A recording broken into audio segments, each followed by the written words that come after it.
We've played 3 rounds this week, and there's 18 holes yet to be played at the Lake Eureka course. The Ledgestone Open going to feature Ricky Wysocki leading by 7 strokes. An 8-down performance yesterday puts him in the driver's seat, but Paul McBeth keen to chase him down from behind. Great finishing stretch of holes vaults him to the chase card.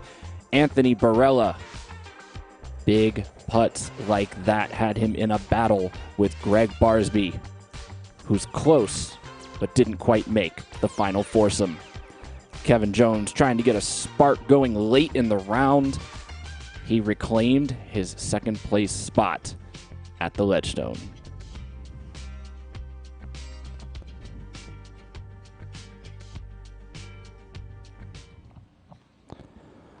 Good afternoon, disc golf fans around the world. That man right there is hunting for another Disc Golf Pro Tour title. You're going to get to watch it all afternoon here. Jamie Thomas and Nate Doss in studio for the Disc Golf Network. Nate, Lake Eureka, 4 rounds. It's been a test. It's been a mental test, a test of persistence, a test of precision. And it's going to be fun on the Sunday afternoon. Yeah, it absolutely is because of the people that have made their way to the top. It's an incredible final group today with some great names chasing behind as well. You know, the list is stretched out just a little bit. It might come down to a 1 or 2 person show as we hit the back 9. But again, a lot to fight here for and a lot of cash on the line. 3:30 p.m. local time will be your lead card. 3:10 p.m. for your chase card. And we have a special presentation going on right now, live out at Lake Eureka. Let's listen in. And see different license plates from all over the country. So welcome to Central Illinois. Welcome to Eureka. I'm Molly Shepherdson, and I work for St. Jude Children's Research Hospital. Our hospital is located in Memphis, Tennessee, and treats thousands of kids that have cancer every year. So we treat kids from all 50 states and across the world. So we're really proud of that. And one of my favorite things about St. Jude is that no family pays a dime to go to the hospital, not for their treatment, travel, housing, or food. So no matter where you're from, we take care of that. And it's because of events like this and people like you that support the great mission of St. Jude. So thanks to all of you who bought a raffle ticket, who travel the whole country, and some of you who travel the world that support St. Jude along your way. It means a lot. The research that's being done there is unmatched to anywhere else in the world. It's the only place in the whole world that does research and treats kids at the same time, and so that's a pretty special thing. The mission is unmatched. These families are really taken care of, especially in such a time of uncertainty of just health in our country. Cancer doesn't stop, and neither does St. Jude. So I'm here to thank you. Good luck to the people who are teeing off next, and we're really thankful for you. So good luck, and thanks for having us. So Molly, we would like to do a quick little check presentation now. So I'm going to hand this $60,000 Yay! check right to you. So I'm going to bring over just we're going to take a quick picture here, and then we're going to do our first putt. So This is huge. thanks to My our favorite wonderful kinds of sponsors. Sundays. Yes. Yes, thank you. And I think for we have a having me. visitor that wants to Okay, join here, you. come here, sweets. This is my sidekick. Here, you stand right here. You want to hold it? These are nice guys, okay? You don't want to block it? You can't see her. Molly, you're blocking her. It's fine. Okay. Is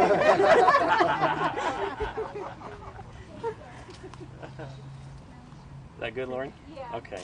And now we're going to do our You're the best. we're going to do our little first putt here, and then And thank you to everybody who was able to help contribute toward this fundraiser. It's wonderful to know that the tradition of disc golf, family, community, all around the world is alive and well with the spirit of St. Jude Children's Research Hospital. Such a great program they have going on there, and such a great program we have going on this afternoon. See Paul McBeth, he's on a mission today, Nate. He's got to run down Ricky Wysocki. Familiar battle, but Ricky's got a big lead this time. Yeah, he's on the other end of that battle, isn't he? We see the first putt going in here to celebrate the St. Jude donation, and it's amazing what we've been able to do here at the Ledgestone and what Nate Heinold, his entire team and staff, and the whole region of Central Illinois has been able to do. But, you know, Paul McBeth, it's an interesting scenario. He is 9 strokes back of the lead. We're not used to saying that, especially when he's on our lead card here. Yes, he has to chase Ricky Wysocki down, but you know what he can't do? He can't try to force it. He can't press it, because that's when mistakes can happen. Most of the greatest rounds that McBeth has ever played is when he's just truly locked in and ready to play. He can't try to force it in certain places, otherwise mistakes could come, and that could adversely affect his run to win the event. How about Kevin Jones? He's 2 ahead of McBeth to begin the day, 7 back of Wysocki. He's been so close for the last 3 tournaments in a row. His chances to overcome Ricky diminished a little bit by the start from the 3rd round and the first time that he saw the Lake Eureka course in this year's version of the tournament. But some redemption could be very well in store for Mr. Jones. Yeah, it certainly could. I think today, if Kevin Jones were to not move up 1 spot or not move down 1 spot, you could still consider it a successful day. He's going to have McBeth chasing him hard. You know, he's going to have Barela right there. And this course fits Barela's game extremely well. And then, of course, a bunch of big names right behind. You got Dickerson sitting back there, Nikko Locastro, Calvin Heimburg. These are guys who have won on the Disc Golf Pro Tour this year. And so I think Kevin Jones has a lot of fending off to do before he can even look upwards. We are going live to the tee. Here is Gregg Barsby. He's in a tie for 4th with Barela, 13 under par.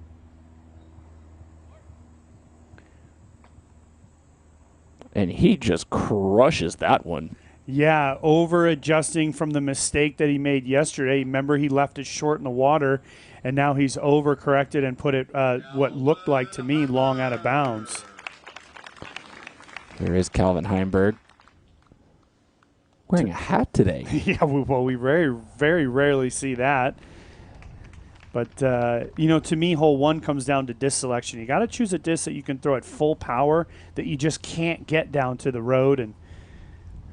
But sometimes the players make the adjustment to avoid going short. Heimburg on a very nice line here.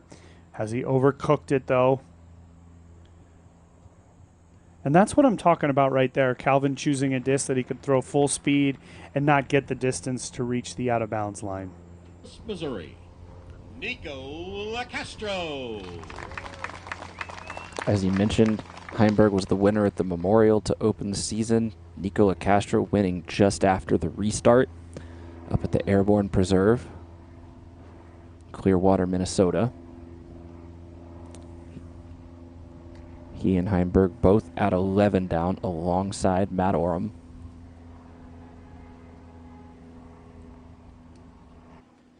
Yeah, besides Heimburg, this could have been a lead card 7-8 years ago, couldn't it? I mean, these guys still out here doing their thing and proving that being a veteran and having experience is important. As anything else, Locastro able to do the same as Heimburg. Playing extremely safe, not even thinking about water. Yeah, that's that little pocket that I'm talking about. Matty O.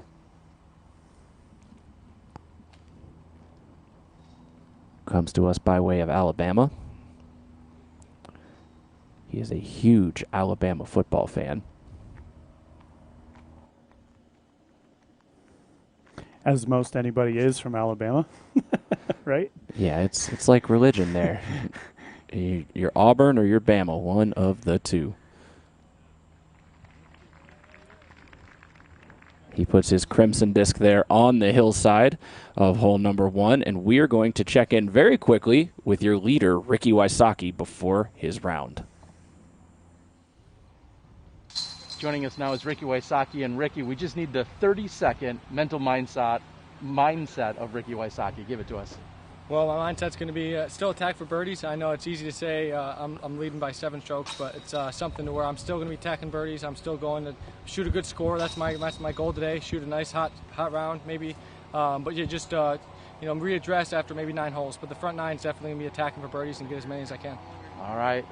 Ricky, getting after it today. Thanks. Good luck to you. I appreciate it. Hello, everybody. Welcome in. We just heard from the man himself leading the tournament 7 strokes, but he's not comfortable and doesn't want to go into protective mode too early. Just wants to put his foot on the gas. Boy, real riveting stuff there, huh, Jamie? Some stuff I guess we didn't really know. I mean, it's really everything that we expect Ricky Wysocki to say. He obviously can't look too far ahead. He has to get into that back 9, and if he has a lead, once you get through hole number 13, I think from 13 on you can start to protect. Obviously, with 17, you can't easily throw out of bounds and take a quick bogey there. But I think once you get through 14, if you've got that 4 or 5 stroke lead, you can start to protect from that point on and, try to just avoid the big mistake. But before that, you kind of have to stick to your game plan because very quickly you can get out of sorts, make a mistake here or there, and it can all go downhill. Now we're going to check in very briefly with Kevin Jones on his mental preparation as he tries to chase down Ricky. Joining us now is Kevin Jones. And Kevin, we just need the 30-second mental mindset by Kevin Jones for the final round. Hey, I'm ready to go. We got 7 strokes to make up. All I can do today is put some pressure on them and try to shoot a scorching round. And that's what I'm going to try to do. All right, Kevin, looking for the scorcher. Let's get to it.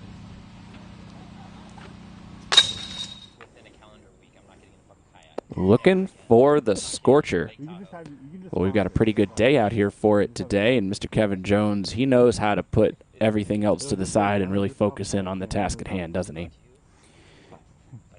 Yes, he does, Jamie. He certainly does. And again, these are the mindsets that we know these players have to be in. And, they're out there right now preparing themselves to get to that point of trying to chase down a 2-time world champion and a multiple-time Disc Golf Pro Tour champion and a multiple-time everything champion who has a 7-stroke lead. I think if we were to talk about what Ricky Wysocki or Paul McBeth in this position would be thinking, it would be exactly what they said, and the players behind trying to chase down great players. At what point, though, because everybody's at a different spot, Kevin, 7 back, Paul, 9 back, Barela, and Barsby, 10 back. We know Barsby's out of bounds, so it may be more than that very quickly here, but is there a degree of aggressiveness that you have to change before you chase down these leaders? And actually, instead of letting Nate answer this question, let's see what Paul thinks about this.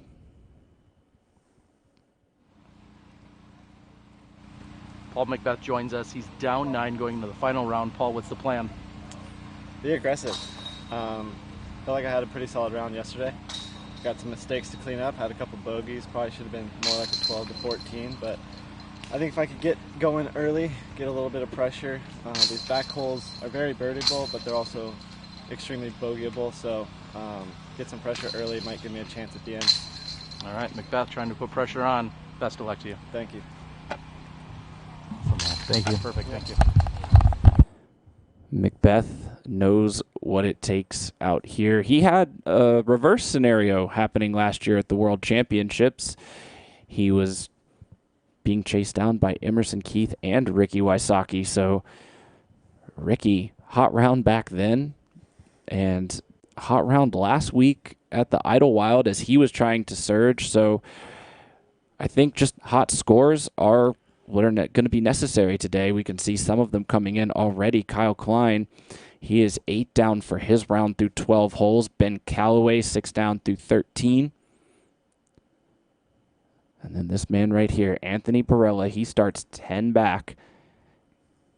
Very streaky player. If he catches fire, though, he can definitely put one of those double-digit rounds under par onto the scorecard for round 4. Barela, a proven entity here at the Ledgestone Insurance Open at Lake Eureka. He's played well here in the past. he's able to handle himself out at Northwood. So it wouldn't be surprising to see him at the top of the leaderboard at one of these over the years to come. And, he's gained a lot of experience. I feel like Anthony Barela is through the experience phase of his career and now into the confidence building phase of his career. And today will go a long way to help that. Back here on 1, this is Gregg Barsby's third shot.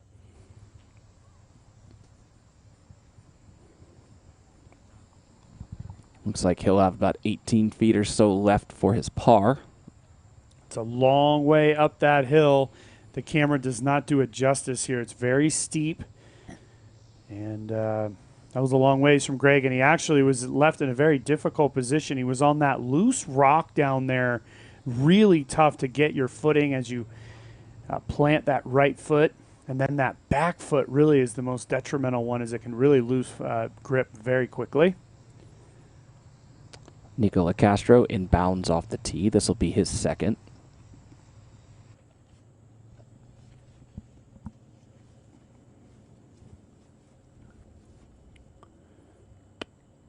Gives us a good wind read there. You can see it's going to somewhat of a headwind. A little bit of right to left on the direction as well from his perspective.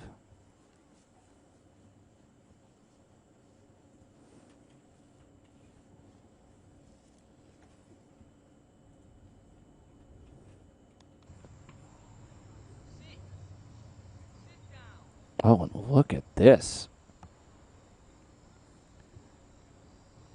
Nikko put it right by the pin.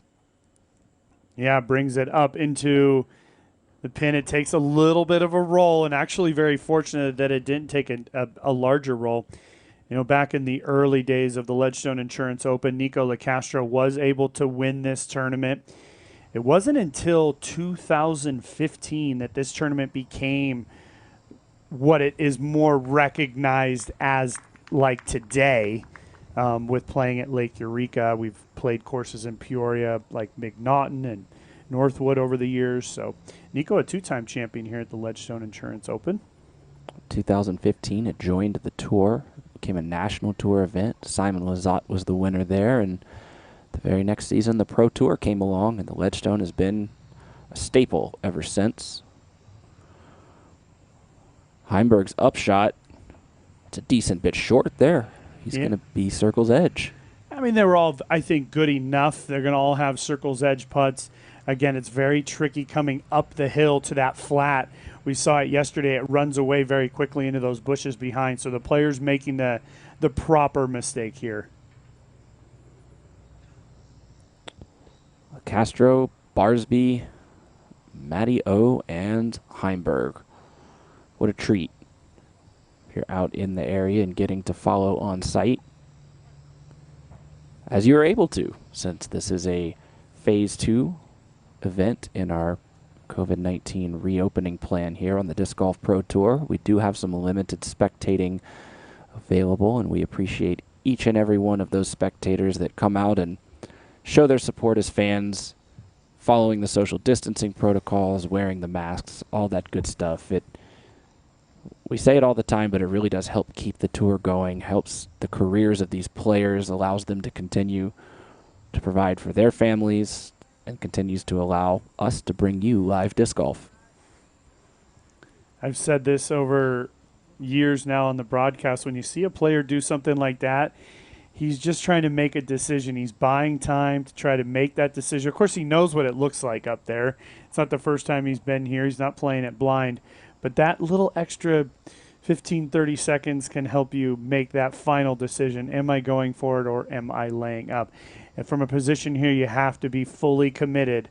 Otherwise, you might as well just pitch it under the basket. Nikko just a couple paces outside of circle one, feeling like a lot further away with the uphill. And try to get a birdie here.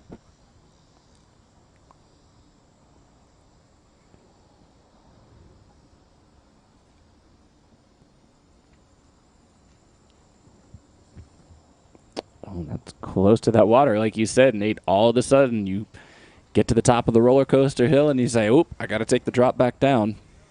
Yeah, and that's that commitment I'm talking about. It's tough to fly by chain high here. You have to be committed to making the putt. and not concern yourself with what happens if you don't. Heimburg at a much better angle here, putting away from the water. Removes the shades. Boy, shades and a hat. Yeah. Incognito Heimburg. Put a face mask on him. He's a spectator.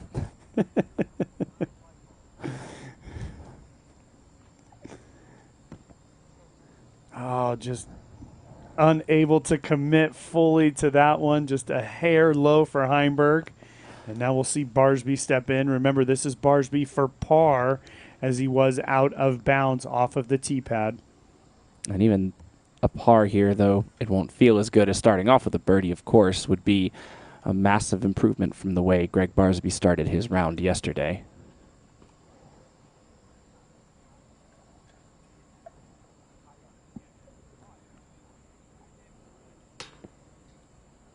No, it'll be a bogey.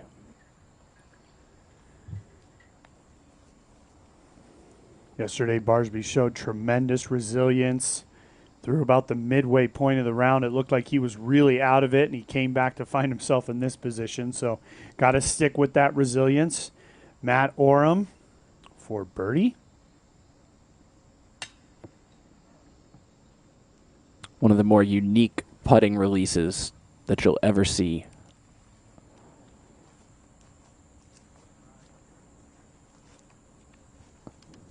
As you mentioned, Barsby, his stock was sinking like a stone through the front nine, and he really did put a commendable effort together to turn it around, stay on the chase card, and almost make the lead.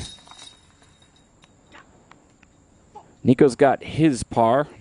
We're going to cut away from the tap-ins. We'll give them credit for that. They're all good enough.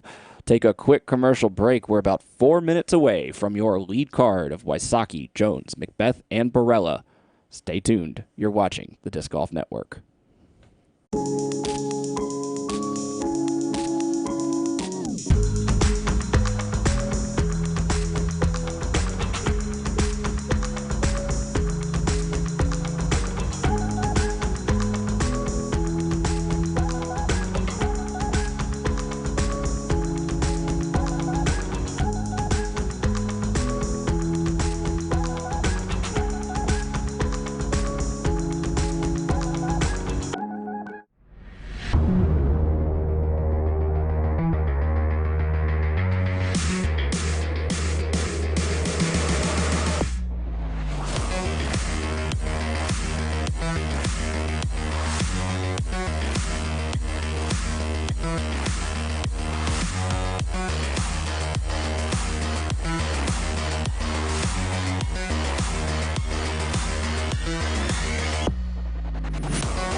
When you order from Dynamic Discs, we do our best from start to finish. First, we receive your order from the website and print out the packing slip detailing the specific items you selected.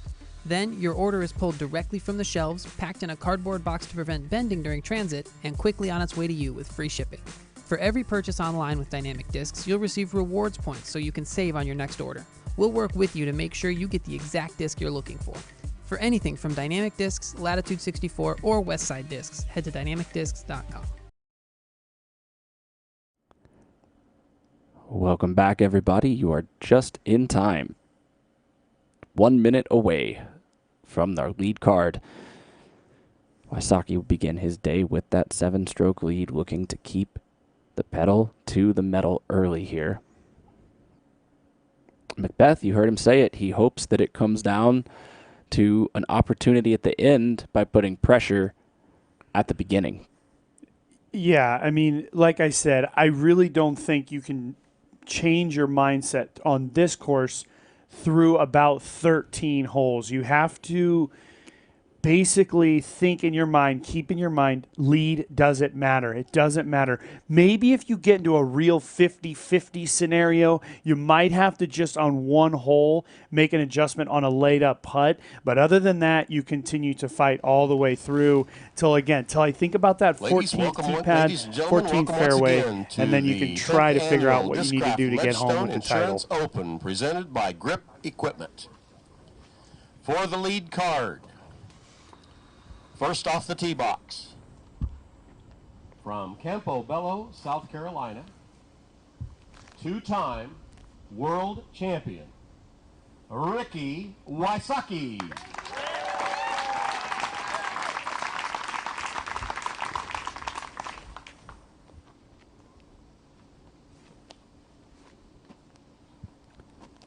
Beautiful day at Lake Eureka. Just a little bit of breeze left to right.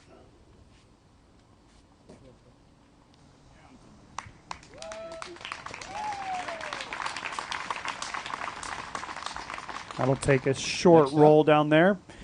Mirror image of yesterday's drive for Wysocki. Kevin Jones. Just going to take note of Wysocki's drive. It never has a chance to even get anywhere near the road, and that's the key, I think, here on number one, picking the proper disc. Kevin Jones was aggressive yesterday, just barely clearing the water.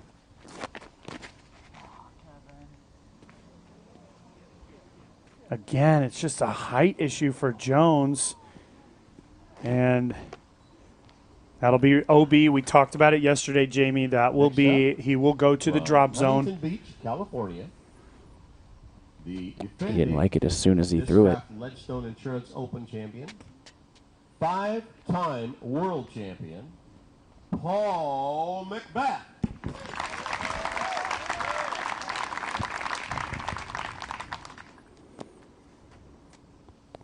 Set the tone early.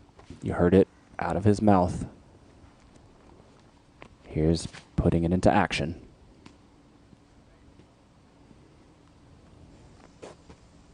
And in my mind here at this course, as we see this absolutely perfect drive from McBeth, at this course, no one individual shot can set the tone. To me, the tone is how you play the first 6 holes here. Set the tone. Birdies must be gotten.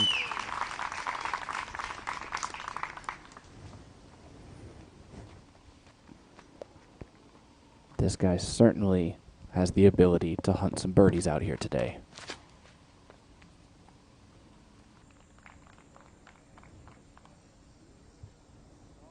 Now, I don't know about you, Jamie, but that's a tone-setting drive right there.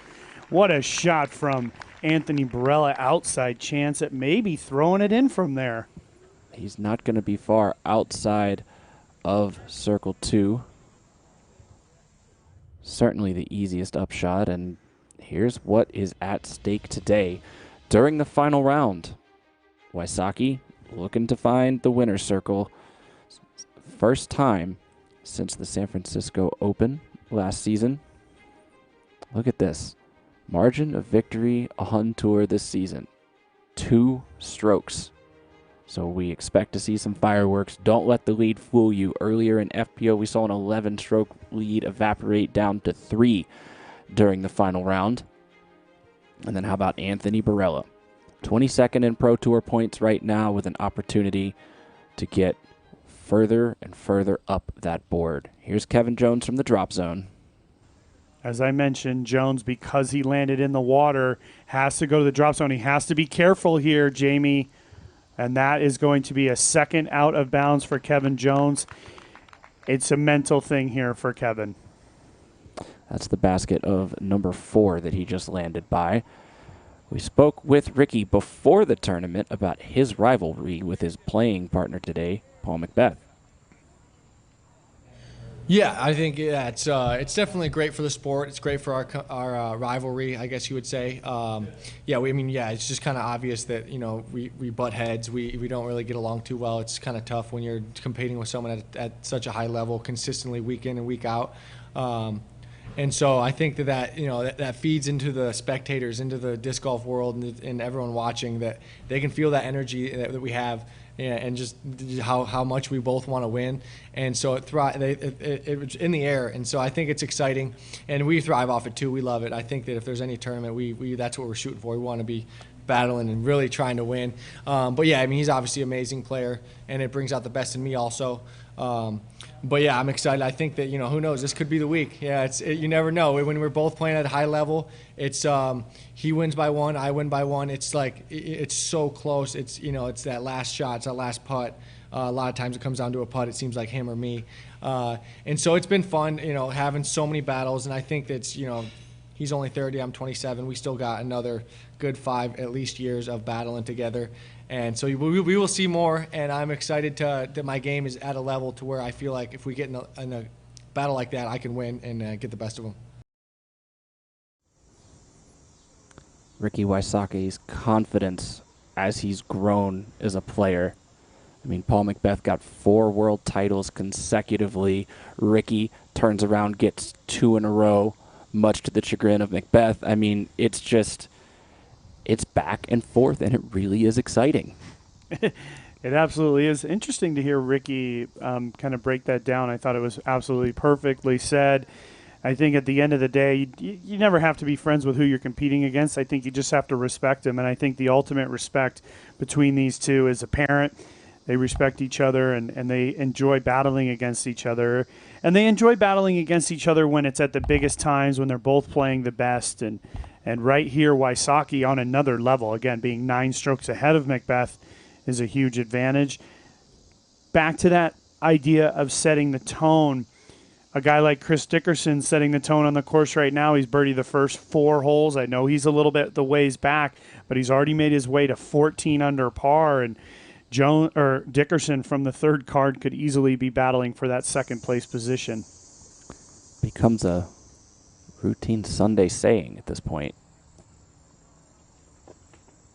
Oh, Rick filtering into those bushes right there.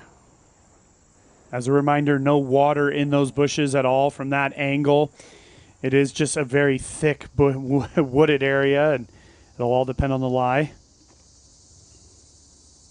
Here's McBeth. Stops just short of the bushes. He gave that a little chain high floaty flyby. Doesn't it seem like every Sunday we're talking about Chris Dickerson? We're not always seeing him on the lead card on Sunday, but we're always talking about him. He's always just right there. I alluded to it all the way back on Thursday.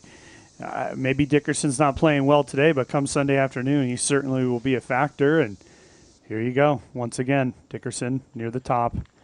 That'll be Jones's 5th throw. He's going to take a double bogey here on hole number 1. I mentioned that it was mental for him.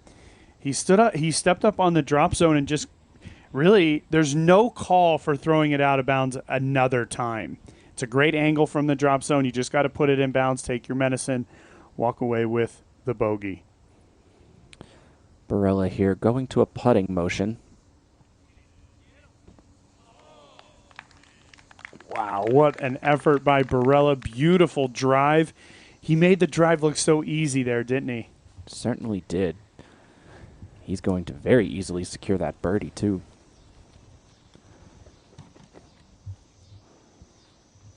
Big question mark here. Let's see what kind of lie Ricky has.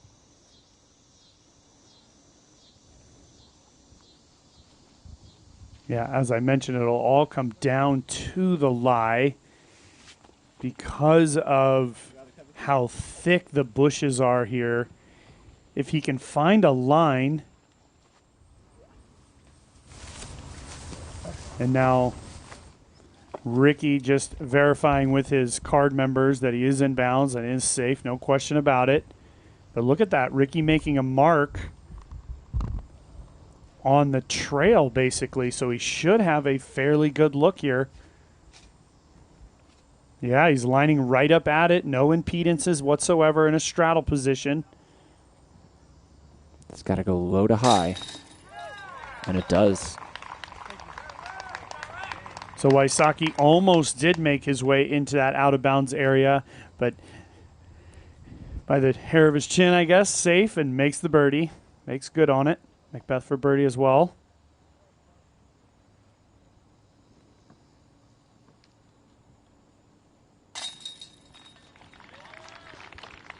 They say a camera adds 10 pounds. Well, McBeth would look about 80 pounds heavier right now. We got every camera on the course right here. All the cameras out in Emporia, or at least out in Eureka, Illinois. Barela's got the bird. Kay Jones with the double. And hole number 2 is up next. Hole number 2, a very tricky little par 4 here. You will see backhand rollers off of here. We will see sidearms, and we'll see backhand air shots as well. It's important to play hole number 2 as a true 2-shot hole. You got to really place your shot right down here in the corner. We saw Barsby get aggressive yesterday, get into a great position.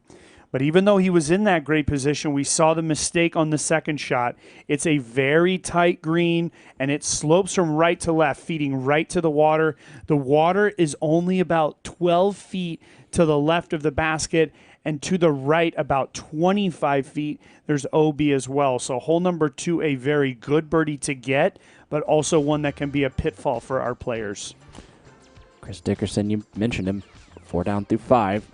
He's up 6 spots today already.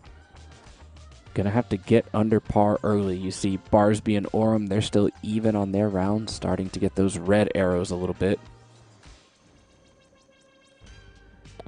Sliding down the leaderboard. Gotta get under par. Ricky did it on 1. Here's his shot on 2.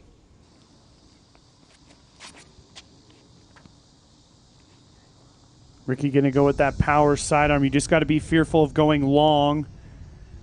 And Ricky, absolutely perfect drive here on hole number 2. That's what the other card mates have to be fearful of, it going perfect. McBeth going to go for the roller here. As I mentioned, you can throw all 3 different kinds of shots. The backhand roller being the most aggressive. Again, you just have to concern yourself with going too long. The water does come into play very quickly.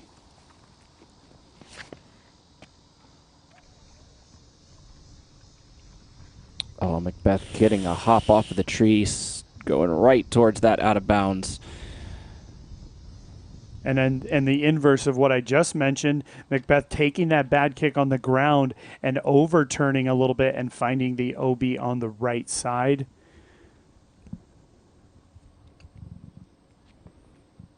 Can still par from there.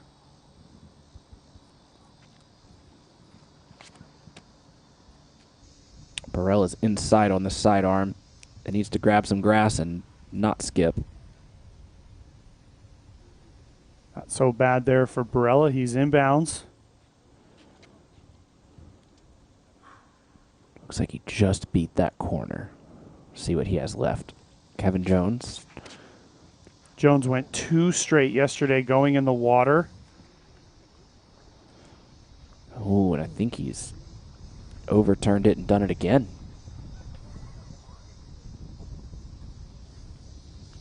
It just wasn't quite the same Kevin Jones yesterday that we saw the first 2 days at Northwood.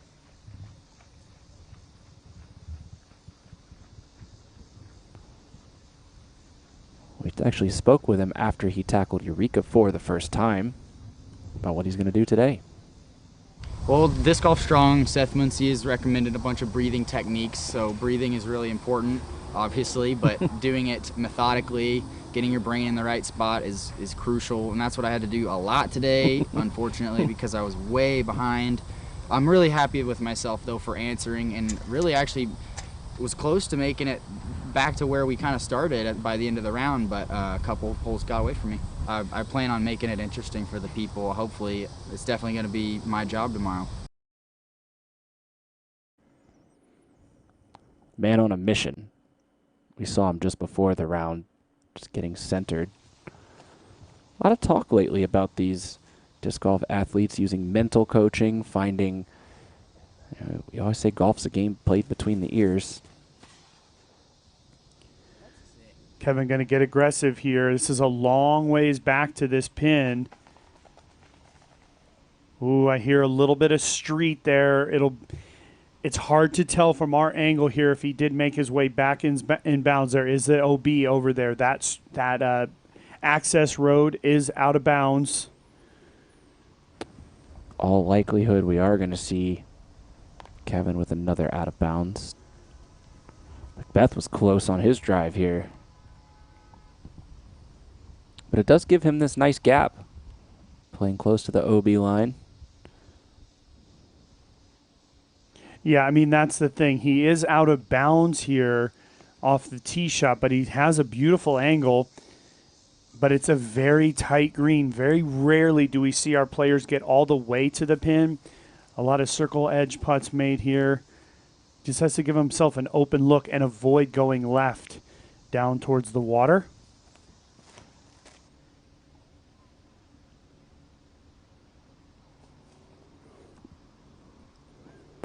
Paul is a very rarely kind of guy.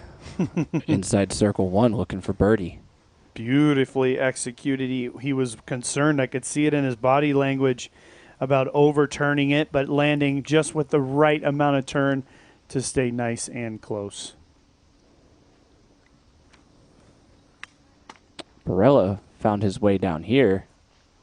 Now this must have been a visual thing for us here. I don't know if you noticed it, but when it hit the ground, I thought it actually caught grass, but it actually took a large power skip, and Barela's gone out of bounds here as well. Oh, he must have hit one of those trees that we saw him flying so close to and maybe picked up and rolled outside of camera view.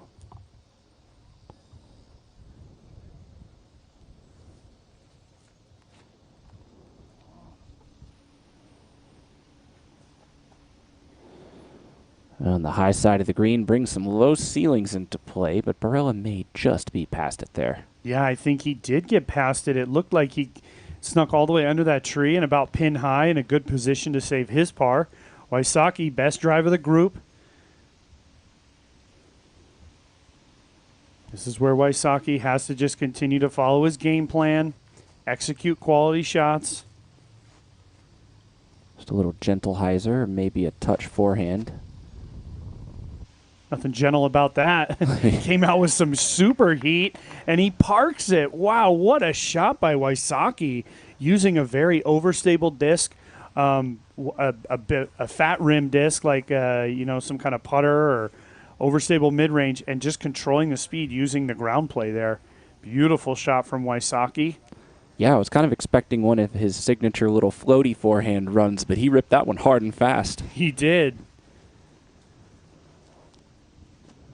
Jones gonna be in trouble here.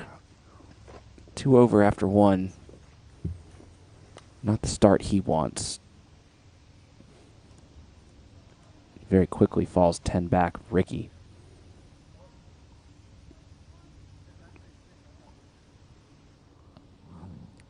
Looks like they are going to be giving him a mark. See some painted lines up there by this gravel road.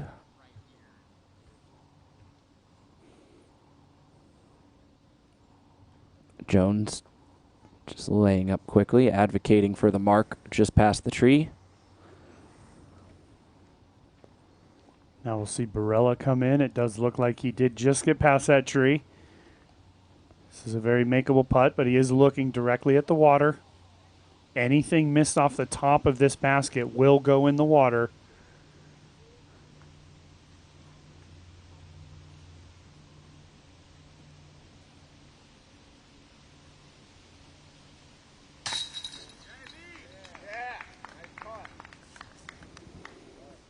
That's a good par save right there. Wonderful par save from, it's a good position down there. McBeth here for par as well.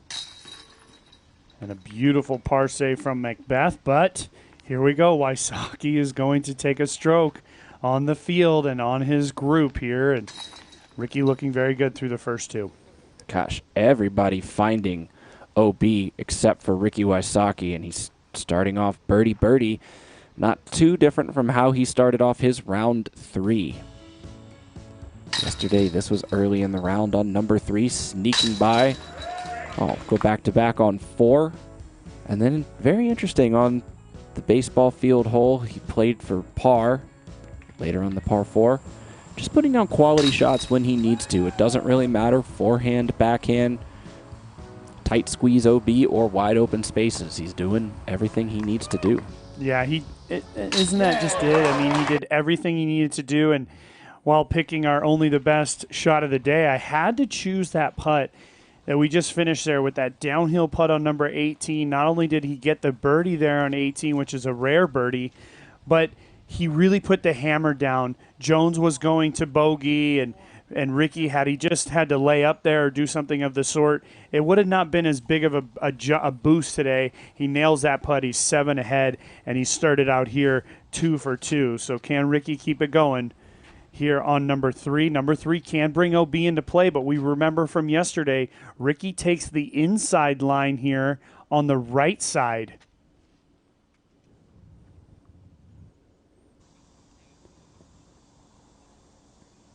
He's got it a little high. It's going to fade out outside of the circle. But the key here is he's not OB, and he's in a wonderful position. Looks like he's open to make a birdie putt there. So, again, Wysocki doing what he needs to do and executing his game plan, as that was the exact same shot he threw yesterday. OB can come into play here on the left side.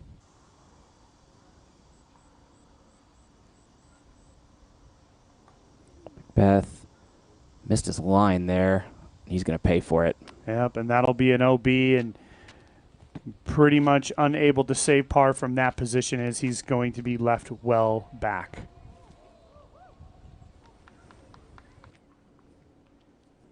Nice thing about the face mask, you can have choice words for yourself and nobody else has to know what they are.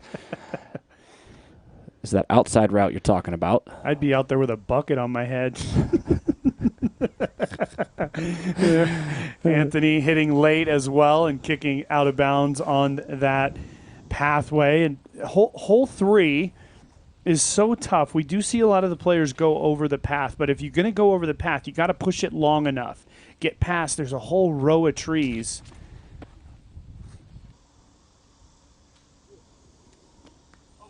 Yes, right around the corner for Jones. Great little ace run there.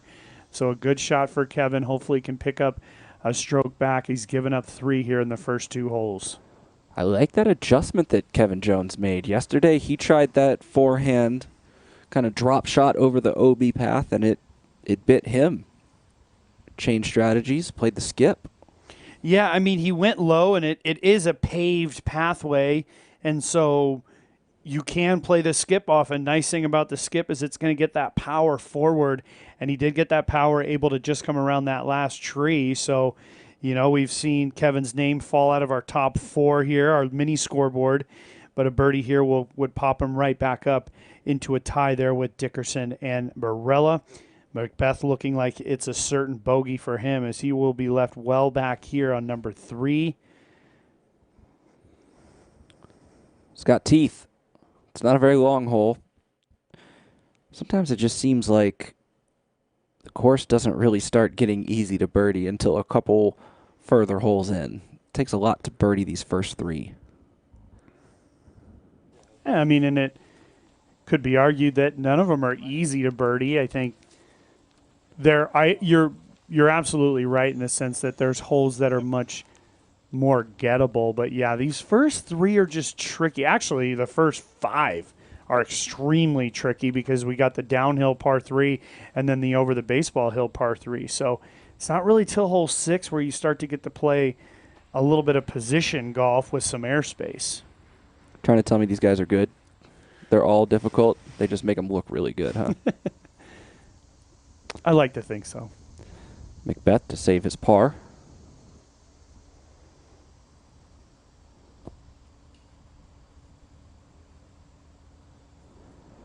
Tough run there. That would have been a massive effort to keep the bogey off the score sheet, but McBeth looking likely to card the 4 on the par 3 third. Just checking U-disc, it looks as if Barela's disc did come back inbounds. So my mistake there. Barela will have a birdie opportunity. It'll be Ricky here for birdie from just out circle 1.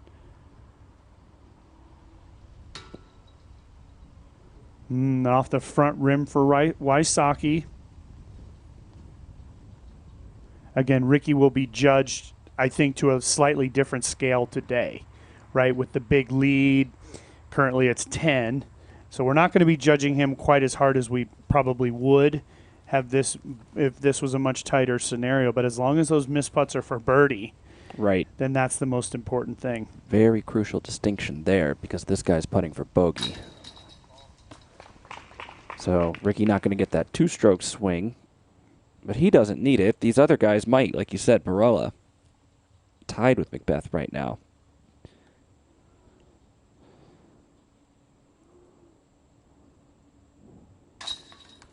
And then he completes the 2-stroke swing to go up by 1. Just like that, Anthony Barela was tied for 4th, and 3 holes later, he's solo 2nd place. With a couple of really good shots, and had he not taken that skip out of bounds on 2, it might have been 3 for 3 there for Barela, and he'll take the tee box here. Let's take a look at number 4. Number 4, a very difficult par 3. It's the 8th most difficult hole on the course today. We've had 168 players go through it, averaging just over par at 0.4 over par. Pretty much straight away off the tee pad and then slopes away quite severely. And the pin is actually on this downhill slope. They've built up a small mound. The pin is elevated. And most of our players are going to go with the mid-range disc here, if not a putter for some of the bigger throwers. In this group, I would expect, I think, all 4 mid-ranges from these 4 guys. But either way, it's all about speed here. You can't go blasting by the pin. You got to be coming in just short of the pin, use the hill, and slide yourself up.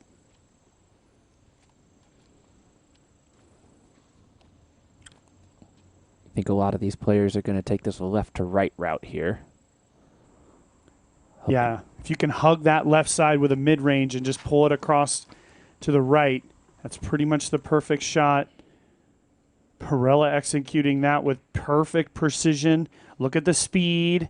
Yes, and it lands very soft. Takes a nice little roll to just short of pin high here. That's perfectly executed from Anthony Barela.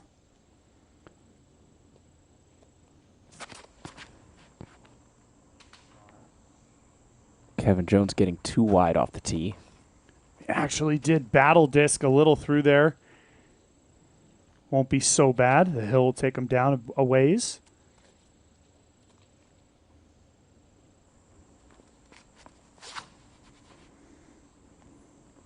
Here's Ricky.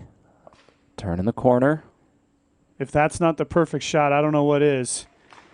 Oh, man, what a shot from Ricky. You can just tell at the apex of that hill, if it's just slowly going to the right and working its way back to the left, it should be nice and close. Great execution.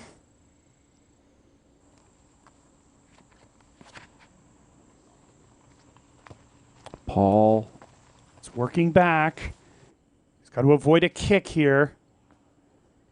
Oh, nice. Beautiful shot from McBeth. A little fortunate, but beautiful nonetheless. Not a kick, but a nice little kiss off of the leaves down by the pin. Let's look at Wysocki's one more time. You really like this route and this speed he chose, Nate. Yeah, and the replay presented by Zuka here as we see the disc right there just bending from left back to right and comes inside all the trees, but look at how it lands. So soft and perfect. Just a nice uphill putt for Wysocki. And the way he's been putting from circle 1, he should be able to get that one up and in.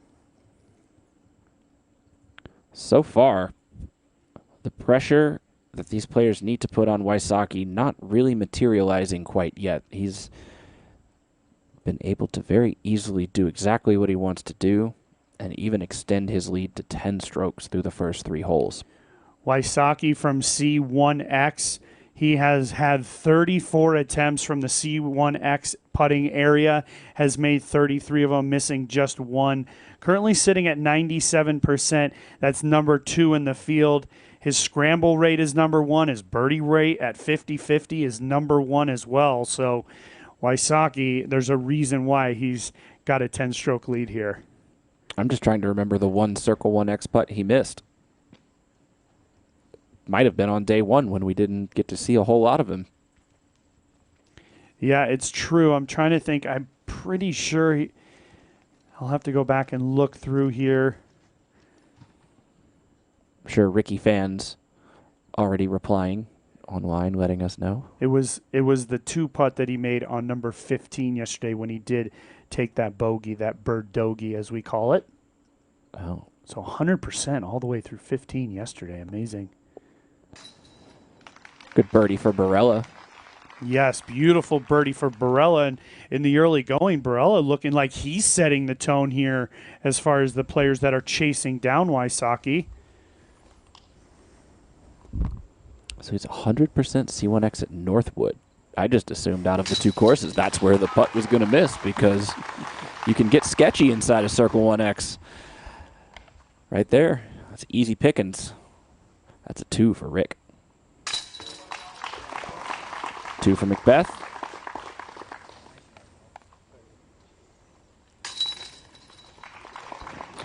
And Kevin Jones in as well. Going to take a quick commercial break here. We're through 4 holes. Still plenty of golf left to play. Stick with us all afternoon here on the Disc Golf Network.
But now getting into a disc that I really like right now, this is the Anvil.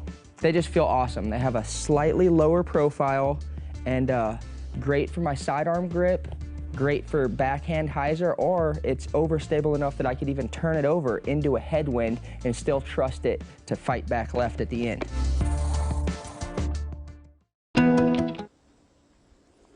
Welcome back, everybody. You're on hole number 8. Look at Chris Dickerson, 7 down through 8 holes. The old Tennessee tablecloth himself. Just loving this shirt right now, this plaid. I said it back on Thursday. There's no other guy that I would take on a Sunday here in 2020. Chris Dickerson somehow just has a knack for finishing rounds here on Sunday. That's a beautiful drive by him. Great group here. Chris Dickerson, Paul Ulibarri, Garrett Gurthie, and John McRae. Of those 4, McRae having the toughest round so far. Gurthie just 1 birdie on hole number 1, the rest pars. Currently, Ulibarri sitting at 2 under par for his round. So Group 3 is a beautiful group. Group 2 is an awesome group. And then, of course, our lead card. Got to see Yuli on some lead card in round 2. It was a lot of fun. Just noticing the knee brace now not on here for Paul Ulibarri. Oh, he kicked back into the middle. Talked about Sunday being the day that Chris Dickerson likes to make a move. Look at his moves. 15 spots up at the Idlewild, 4 up at the Great Lakes Open, 1080 rated rounds on Sunday. Dynamic Disc Open also getting 1048 on the rating. Oh, and by the way, that 4-under was during a horrific windstorm at the Dynamic Disc Open, and he handled that. That was one of the top 5 rounds of the day there for Dickerson. Fantastic performance. Now, if he could just get to the lead card and then do that, then he's going to take one of these trophies home. True. I mean, that's what we were kind of waiting for. I thought Idlewild would be the weekend. For some reason, I just had a feeling there, and he just wasn't able to play well enough through the first 2 days to get himself to that position. We do have to make the argument for all you people in caps letters on YouTube right now. It is much more difficult from the lead card to perform at that high level. The pressure's ratcheted up. You have other guys that are playing extremely well also. But Chris seems like one of those guys that doesn't affect him too much. Yeah, there is no doubt that it takes just that next level of mental fortitude and confidence in your golf game. You hear everybody say it. You heard him say it before the round. Just another round. One hole at a time. One shot at a time. Yep. But you're watching a global audience has eyes on you right now. Here's Barsby ahead on the hole that really got to him yesterday. And that was Barsby putting for bogey. He actually did miss going inbounds off the tee again, but able to get to that point from the drop zone and then make that putt for his bogey, so gaining 2 strokes on his play yesterday. Barsby, a very checkered first 5 holes, going bogey, birdie, bogey, birdie, bogey. So maybe a birdie on 6. Yeah, what's next? Nikko gets a par. Hole number 5 here, playing as the 3rd most difficult hole. It is a par 3 at 476 feet, averaging 3.76 by the field. And it is a tough hole. The biggest thing that's the most difficult is that if you go out of bounds anywhere, you proceed to a drop zone. And from that drop zone, you can easily throw out of bounds a second time. If you want to watch any of the other cards we just showed, 3rd card, it's going to be featured on Gatekeeper Media. 2nd card on Central Coast Disc Golf. And lead card will be on Jomez. So whenever you do your film study later on, as we like to do before events, that's where you find it. Barela going big, but looks like he slipped. Easily OB here. There's no way that's going to be in bounds. His front foot did not look good as it landed, so he'll proceed to the drop zone. Wysocki, it's disc selection here. He's choosing to play to the right, keep it safe. A little even more right than yesterday, but plenty inbounds. I cannot reiterate it enough for all of you folks at home. Disc selection is so important on these shots. Had he thrown a faster disc, he could have brung the long OB. A slower one, he could bring the short OB. Is he going slow and slightly more overstable to make sure that he doesn't flip it by his arm speed? Yes, I think he's trying to ratchet up on it, so that overstability is hugely important. Go full speed. McBeth certainly going to go for the pin here. It is 476 feet. Needs to sit. All right, inbounds, and that is a birdie look for McBeth. 476. He threw it, 496? No, over 500. Impressive. It'd be interesting to know if they actually measured this straight away or, as a crow flies or kind of around the baseball field. Here we see Jones. What a shot from Jones. Well, however they measured it, Kevin Jones measured it the same way because he just dialed up the pin right there. Let's go back ahead to 8. Dickerson's second shot.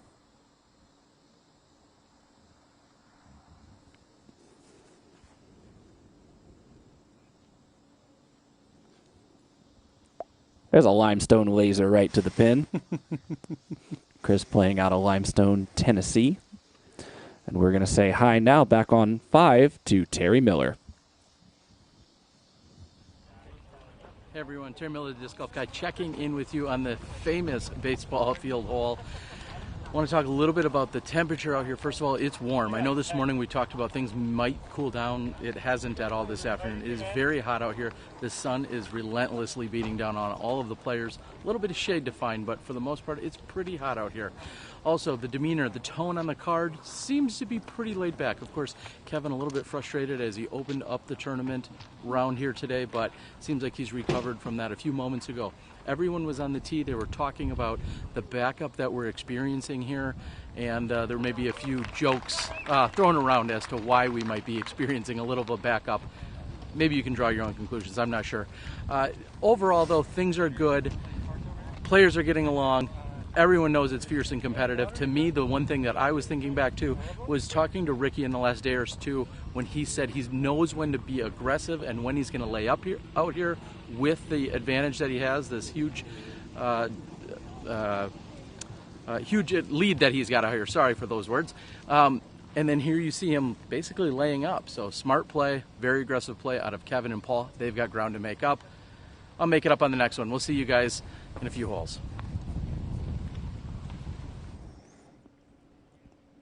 We'll give you a par for that still, Terry. Nothing to make up. Appreciate all your insights out there. As Terry mentioned, Rick has no problem saying, let's just tie hole number 5.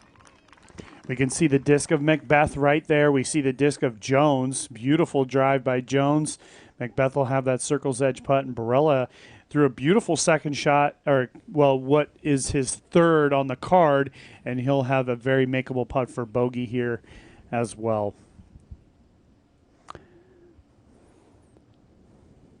Yeah, as long as you don't take the bogey, like you're saying, 476 feet. And you got to throw the home run, but not only that, you got to throw it over that outfield fence. So a lot more power required. Yeah, I mean, over the years of playing this hole, I always went for it, but it came from practice. You started to understand what the distance was required, and, of course, if there was any adverse conditions, you just play it a little safe and get it in bounds. But perfect conditions, it's a little warm, but the breeze is just enough to keep the disc in air today. McBeth, circle's edge. Looking for 2 in a row here. Just hung in there. Just barely sneaks it in. Birdie nonetheless.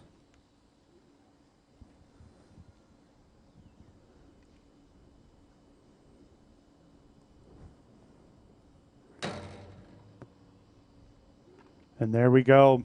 The second missed C1X putt for Ricky on the tournament, but this one is for par, and he'll take his first bogey here in the final round.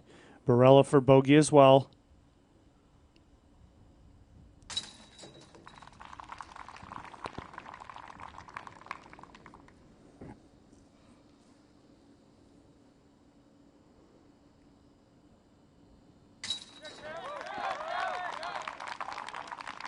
Got some Kevin Jones fans out there. Easy to be a fan of the man. He's got a great mentality for golf. He's going to get the birdie. Just moments ago, we showed you Chris Dickerson's first 2 shots. Can he get down and in for his 7th birdie in 8 holes? Yeah, we'll call it roughly 45 feet here. About 3 or 4 paces outside the circle. Going to go with a step putt. And right in the heart for Chris Dickerson. Wow, 7 under through 8 holes, 17 under for the tournament. Impressive stuff from Chris Dickerson. Up 7 spots already today. Better start fast. That's the pace Chris Dickerson is setting. Tied the hot round yesterday with a 9 down, and look, he's well on his way to doing better than that already. Number 6. A very difficult par 4. We've seen the pin move on this in years past.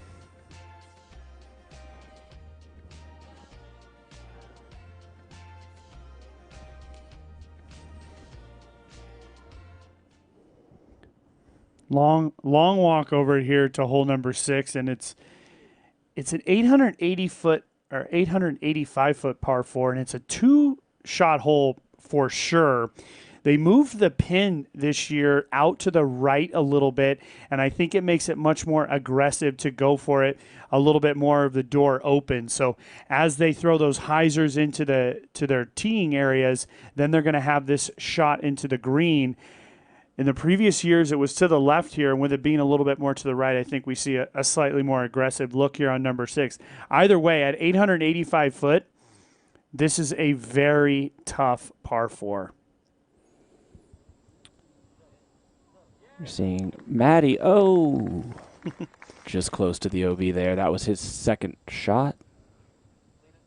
Yeah, and in fact, I would argue that almost every par 4 on the Disc Golf Pro Tour should be at least 800 feet. I just love the challenge of the second shot. You can see the OB lines here. They weren't very clear on the flyover, but you can see the OB on the left and the right here. But look at how far back they are. It's another full drive from the fairway.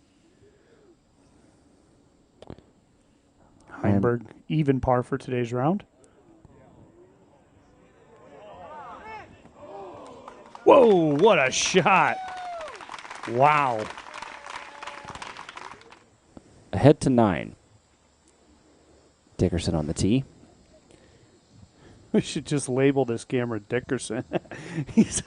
We're always sending a camera out to get this guy, but why wouldn't you? He's 7 under par through 8 holes. It's a very gettable hole. Conditions look beautiful.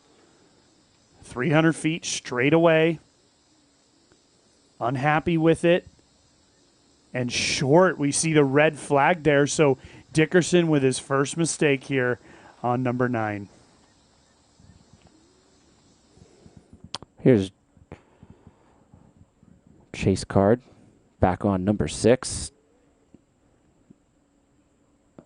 Nikko has gone 2 under par. We see over there 2 under par here in the final round, the championship round. Looking very strong. No bogeys, just 2 birdies. Matty O struggling here. Matty O currently 2 over for the final round. Nikko's still bogey free. This is his 3rd throw.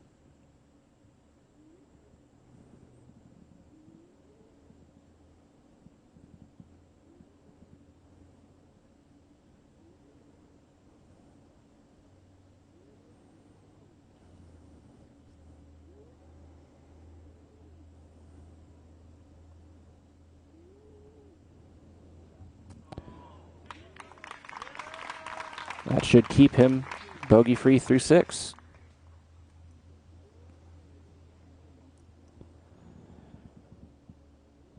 I like this pin change out here, Nate. It certainly does seem to invite people to go for it, though we are seeing the chase card played a little more conservative than you might expect for Sunday. We don't have too much wind out here yet, like we saw come up during the back 9 of yesterday's round. I mean, you can see the leaves blowing just a little bit, nothing that these players aren't used to. But again, 885 feet, and the tee shot is a placement shot. So you're left back there, 450 into a tight pin. But you're right, the pin change was great. From the drop zone on 9, we're going to see Chris Dickerson's 3rd. Can see the fairway there. It was his first mistake here in the final round. Best he can do is throw this in and pick up his par.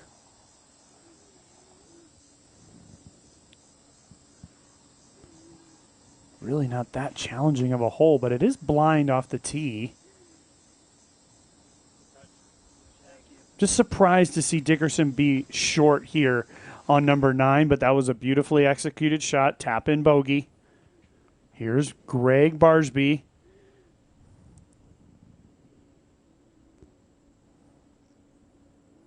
For birdie.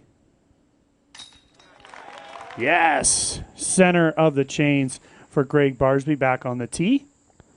McBeth goes quickly. And that's what I'm alluding to with the placement shot here. 885 feet. He's left well back here. He's going to have a decent angle at the pin, but a lot of OB carry here on number 6. Kevin Jones.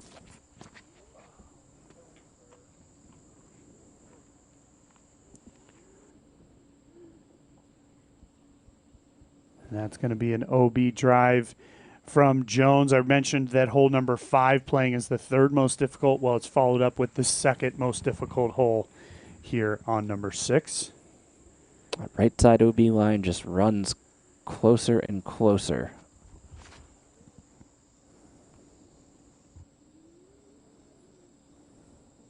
Barela going to be well inside of that OB line here. In fact, straight away to the pin from there. Yeah, the farther to the left you are, the longer your second shot becomes, but you're more inbounds off the tee. So it's just a decision. Do you want to be on the left with a longer second shot or on the right with a more dangerous second shot? Wysocki's going to hyzer out to that fairway as well. Should be right over there, somewhere in the vicinity of Anthony Barela. And the hole is, well, we saw it, a large L, for lack of a better explanation. And just the further left you are, that longer second shot. Now, it is a longer second shot, but you actually can keep the disc in bounds for for a much greater time as far as distance is concerned. Where McBeth is, he has a more direct line to the pin, but he has to carry OB the entire time. And if he pulls it at all, then you pretty much just walk up 15 feet and throw again. So I think that's the decision that you have to make here off the tee pad on number 6. Nobody even close to Dickerson's pace right now. Not that Ricky really needs to, but certainly McBeth, Barela, and Jones could use a little inspiration from Chris Dickerson's playbook today. Jones just seems so out of sorts, doesn't he? A real unforced error here on the tee shot on number 6. In no way should we see these players throwing out of bounds off the tee pad. The mistake you make is going too far to the left, and now Jones is going to be reserved to just laying up into the middle of the fairway on the second half of the hole. Looks like he's going to do that here with the sidearm. Oh. Seems like he's going to get the mark. We saw him touch the rope there. The rope, of course, is just a visual guide. Yeah, our cameraman caught it beautifully. Anthony Barela was standing out there, too. I think he had a decent look at it if he was looking that way. But he did cross. I mean, we can certainly agree on that because he did hit that line. So I think it's a good proof? Good proof? Yeah, good proof. For Jones. Wysocki going with the sidearm. Looks like he's just going to play it safe here, Jamie. And again, we're judging him on a different scale. That's completely safe. He just threw a putter there, and it'll be basically a shot of about the same distance into the green. If you're watching Ricky Wysocki or Katrina Allen today, you're just watching a masterclass on how to just still throw good shots and protect the lead. And it's an interesting statistic. We looked at the last DGPT win for Wysocki being the 2019 San Francisco Open. Me and you were talking about it last night that Katrina was the fellow champion there at the San Francisco Open. So, maybe the stars have aligned here at the Ledgestone. Yeah, it certainly seems like we call Paul and Paige a lot in the winners circle, but it's a good point.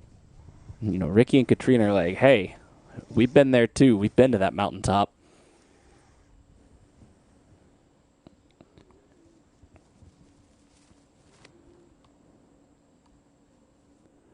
Paul got it on a beautiful line. How's the distance? Great checkup. Wow, it dug into the grass beautifully there. Speed was ideal.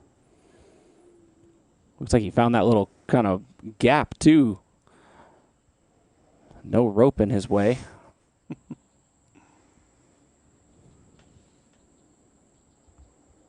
McBeth has looked solid, except just a couple of shots here in this final round. One of them costing him big with the bogey. I really believe that Barela's looked the best, even with the bogey on the previous hole. He's looked very solid here. He's certainly the one that's most in tune with his own attacking game plan. Really high. Ooh. Now, look at the difference. If we just analyze the difference as he'll be out of bounds long here. McBeth checked up just outside of the inbounds area. So it was much thicker grass. He took the speed off the disc. Barela landing basically pin high in an area where everybody's putting for the last week or so. So took the much faster skip off the much harder ground. That's the difficulty of staring down the barrel on number 6 there. And being on that left side, Barela left well back, probably an extra 80 feet distance difference from McBeth to Barela to the pin. And so he has to choose a faster disc, a more aggressive line, and that's where that skip comes into play here, but exciting nonetheless. Jones does get the mark, throwing his 5th shot.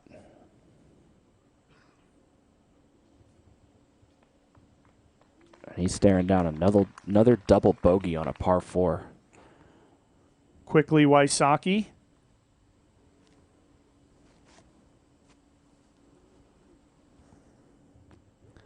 So over the last, let's call it 12 minutes, Wysocki has laid up on 2 consecutive holes on 5 and 6. Unfortunately, unable to get the par on 5, but executing 3 perfect shots here on number 6. The lead is 9. Paul knocks this one in. It could be 8. I mean, just think about it. If you were to take, let's say, the top 9 most difficult holes of the course, play those for par, and then get aggressive on the 9 easiest holes on the course. I mean, I've never thought about that way of playing it, but, you know, we just played the 3rd and 2nd most difficult holes. He played them for par. I don't see a problem with that.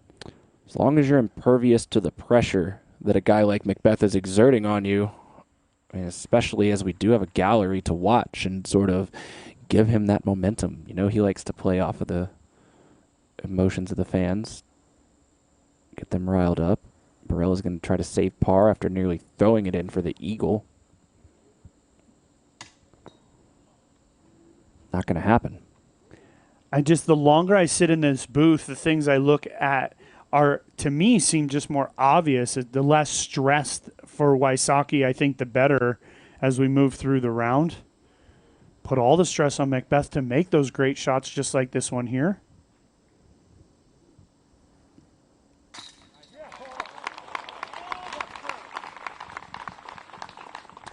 It really is kind of the arm wrestling match, right? Who is going to be the one applying the pressure? Because the fewer the holes you have left, the more the leverage continues to swing in the way of Ricky, even as he's playing relatively conservative through these first 6 holes. And that'll be Jones in for double bogey. That's going to drop Jones well back, almost out of the top 10. In fact, it will drop him out of, well, excuse me, he's tied for 7th now. So speaking of hole number 7, savage hole number 7 here on the Disc Golf Pro Tour. Straight away, 275 feet. Not a lot to talk about here. The one key to remember is that we do have an OB creek on the left side. So any kick on the left side of any one of these trees can mean an OB on the left. But otherwise, there's a tight gap off the tee and then a tight gap to the green. If you're just going to control your speed, 275 should be a fairly gettable birdie.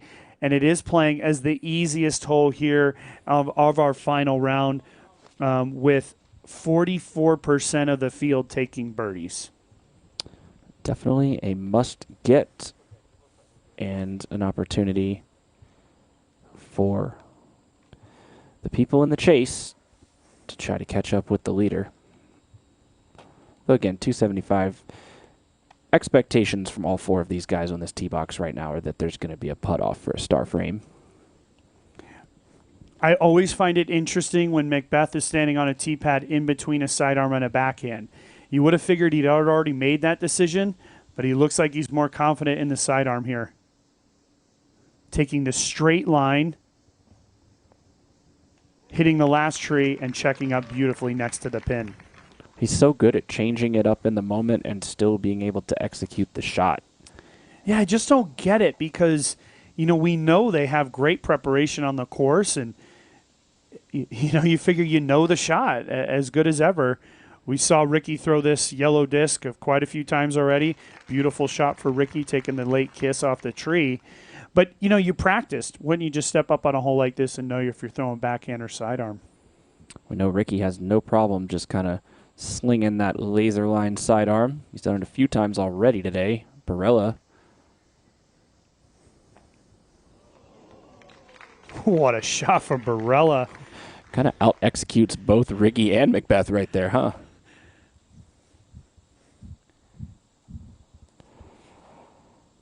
Kevin Jones, he'll show us the backhand.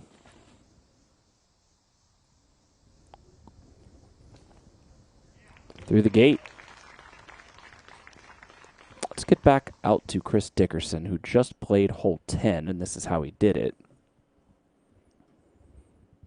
Lots of airspace here on 10. Can kind of do what you want. Yeah, remember 10 straight away, just over 400 feet, but there is OB on the left and behind, and Dickerson handles it very well. Just short, looked like it was an ace run, but just short here, about 27 feet for his birdie.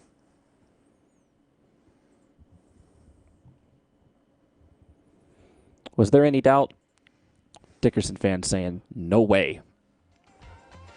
Look at this, 7 down through 10. Should have been 9 down. Surprised to see hole 9 trip him up like that, but still, he's in a tie for second. The man just grabs Disc Golf Pro Tour points on Sunday, and that's going to be very, very helpful the closer and closer we'll get to that date with Hornets Nest in October for the championship. Ricky on 7. Here, number 7 playing as the easiest hole here during the final round.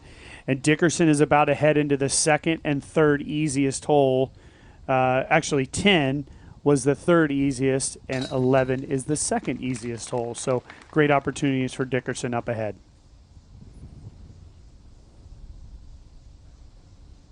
2 for 2. 3 for 3. 4 for 4. Star frame on 7. Bloop. Star frame. Gotta love the star frame there on number 7. Beautiful effort by our lead card. That's a quick walk to 8. They're already right here. Doing work. And it is clear. At least the tee pad is clear. I think the group is still up ahead in the fairway. Kevin Jones is like, come on, give me some longer walks here. I got to get my steps in. How many times have we seen this guy running and jumping and back and forth, fairway to green, to then, oh, somebody's OB, I better go check. Right. It's so true. I mean, if we think back to the keys at the beginning of the tournament, we talk about the precision that is required. I think Ricky Wysocki has certainly handled the precision as good as everybody.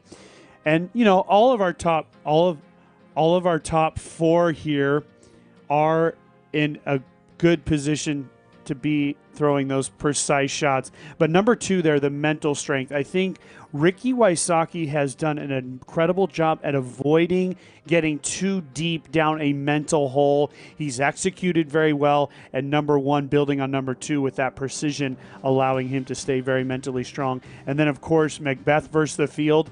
Currently, Ricky Wysocki is the only one that has been able to top McBeth, and we'll see if he can hold on. Well, he is certainly doing the work that he needs to do now. Nearly through the first half of the course, he's keeping the lead, actually extended it. Though different people are going to be chasing him now. Let's look ahead to number 11. Seeing Paul Ulibarri check the wind.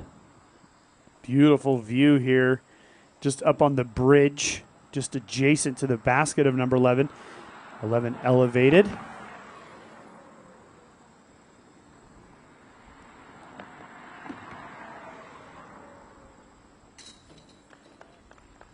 Yuli's in for birdie. Up and in for Paul Ulebar. He was able to just sneak that disc back in bounds there as he was very close to the OB.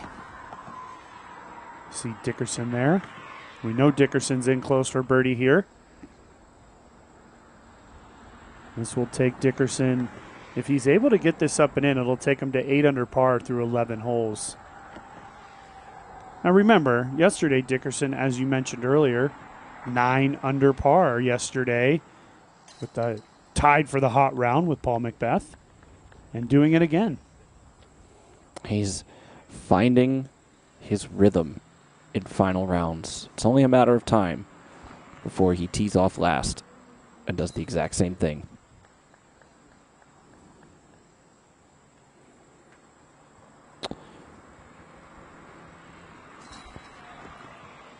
It's like Double G finds a par. Johnny McRae, that was for birdies. That was a park job. Everybody out here waiting to see, can anybody catch the Wysocki bomb? Hole number 8 playing as the 6th most difficult hole today. Only 14% of our 168 players picking up the birdie here in this final round. And McBeth executing the tee shot very well. The tee shot is important. You do want to be out there quite a ways. Yesterday we saw Wysocki absolutely blast one off the tee and have a very short, controlled, precise upshot into this 8th green. Yeah, the OB line runs real close to the basket. The fairway starts to thin out the closer you get. Helps to have a slow disc. On that second shot, Ricky bending it inside the left corner there. Wow, it looks even farther than yesterday, getting it out there past McBeth for Wysocki. Beautiful shot. Barela going to loose a forehand here.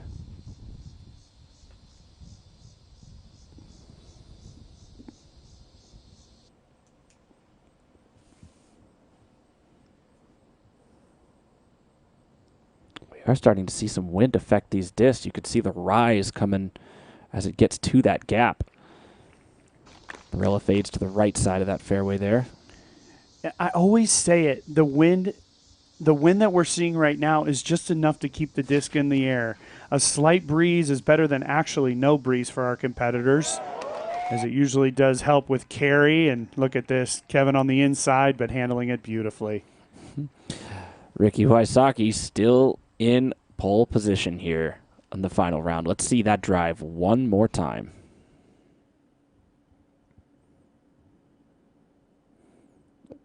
Just getting it flat and kicked over in time to beat the corner of that gap. And just beautiful speed. That wind we mentioned, keeping it up and right in the center. It's a beautiful day at Lake Eureka.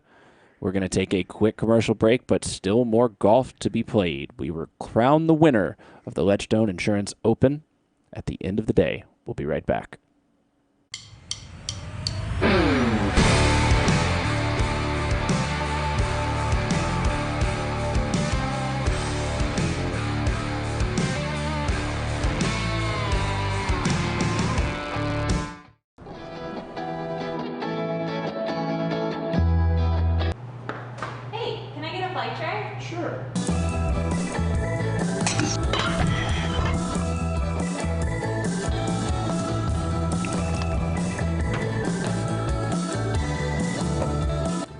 Flight's ready.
Disc golf is a relatively young sport, but its popularity makes it one of the fastest growing pastimes in the world.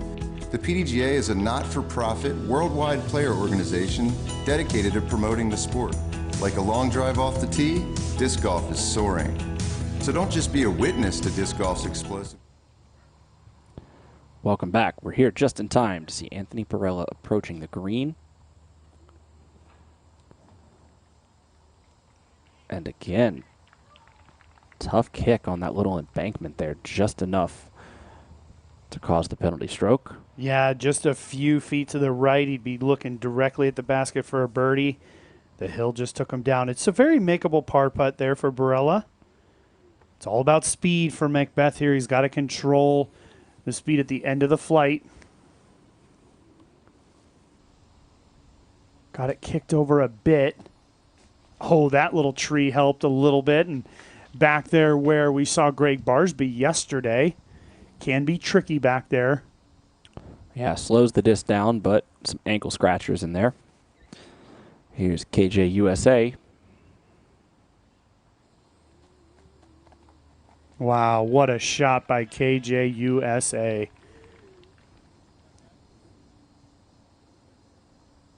Still walking up to Ricky's shot. Trusty forehand time.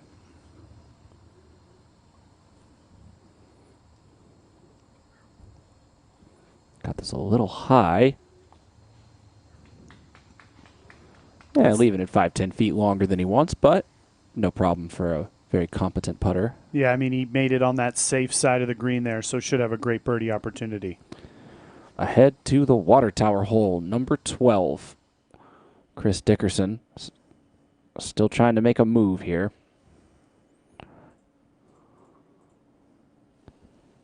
This looks a little inside. Look at how much energy it caught. And then look at how much energy it had. Oh, he still gets the red flag. It looked close to me. Yeah, it certainly did look close, but I trust the spotter. He's basically standing right on top of it. So Chris Dickerson will be left to throw back from the drop zone. It is a good up and in. You can get up and in very easily here from the drop zone on number 12. But, yep, mistake for Dickerson. As I mentioned, I think Dickerson is really battling for second place here. As for the current status, the entire tournament is, as Wysocki has a huge lead. We'll see Wysocki here. Again, this hole playing the 6th most difficult, and Wysocki has this putt for birdie, but it's right at the water. Oh, it's right in the chains. Never a doubt. High and strong. I mean, the weight of Ricky's putt is back. This is just classic Ricky Wysocki, man. Put it in the fairway, put it up on the green, and then smash those chains. Barela looking for 3 throws to card the par.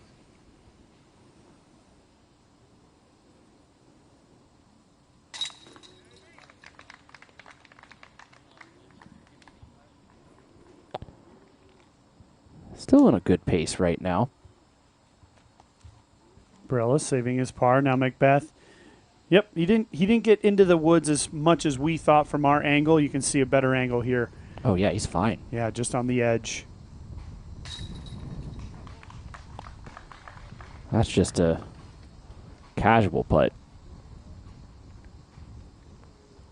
So not on the hole, but in current time, McBeth will take a 2-stroke swing on Dickerson. Here's Dickerson. The best he can do is bogey on hole number 12. So McBeth will be clearly in second place by a few shots here, and we can see Barela just trying to get his disc, and McBeth helping him out. He says, just get in there. Thanks, dude. Get in there and grab it. Nice. 8 strokes is the current margin for the lead for Ricky Wysocki, trying to get up onto this list of big wins, and I don't think it's a surprise to anybody that Paige Pierce is going to be featured on here more times than not. But look, Paul McBeth at this very tournament back in 2016 took it down by 12. Katrina Allen still the big winner back at the Green Mountain Championship with a 16-stroke margin of victory up there at Smuggler's Notch. So, you know, this is Lanyap. as we say down in Louisiana. This is extra bonus if you win by a lot, but I think Ricky's just going to be happy to take home the trophy, no matter what the number is. Out to 12. Let's show you how Chris Dickerson finished the water tower hole.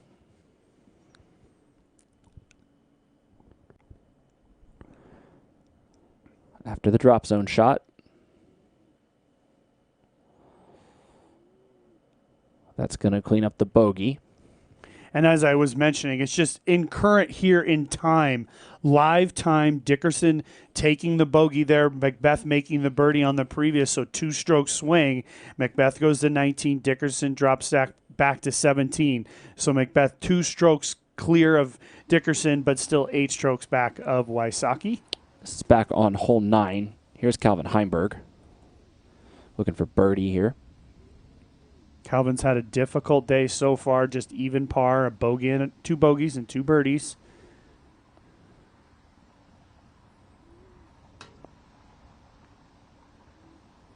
Comes up a bit short on that. You can see it was a little bit of a tailwind he was dealing with.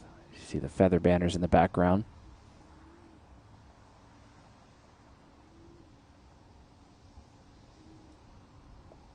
Lead card sitting on the tee of 9 right now. Nikko here on the green.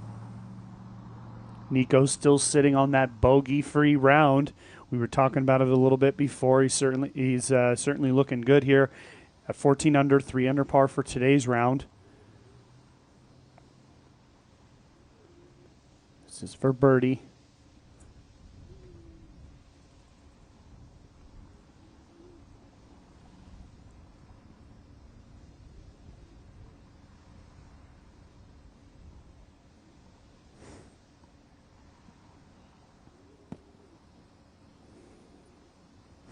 Leaving that run a little bit short there, too.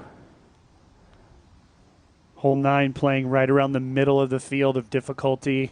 Here is either the 10th most difficult or the 9th easiest, however you want to look at it, right?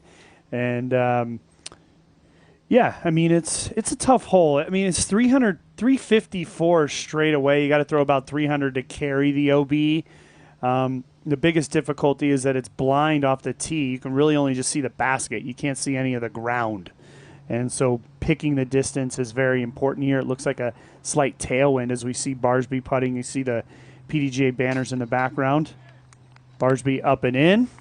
He makes the adjustment watching Heimburg and Locastro putt.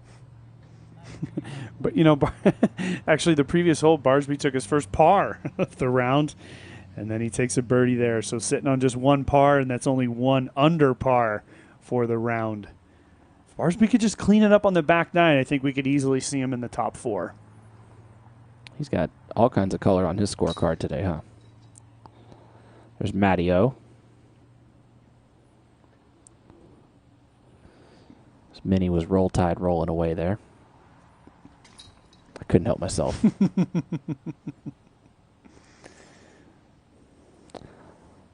Matty was great. I remember I first met the guy back at Masters Cup a long time ago. He was sporting a houndstooth hat. I was sporting an LSU shirt. And, of course, we talked some smack. And then by the end of the day, we're friends and chatting about football. Let's fly, number 9. Yes. In the South, football is the common ground of all the people. Here we are, 354 feet. Just like I said, the one trickiness here is that you cannot see the thick grass from the tee pad. All you can see is the pin sitting out there. So you just got to judge the distance, put it in the green here. The green does widen out as far as the inbounds area is concerned on the left side versus the right side.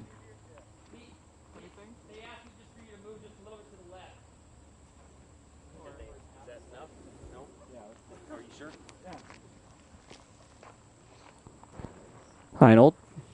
That's your tournament director, Nate Heinold, right there. He's regulating the gallery.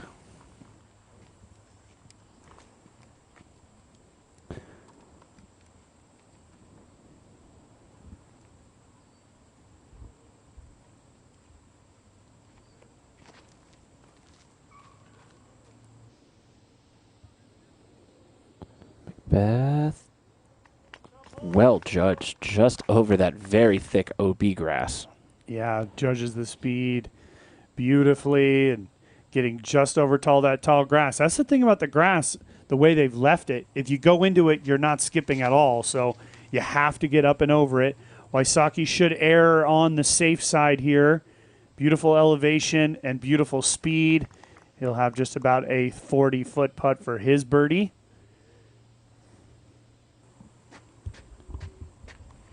Here's Kevin Jones.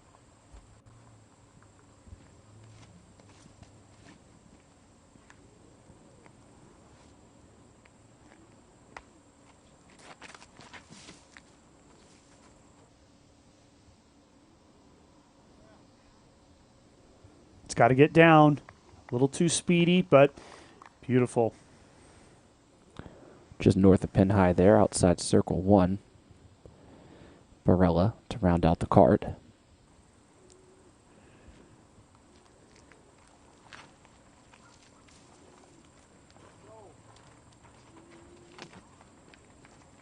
That's going to be well safe out to the right. He'll be first to putt. Already 9 holes away. And you know what the best thing is? You always know where hole 12 is on this course. You can just see the water tower no matter where you are. Right, exactly. You just use it as a guide for yourself. The dog saying, hey, what's up? We're live on the Disc Golf Network here on the DGPT. Buy a subscription. Aw. Is that wrong? Are we supposed to use dogs for sales tactics? Look, cute dog, buy disc golf. Great, we all love it. It's been done for decades. Beautiful. Look at these guys. What did they call each other this morning?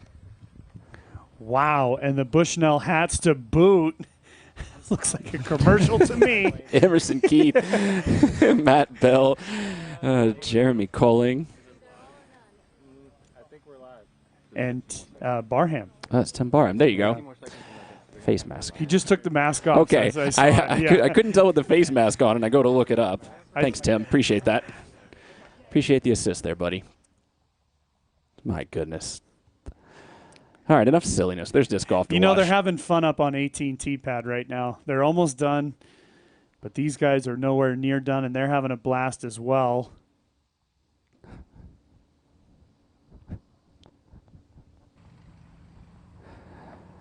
Barela for birdie.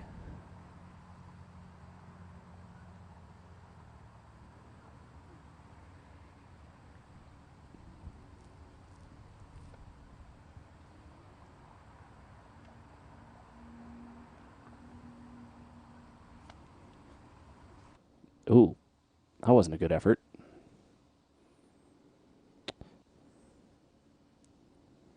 Left side of the green, pushing these shots down a little bit.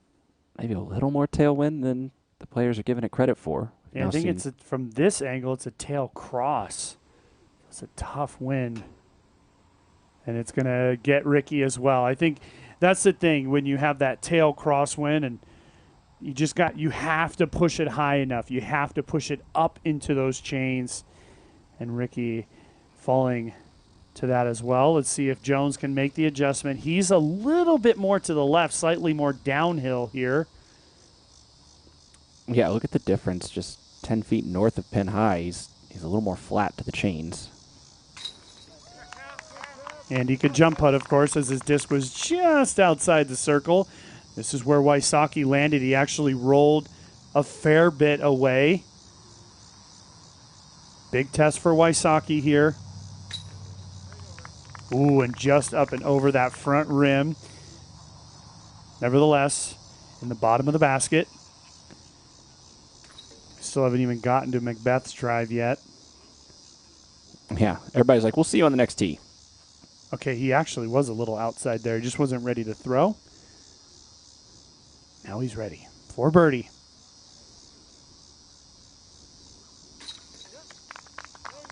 So with this birdie here from Paul McBeth through 9 holes, Ricky Wysocki sitting in the exact same position as he started, 7 strokes ahead of his closest competitor. Halfway done for the lead card. Here's Dickerson on 13. You can see the headwind coming across the lake here. Good little preview of what our lead card will face just a few holes from now. He's going to be short of that tree, which will be in his line.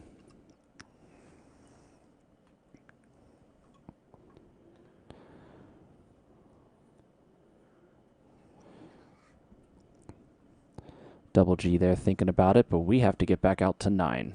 Because Kevin Jones is just about ready to throw. Maybe not. We saw Double G walk off. Okay, we have time to watch Double G. I thought Kevin Jones was up, but he walked off the tee, so we're good. See a crush from Double G. Just looked like a wrist flip from Double G. He's played it to the really safe side. Actually, almost going left OB here on number 13. Maybe playing it a little too safe there. Yeah, that 400-foot wrist flick. So let's break it down here. We've played 9 holes. We've seen a little bit of a change in the lead, although Kevin Jones has done tremendous work to get himself back to even par for the round. And he finds himself in that solo 4th place position, just 1 ahead of Barela. The only person from behind that's done any real work today is that name, Chris Dickerson, right there. But already McBeth has got a 3-stroke lead on him, and still that's 7 shots for Wysocki. It's my belief that we just have to see Wysocki get through about the next 4 holes. If he can get through there with still a 7 to a 5-stroke lead, I believe that he's able to walk this one in and have quite a bit of fun doing it. But there's no guarantees. We're playing 10 and 11 are the 2 easiest holes on the course besides hole number 7. Then you go in and play the 3 very difficult holes, 12, 13, and 14. Actually very surprised to hear that 10 playing easier than hole number 9. Bit of a surprise to me, as it does lay out about 75 feet longer and with a slightly more guarded green.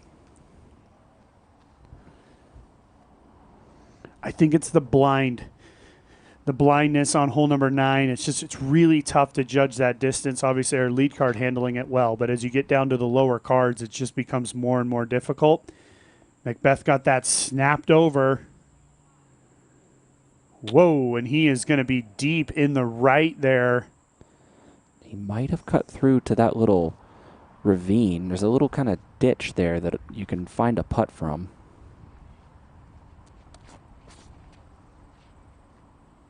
Kevin going with the sidearm here. What a shot by Kevin Jones on a beautiful line, and he's going to get it up just outside the circle, an area that he prefers. Rick going to go sidearm as well.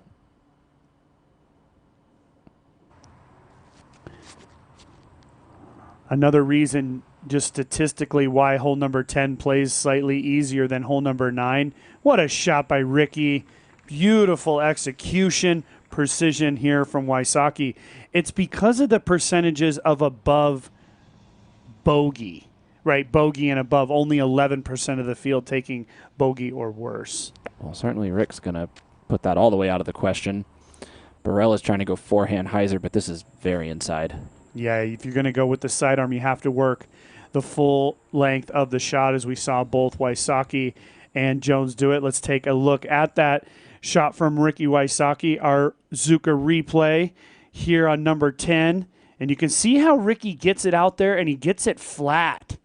And that is what carries it all the way to the pin. We saw the difference with Barela trying to go with just the pure hyzer. Eagle McMahon and Ricky Wysocki, the 2 best hyzer to flat forehand throwers in the world, I'd argue. Yeah, and Barsby right behind him, I would say. I mean, Barsby great from that hyzer to flat sidearm look, but there is the top 10. Not a lot of changes as far as the names. Drew Gibson, he's done some really solid work today, sitting there at 7 under par. How about Ezra Robinson, up 8 spots, currently in a tie for 5th. He's also 7 down for his round today, outplaying the par 5 at the moment.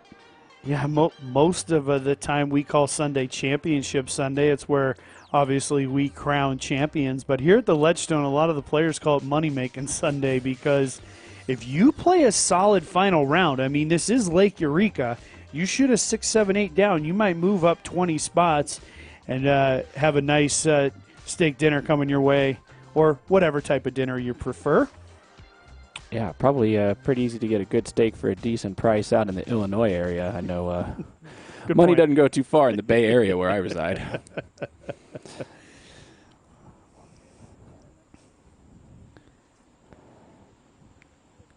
It's going to be Barela and McBeth addressing their lies over here off on the left side of your frame. Yeah, Ricky just coming over to take a look at what they've got. Ooh, Barela doesn't have a whole lot. He's deep in there. He is in that hole, but he's way back.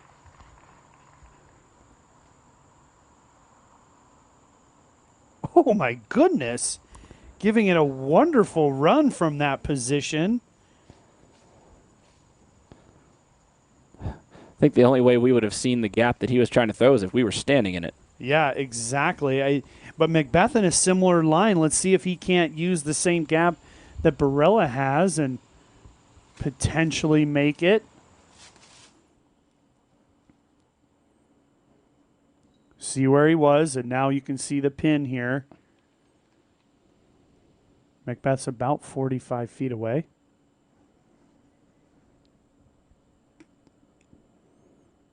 He's definitely running this. Oh, there's no doubt.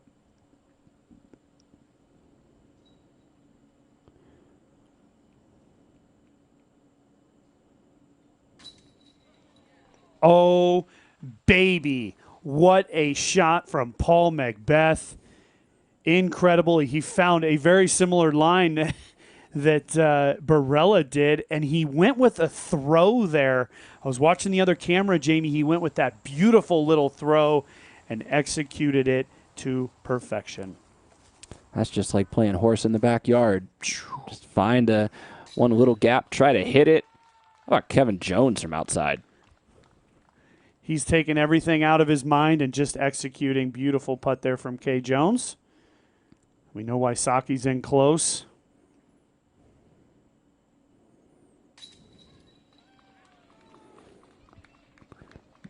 Birdies win titles today for Ricky. He's halfway home, keeps the lead to 7, 8 to play. Barela for par, left out of the party. But good opportunity here. As you said, easiest hole in the course. Yes, indeed. Here, hole number 11. Today playing as the second easiest. Either way, very close there on number 7 here. Just 300 feet.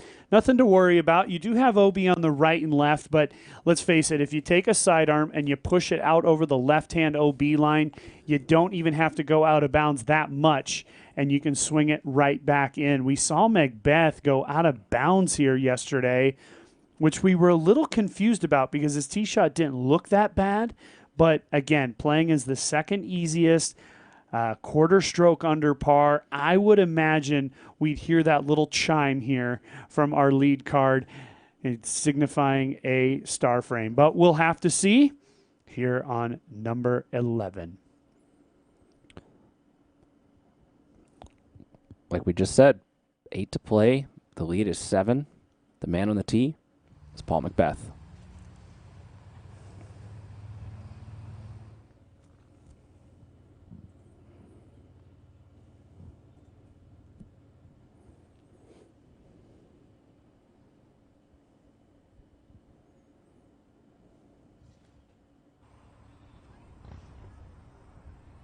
He's left this one high again. Shoulders slump immediately, and you could just tell he wasn't happy with the shot. He's going to find himself out of bounds in a very makeable position, though, only about 20 feet from the basket. Jones doing the same thing. Ooh, yes, the angle saved him there. That's what I said on the flyover. You got to push the left-hand line OB. With an overstable disc, you should be just fine. Well, very thick grass, too, as you just saw from Kevin Jones. Rick's got it dialed. Yeah, circle's edge, a little short. Yeah, he went a little safer there. I could just tell by his release that he was just guiding it. Beautiful shot, smart play by Wysocki, especially with your closest competitor, OB, on the same hole.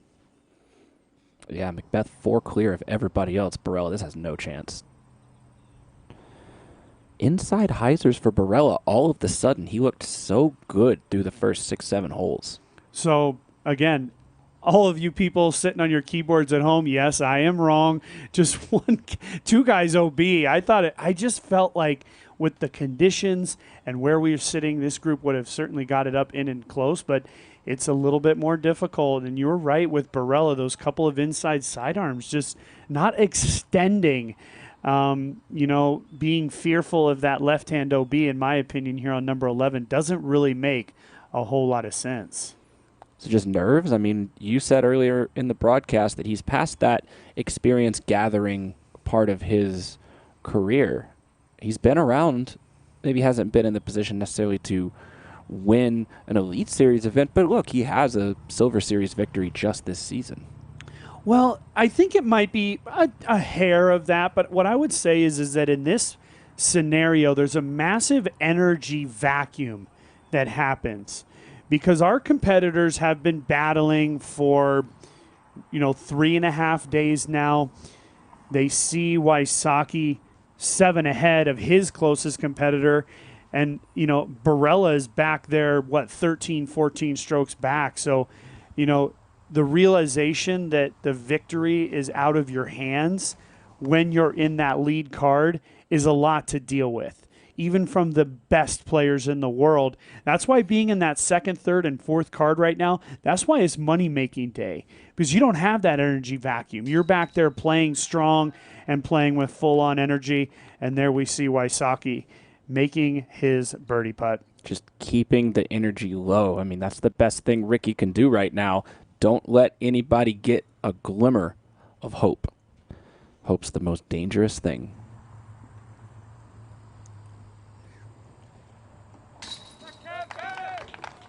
Jones gets a good birdie to fall there on the elevated pin. That makes 5 in a row now for Kevin Jones. He's going to be doing some work to try to chase McBeth. After this hole, he could be par for McBeth, keeps him at 21, leaves Jones 3 back. Bogey will move Jones within 2, but this is a very makeable putt for Paul McBeth. Yeah, this shouldn't be a bogey.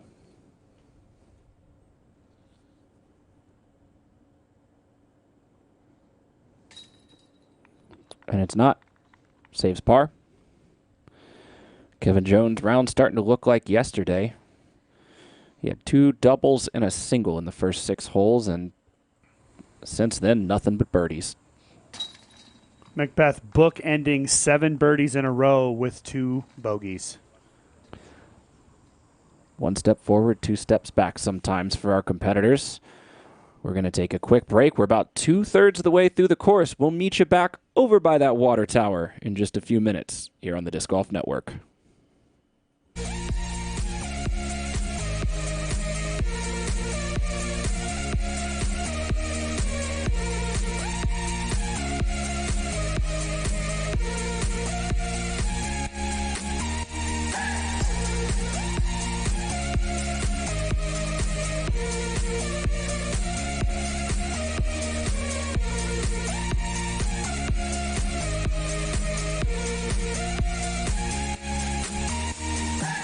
Hey guys, this is Michael Johansson. You guys all know me as MJ. Today we're going to be discussing my 2020 Tour Series disc, the Comet.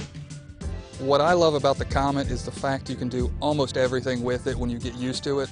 To me, the Comet shines the most when you're in the woods and you're forcing yourself into having to shape a shot around a tree. So it just really makes woods golf so much easier, which kind of is why I use it all the time. You can get them at your local disc golf retailer or always at discraft.com.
Welcome back.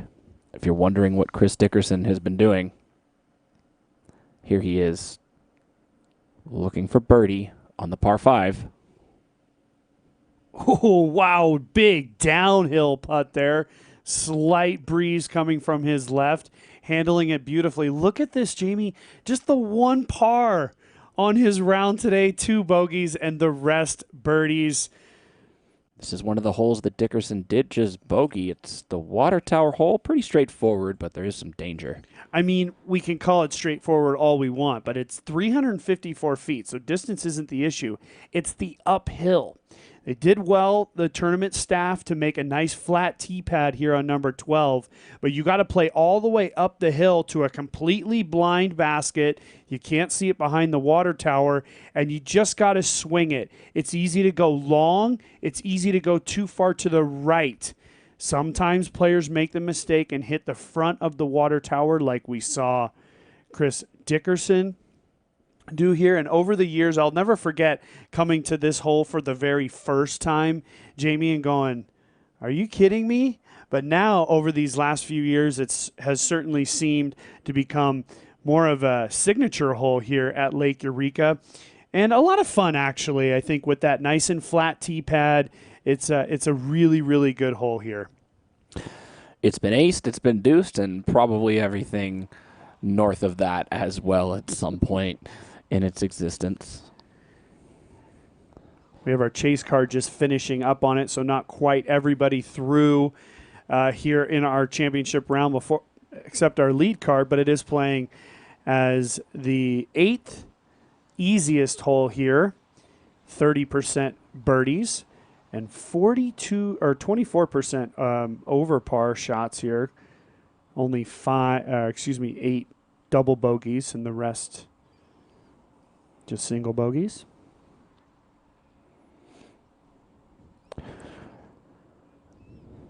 Ricky just still looking cool, calm, and collected. We can show you what's ahead on 12. Locastro for bogey. Missed the island off the tee. Here from the drop zone. And in for bogey. Further and further we get into this 2020 season, the more players we see adopting multiple styles of putting to match the conditions or the shape of the greens or whatever challenge tournament directors try to throw at them these days. It's just impressive to see the variety of skills being displayed on tour, even compared to just a few years ago.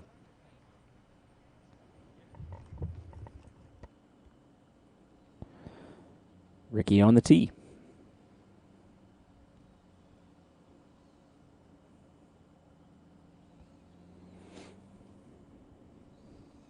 One of the last big danger shots for Wysocki here.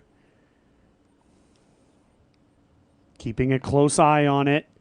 Hitting off of the water tower, and a beautiful effort there from Wysocki. That's really the best shot, is to come in just on the side of the water tower, and then you kind of kick forward. If you come on that short side, it tends to grab the spin and roll it backwards like we saw with Dickerson.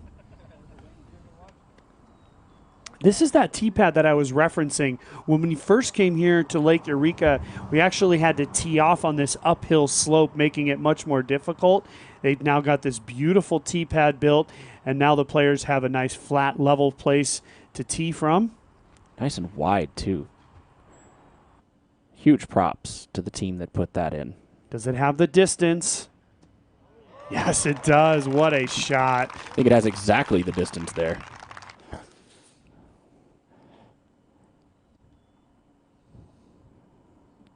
McBeth coming off the missed forehand drive on number 10. We'll see if he can't follow it up with a wonderfully executed hyzer here.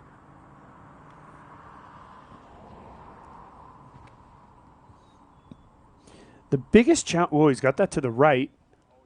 Okay, he's missed the tree on the right and brought it in beautifully. The big thing here is you can't just blast it off the tee, because if you do that, you're going to go long. It's easy to go long because once you get up the hill, it's flat. So you got to judge that distance, which our first 3 have done with almost perfect execution. Here's Barela. Again inside.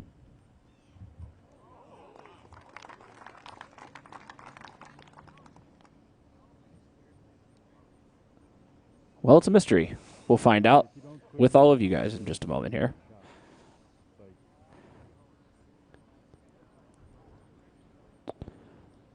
Let's watch Kevin Jones' shot one more time here. This is exactly how you play this hole.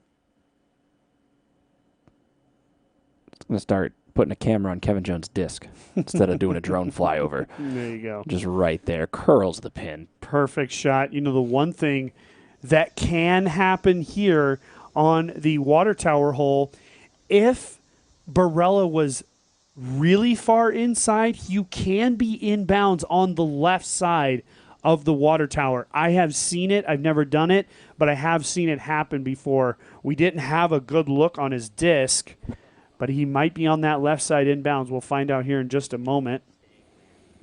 And you're seeing Chris Dickerson, who's waiting on number 14.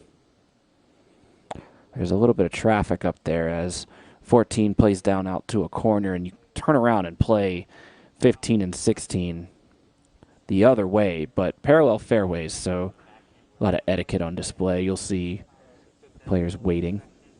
A couple of Florida legends, Johnny McRae, Garrett Gerthy.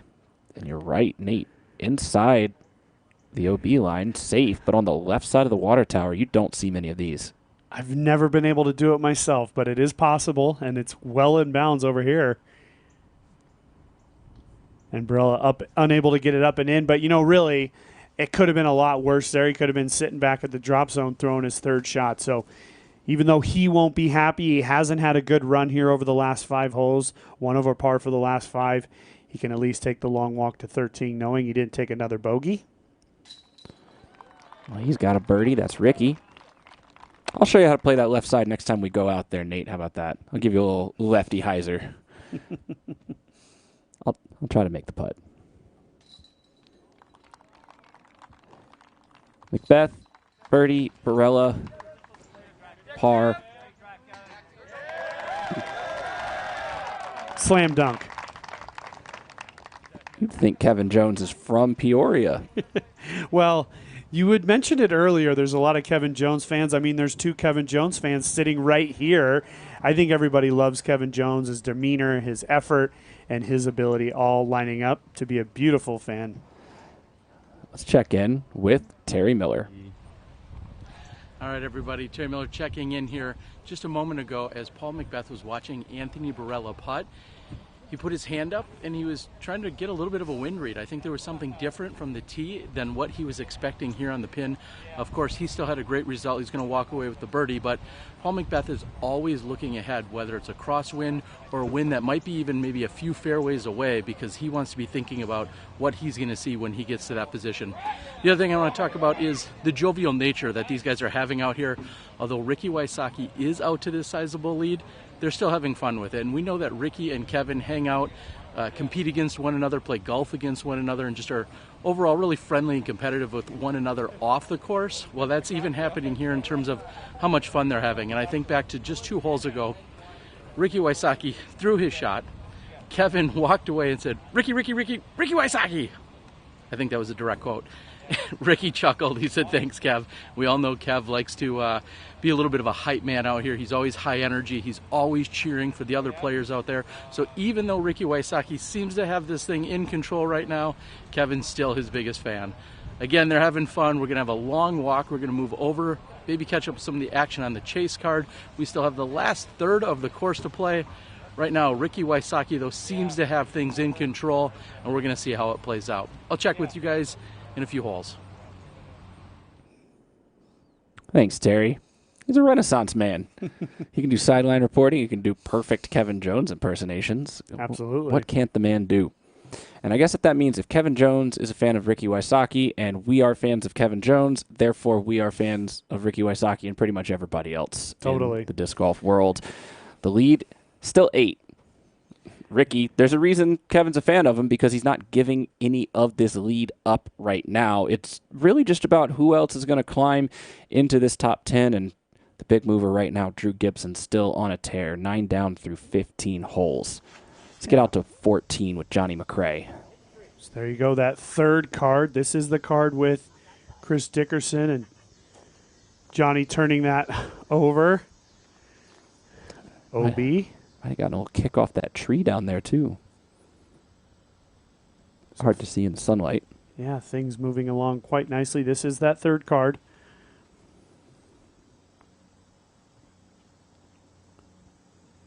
You know, it's one of those things, if any of our players were to take a look at the leaderboard currently, all you can do is give a round of applause for Ricky Wysocki. For me here in the booth, I got 2 more holes for Ricky to get through, and then I'll pretty much start etching his name on the crystal in the clubhouse if that was something that we did. I still do believe he's got to get through these next 2 holes without making any kind of big mistake. Yes, it's an 8-stroke lead, but if he gives a couple of 2-stroke swings, you know, you never know with 4 or 5 to play. But either way, fun day here at the Ledgestone. It seems like all the players are reserved to giving their best effort and trying to have fun doing it. Paul, you're very apologizing to the camera right there. Man's got nothing to apologize for. He made third card. That's kind of an old school thing, though. He got greasy through the tree. You know, he could have kicked OB. He's apologizing for getting lucky. I used up all the rest of the luck on this hole. Yeah. Let's see if Chris Dickerson wants to test that theory or if he can just go clean through this gap.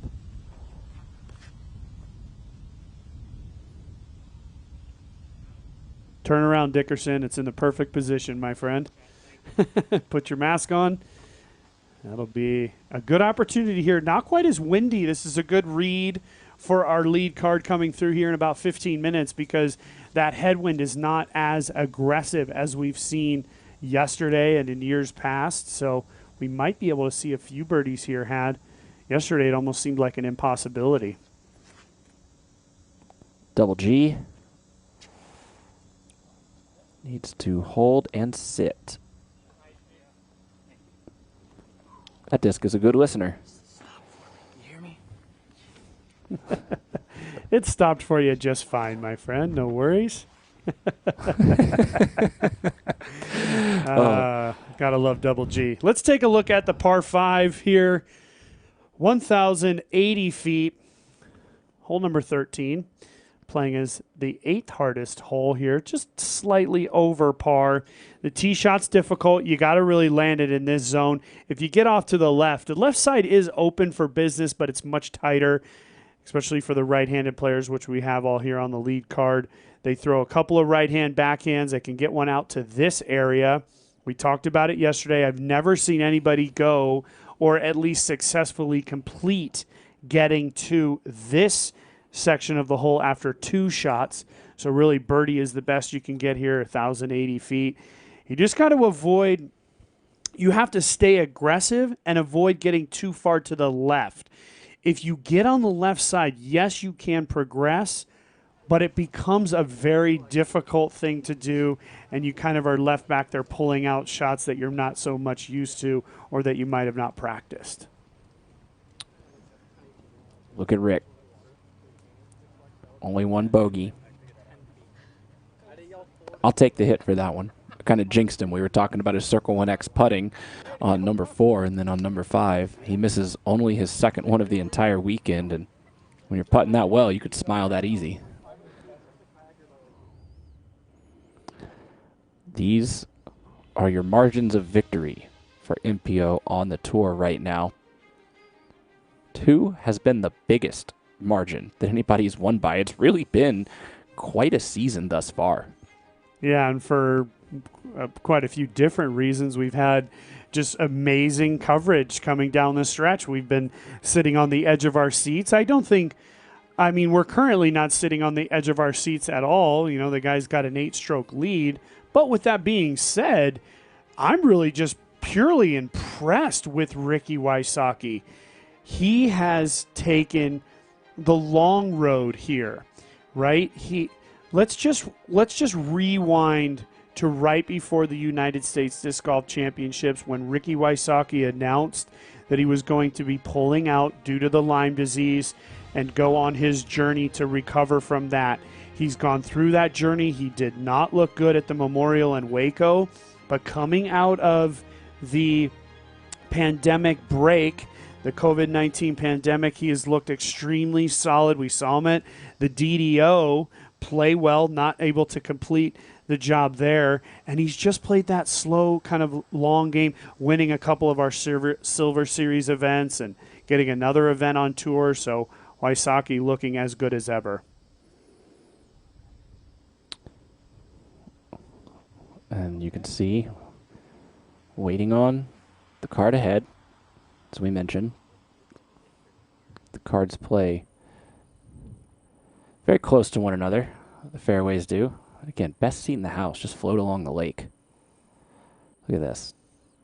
Beautiful Sunday out in Eureka. Best way to social distance. No masks required on the lake. We see the tee pad of 18 and the tee pad of hole number 13 adjacent to each other. For the eagle-eyed fans who noticed that we didn't have the Idlewild open on that graphic, still fits the pattern. Eagle McMahon won by 2 over Chris Dickerson. So still the largest margin of victory that we've seen in 2020. Great point.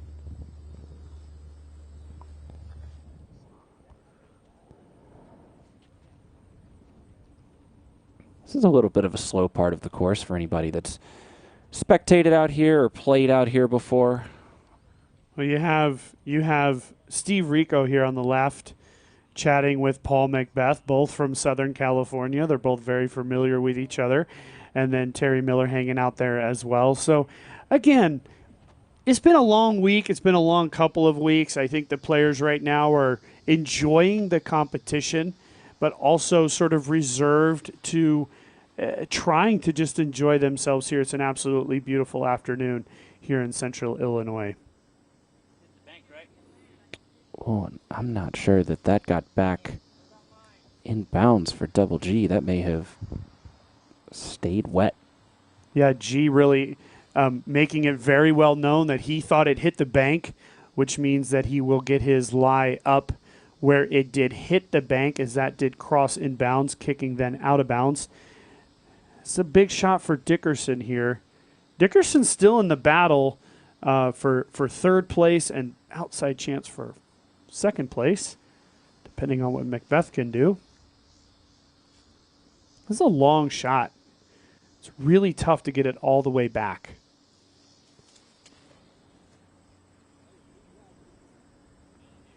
He's put a move on it. Oh, look at that. And takes a nice kind of check skip. He'll have about a 25-foot putt or so. Up ahead on 18. We mentioned Stevie. Let's show him throwing here. Try to lay down this roller. Stevie Rico's PDGA number is in the 4,000s, one of my best friends, and it's been a real pleasure to see him play just a few shots here. We saw the 3-putt from yesterday, but that looked like a beautiful roller from Rico. This is Tristan Tanner representing Colorado.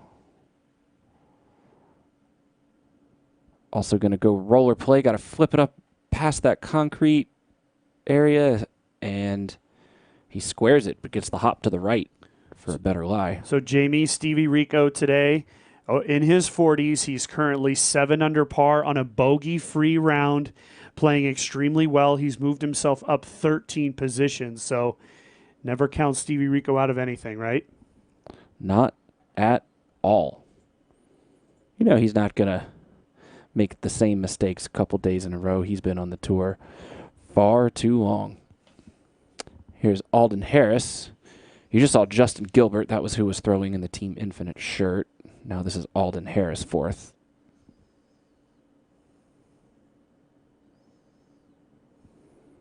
Great shot there to the center of the 18th. Swivel around to get number 13. That's why it's a great spot to spectate. You can see 13, 17, 18, all from the stands. Wysocki Uh-oh. Okay, it did lay down. I don't believe that was out of bounds, but that was a dangerous kick, as it can kick right down into the water from there. Just a few more dangerous shots really for Wysocki left. Jones well inside, asking for it to get down, heading towards that OB line. This is where we saw double G just about 20 minutes ago. Yeah, that was extremely safe from Kevin Jones. It's a slight headwind here. You can see the ripples on the water working their way towards the players. But I would say the wind is a breeze more than an actual wind. Paul asking for it to check up. The problem, if he gets too deep into that pocket, it does become a very difficult angle to take the hyzer on the next.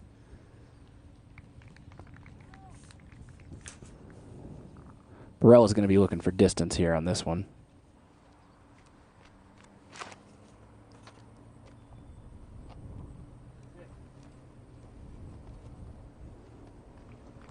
It's just a little bit of a wind drop. We saw that happen at the end of the line there, but he's found a good spot there on the fairway of the 13th. We're going to take a commercial break at this moment as they're going to walk around the lake that you see right there on the edge of frame. We'll meet you on the other side here on the Disc Golf Network.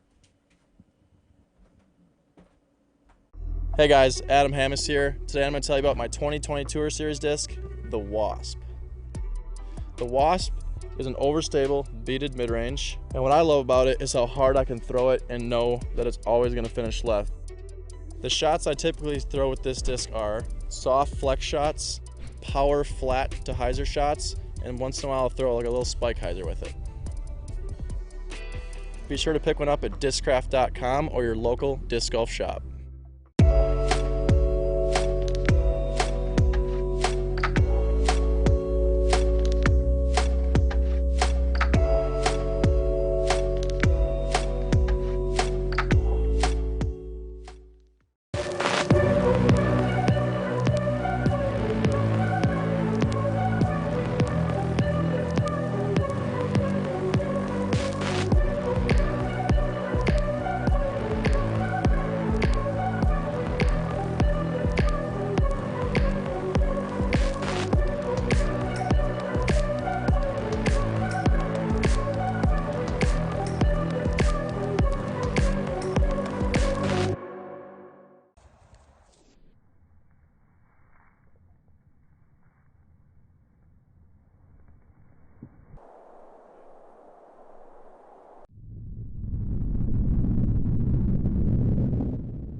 Have you discovered disc golf yet? Get started on the right track with a prime starter set from Dynamic Discs featuring the Escape, Truth, and Judge. The Escape is a controllable driver that flies straight at low speeds and can handle enough power to get massive distance. The Truth is a straight flying mid-range for maximum control, and the Judge is our most popular putter trusted by our pros around the basket and off the tee. These starter set discs are made in our affordable prime plastic for a great price. We've got more discs, bags, and everything you need to get better at Dynamic Discs.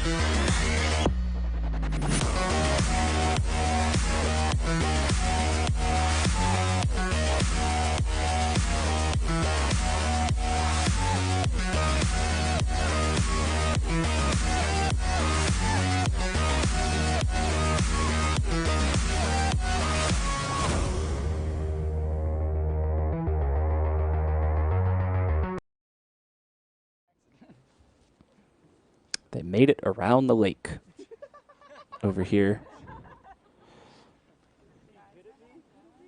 Kevin Jones trying to take down the course early. He's still got a few more holes to play, fella. Sure, the volunteer staff won't mind if you come out after your round and do that, though. McBeth was going to make Jones's shot actually out of bounds. Just move the line there.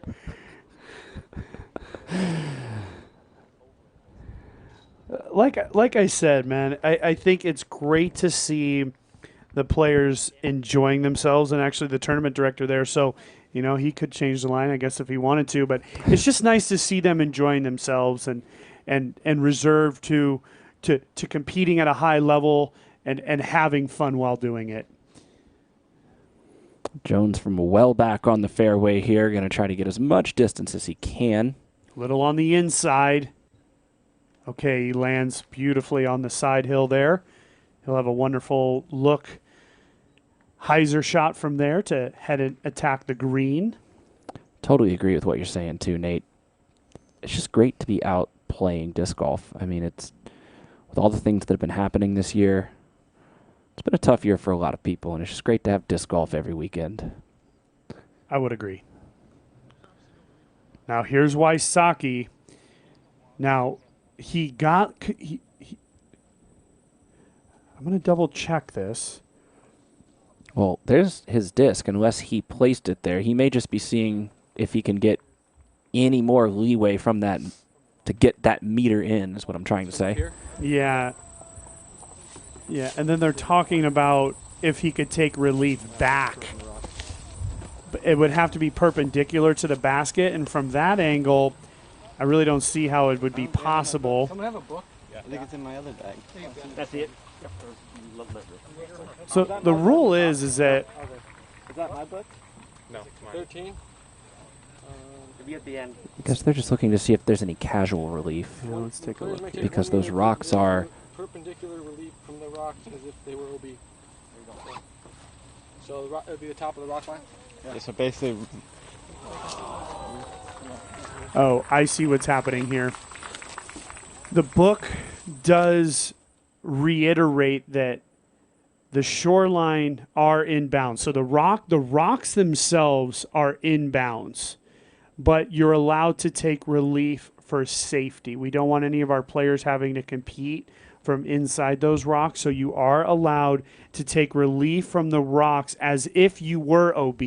So he's able to take that meter. I am reading exactly what they're reading, and he's done this legally. So very fortunate here for Wysocki. Not only is he inbounds, but he gets a nice lie. Well, good move there by the tournament staff as well. Keeps the players safe. There's no reason to risk an ankle or something like that. Rick's found the middle of the bushes there. That's a bad place to be on this hole. This is what I'm talking about, though. 13 and 14. Ricky has to get through this without any major shuffles in the leaderboard. McBeth can. McBeth's in a tough position, though. I think he got a little deep into that pocket. We'll see how he's able to attack. But Wysocki just has to avoid a big number here and any two-stroke swing. Well, here's that left side of the fairway that you're talking about, but Barela's not even looking at it. He's going up and over. He's left just far back enough to where he can go ahead and execute the spike hyzer, which with his body type is very easy. Able to do that much easier than I could ever. And now we see McBeth. I just saw him. He's just walking back from looking out on the right side. But again, he got too deep into that pocket. McBeth's not afraid of low lines and low ceilings either. He's very good at height control on his shot, so he might think about this left fairway. Now, he wasn't playing with Gregg Barsby yesterday, but if he could somehow just control his sidearm to the area that Gregg was yesterday, there's a beautiful hyzer line from over there. So just right in line with McBeth, just to the left of him there. If he goes that way, then he can throw the big hyzer from over there. We saw Barsby absolutely park it from that position yesterday. So it all comes down to preparation here for McBeth. I think just a nice controlled sidearm to that light at the kind of the just to the left of Paul McBeth's head would be a perfect shot. Remember that OB line does extend all the way down the left side of this fairway. Correct.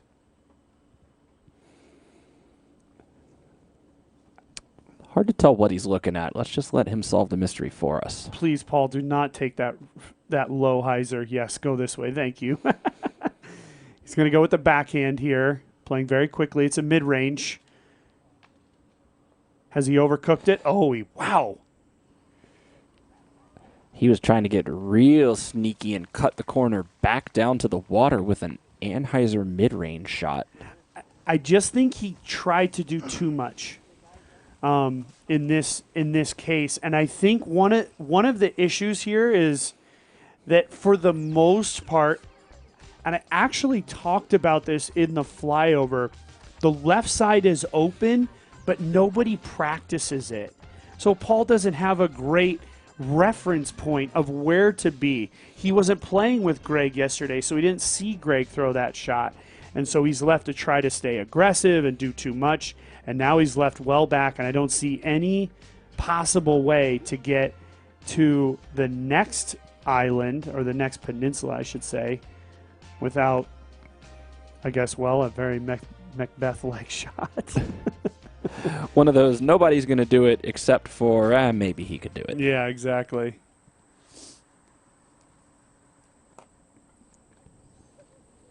I think just a sidearm from where he was would have been fine. Again, to that light. Is there anything to the fact that he hasn't really had to throw sidearms today? I mean, a couple up shots, but he did throw it OB off the tee on 11 when he went to it. All he had to do was get to that sunlight, that shade up, or that sun where that tree is.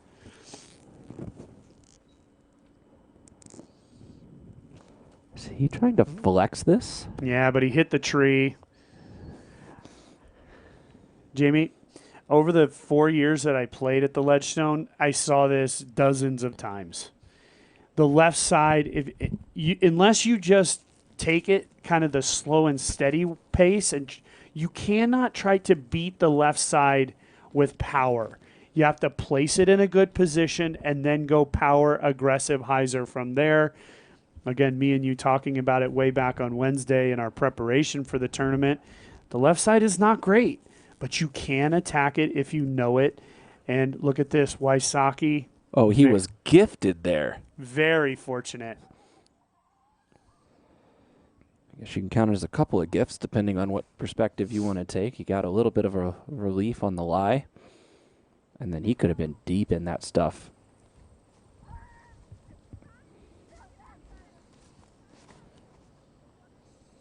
He's left really far back, but it's a wide open shot. Are you kidding me? What a shot from Ricky Wysocki. That is going to be a park job while McBeth is left back battling for his, now it'll be battling for pars. He's lying 3, throwing his 4th shot. Yeah, McBeth, the only player even to 20 under par, as Ricky is on the verge of going to 31. And this to me is now Jones's opportunity here.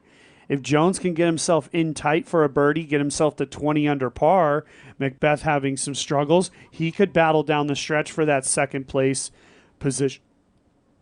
Certainly could. I mean, we have to remember there's still Pro Tour points on the line here, bragging rights, confidence as we move forward through the rest of the tour.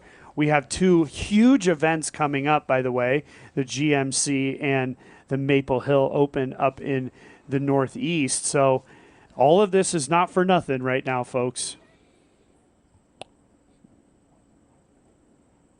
Boy, hit a branch. Yeah, well back outside of both circles, still on the fairway. Yeah, right now on Pro Tour standings, of the people you're seeing on this card, Paul McBeth is in 3rd. He has 368 points. Nikko Locastro ahead on the chase card in 4th, 314 points, about 50 back. Ricky Wysocki within 1 point of Nikko. Kevin Jones about 100 points back of McBeth right now. So So McBeth will definitely surpass McMahon, but he will not pass Heimburg. Because a second place finish, I believe, is 90 points. Yeah, Kevin Jones, Ricky Wysocki can all make some moves here. Nikko Locastro going to make the battle at the top very tight. And, you know, even though Eagle McMahon has done great work, it's 200 Pro Tour points out of the 426 total in the last 2 events with the wins. Look at this. He's got to go high left. Come on. There's the disc. Come on. All right. So with the missed shot by Jones, that putt will be for par. Jones left well back for his 4th shot. It might just be a push here on number 13. That was an opportunity for Jones. I mean, he just really missed a shot there. Jones has birdied the last 7 holes in a row. So, you know, we would have liked to have seen Jones pick that up. And right behind Jones is Chris Dickerson. Dickerson picked up the birdie on number 15. They're currently in the fairway on number 16. So Dickerson could post a number here, you know, call it maybe 20, 21 under, and then Jones has got to try to match that. Can't see McBeth coming backwards at this point. Maybe a stroke here, a stroke there, but he's not going to come back too many, I would imagine. No, plenty of birdies on tap. We're just glossing over how ridiculous of a shot that was by Paul McBeth, by the way. Oh, KJ. Branch is eating his lunch on the par 5 right now. Wow. He only went up about 35 feet.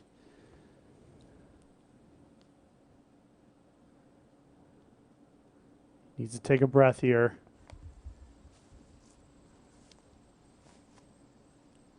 This is makeable, but a lot of danger to the right of the pin.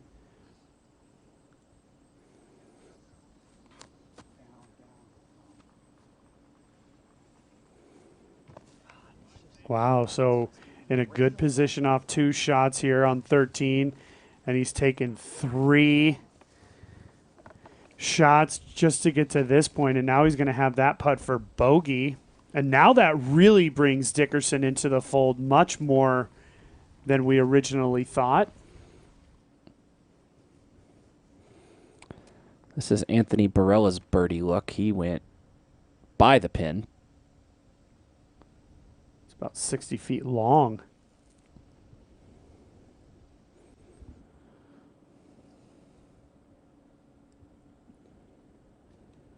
There is a B back there, too. I don't know. Our U-disc isn't showing it, but he was very close to the out-of-bounds area. All right, so now McBeth here at the top of the hill. This is his 28-foot putt for par. Remember, Wysocki in close for birdie. That's just a really good par. That 4th shot that he threw, the high flex over the trees with enough angle and speed control to find the circle. Impressive. Huge recovery. Kevin resetting. He might have putted that 70 feet. As much wind up as he had.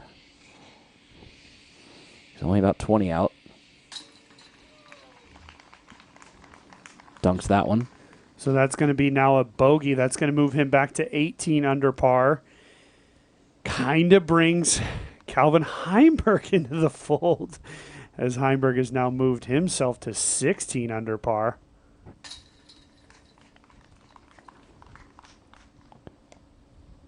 Barela's par. A lot of promise Barela was showing early in the round today, and it just kind of petered out on him. Wysocki, birdie, as everybody else takes par. Yeah, our replay provided by Zuka here as we see him take it out over the water and bring it in beautifully. Look at the speed control from Wysocki, and another tap-in birdie to move himself to 31 under par. I don't know about you, all of you at home, but it certainly seems like Ricky Wysocki is playing on another level. You see the scores are on par with everybody else. but it's just the pure consistency and the precision that he has shown from our tees and baskets and greens, just missing the 2 C1X putts so far. In my opinion, if Ricky can go ahead and get through number 14 here without too much disaster, or by all means take the birdie, then it'll be a coronation here for the final 4 holes. How about Steve Rico making that top 10? He finished 8 down, so he did grab that birdie on the last hole. He did. Stevie Rico with a bogey-free 8 down, moving himself up 15 places just today. Congratulations, Stevie Rico. Ricky off the tee. Can he get the corner? Oh, he just gets it up and over the edge. Beautiful shot from Wysocki. He'll be in the absolute perfect position to attack here on number 14.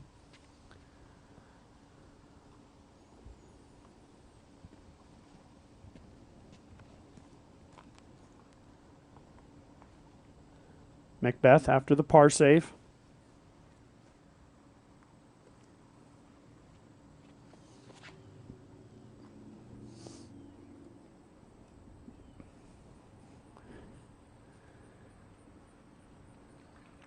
Good shot there from Paul. Yes. Wonderful shot. He made the mistake yesterday going out of bounds off the tee pad. This was one of his bogeys yesterday.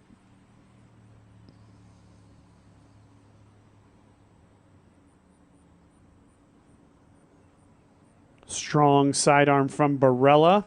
Beautifully executed. So 3 for 3. Kevin Jones needs to take a deep breath here. Still a lot of opportunity as he's playing a battle with Chris Dickerson for 3rd place right now. And KJ squeaks by the first tree, gets down into the low part of the fairway there. Going out to 15. This was a few moments ago. Chris Dickerson, we haven't forgotten about him. He hasn't forgotten his mission either. Look at that smooth turnover. He's going to land up in that C2 kind of area. Yeah, you can just see right here about 35 feet. He's going to be able to execute that Dickerson step putt. And in the heart of the chains, what a day for Chris Dickerson. I'm not always right, Jamie, but I think I feel pretty right in taking Chris Dickerson in the final round of almost any tournament. Certainly. 10 under. Wow, following up his 9 under par round from yesterday, and he still has 2 holes to play.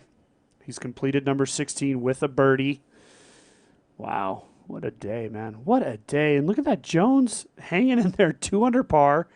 Not his best day, of course. Still in 4th place. But look what he's got to deal with here. Threw a pretty good shot, but the run-up is now treacherous. I guarantee I have to be in the white. Now the issue here is that crack is going to really hinder his run-up. You can see he's trying to play the dance move over on the left side here. A long way to the pin. See that step, that last step? Can't think about your footwork when you're trying to throw as far as he is. He can't do it. He's saying that he can't do it. He's going to take a little bit off of it here. Had to go all upper body there, which means he won't be able to gather enough distance, and he'll be left out there about 50, 55 feet short of number 14 here.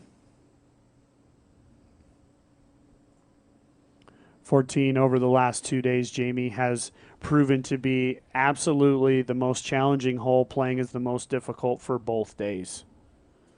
Second throw, Barela.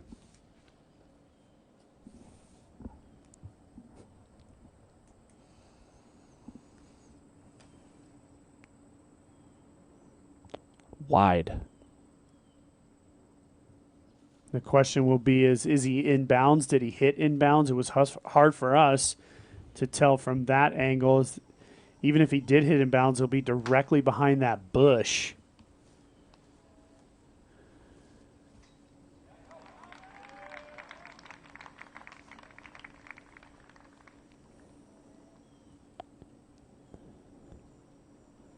McBeth a little bit out of position slightly.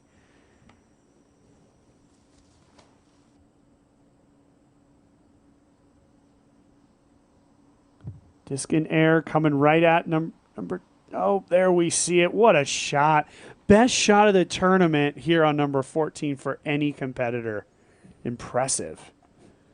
McBeth pretending like it's tied right now. Do you expect anything different from a classic McBeth Wysocki battle? Wysocki's on the dance floor too. He's down by the water, putting away from it. I would pretty much say start writing on the crystal. Put Ricky Wysocki's name on that leaderboard. He's just too locked in. Those were the two shots I was most concerned about heading down towards the stretch, and he's executed them perfectly. I'm looking over here at the hole stats, Jamie, here on number 14. Just 10 birdies. And we had two guys within 5 feet. Drew Gibson and Thomas Gilbert had just 5-foot putts here for their threes. And they don't throw far at all. No, not at all, those two guys. You can see now the whole statistics at the bottom there. Look at that, just 5% of our field in circle one. Barela was out of bounds. Not going to get the mark. Either that or it's a provisional. My goodness. Oh. Somebody grab it for him before it sinks. I feel so bad for Anthony Barela right now. AB has not taken a birdie since hole number 8. And now he's looking at best a double bogey here on number 14. Boy, tough day for Barela. He'll have a lot to take away from this, though. We talk about that all the time, don't we? Tremendous talent.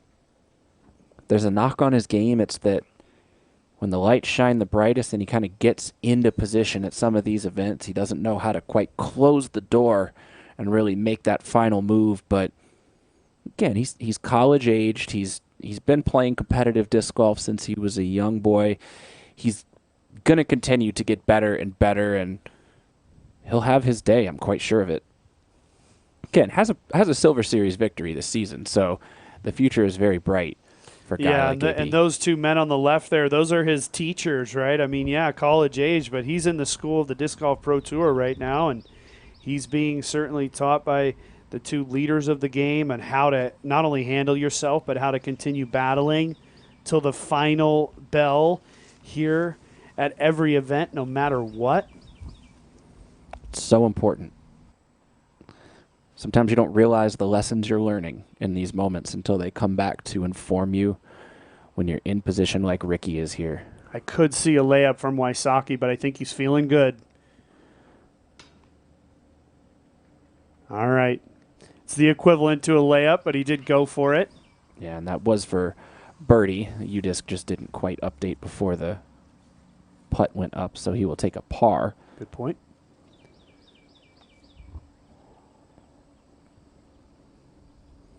Heimburg just cashed a 50-footer on hole number 15 for birdie.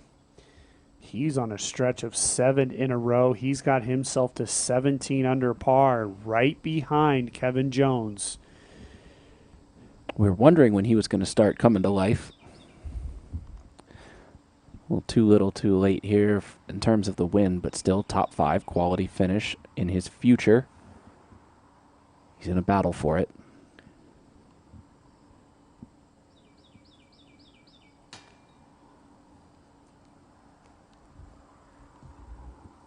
Barela coming up just short. You kind of have to look and just about Calvin Heimburg there. After the first round, he was sitting at 1 over par. He's worked himself all the way almost back to 20 under par. He's certainly currently sitting at 17 down. Impressive run by the great player. Birdie from Paul McBeth. Everybody else is going to just do some tapping in right now. Let's go ahead to 17. Chris Dickerson, the man on a mission. We can confirm that he did birdie hole number 16 as he headed to the tee pad here. Look at how calm. A little bit of a tailwind here. And what a drive it was from Dickerson, thanking the crowd. Well, we'd show you the putt, but there's really not a whole lot of putt to look at here. This is just a don't knock your head when you're picking the disc up kind of scenario. In case you forgot who the man is, he comes to play on Sunday. He's just nipping at your heels, right, from the chase card to the third card usually. So, I mean, we've left a little space at the bottom there because we're going to fill in here and the next one and the next one. Out there at the Dynamic Disc Open, that was a solid round of 4 under on a very windy day. Look at that, the 13 under at the Great Lakes Open, only moving him up 4 positions, but that 5th position, the one he missed out on, was the win as he finished just behind there of Eagle McMahon, and then followed that up at Idlewild with the same scenario, but up 15 positions in the final round. And today he comes into 18 at 11 under par. And he's come up 6 positions here, which is actually quite a bit as the players were fairly stretched out. Chris's wife, Brittany, there, rocking the matching Sunday plaid. It's an interesting take on the classic Tiger Woods outfit.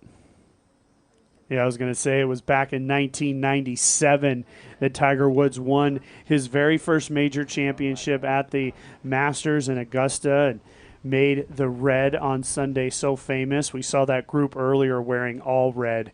So we all have Tiger Woods to thank for quite a few things, but the Sunday red is probably one of the most prolific. Yeah, McBeth certainly partaken in that Sunday red tradition too. And his past victories. Look at this shot. A little long left. He'll be out there right around the edge of the circle. That's a tough putt, I'll tell you. The wind's coming from the right on an elevated pin. That's just a masterclass in how to throw an uphill turnover. The wind pushes him out just a little bit. Ricky, this might be even better. And it is. Is there any doubt at this point, folks, that this is Ricky Wysocki's world and everybody's just living in it?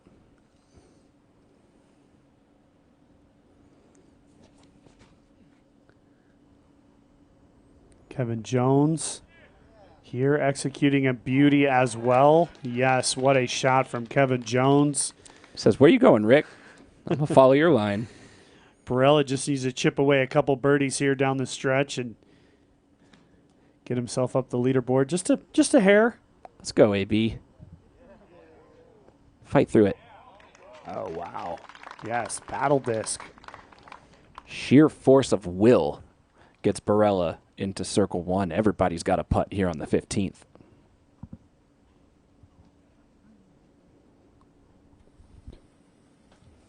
Time to finish up the round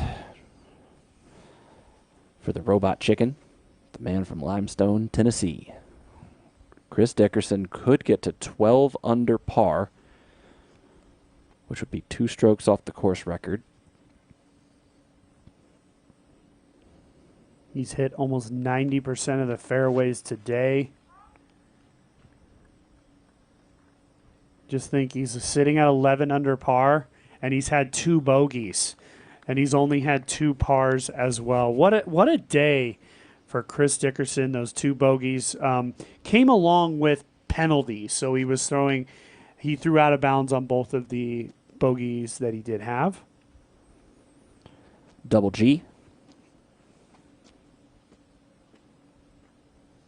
Garrett having a somewhat okay day, 3 under par, sitting at 12 under par in a tie for 13th place. If he birdies here, he can move himself into a tie for 10th place.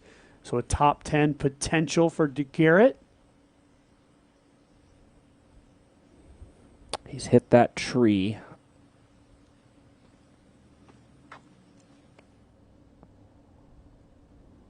Let's go to McBeth.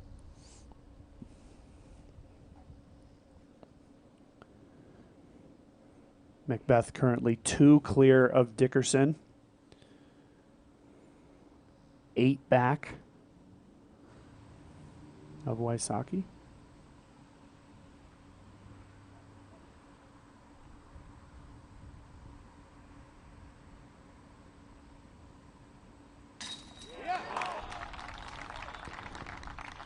Just looked like somebody had it on a string and was just pulling it into the basket there. That was perfectly on line.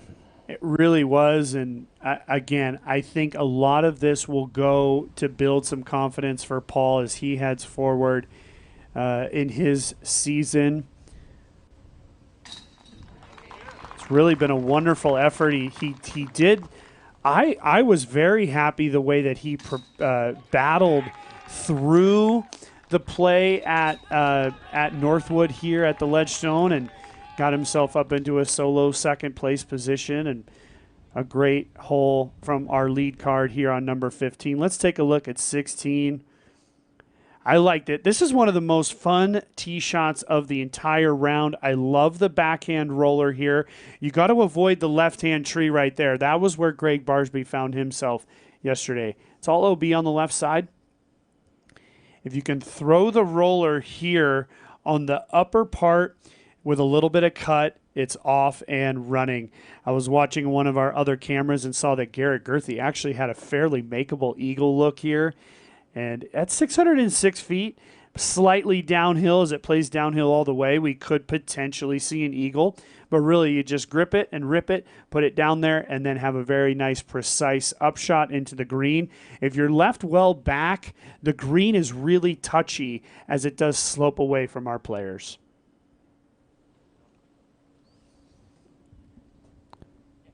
Star frame for the lead card on 15.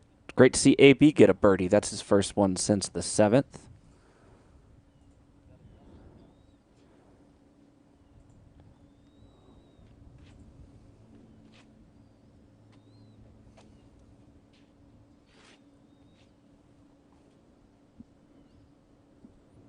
McBeth, he only has 3 pars on his scorecard all day. The 1 bogey.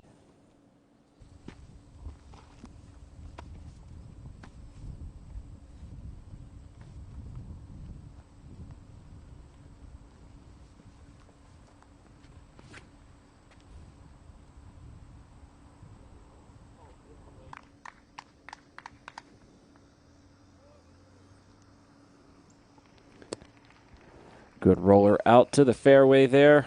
Little tight to the tree, but should be a pretty standstill shot into the green nonetheless.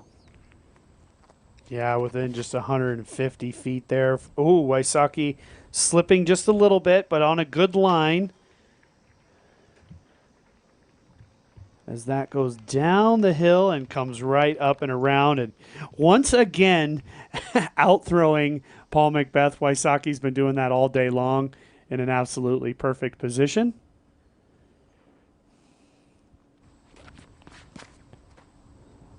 Kevin Jones slipping on the roller too. Oh. A little wide. He actually hits that tree to the right edge of frame there. He's only going to be about 100 or so feet off the tee. Probably see another roller out of Jones from that position. Mulligan.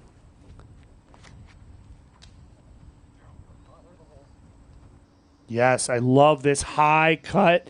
Can this miss that tree and come all the way around? Yes, what a shot by Anthony Barela. He's going to have a great look at eagle. As you see the circle 2 there, that's what he has left, folks, for eagle. Pin high nearly on the 600-foot par 4. Right where you were talking about Double G had a run from just a little bit ago.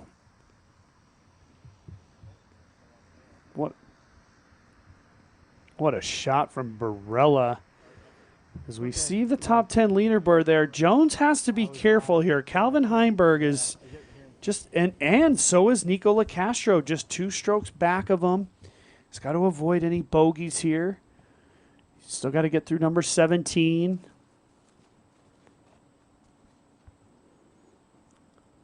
Does it have enough cut?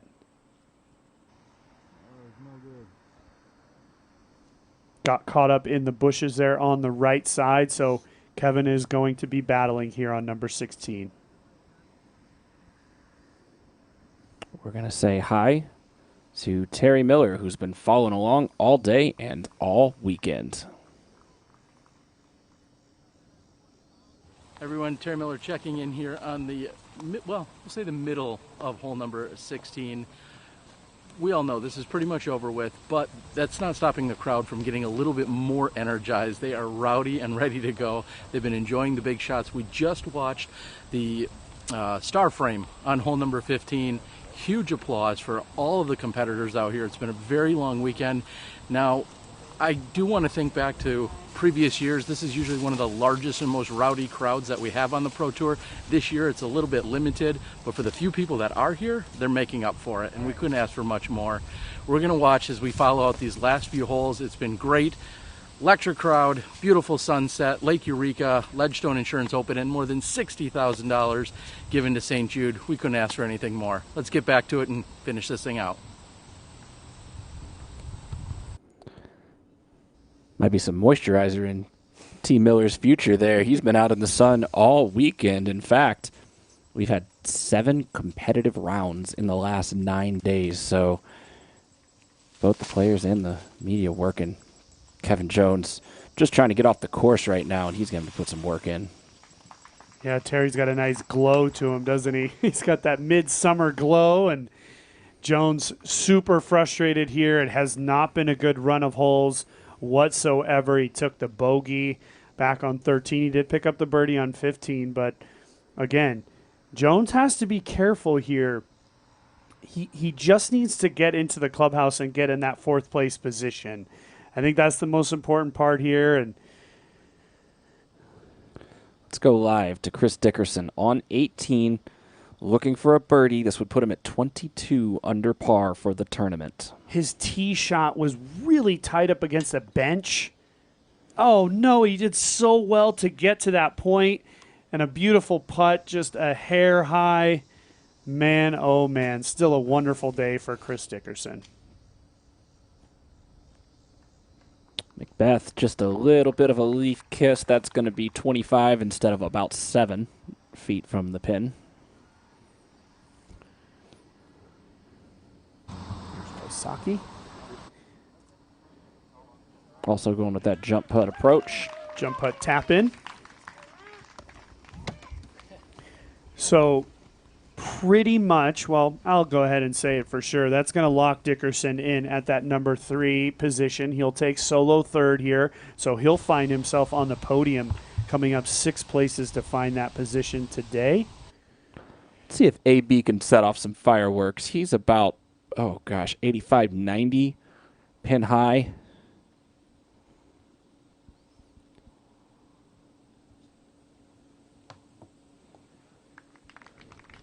Almost did it the non-traditional way. Wow, good tree. Does it still count if it goes in off a tree? Only if you call it. Either way, tap in there. Here we see Kevin Jones.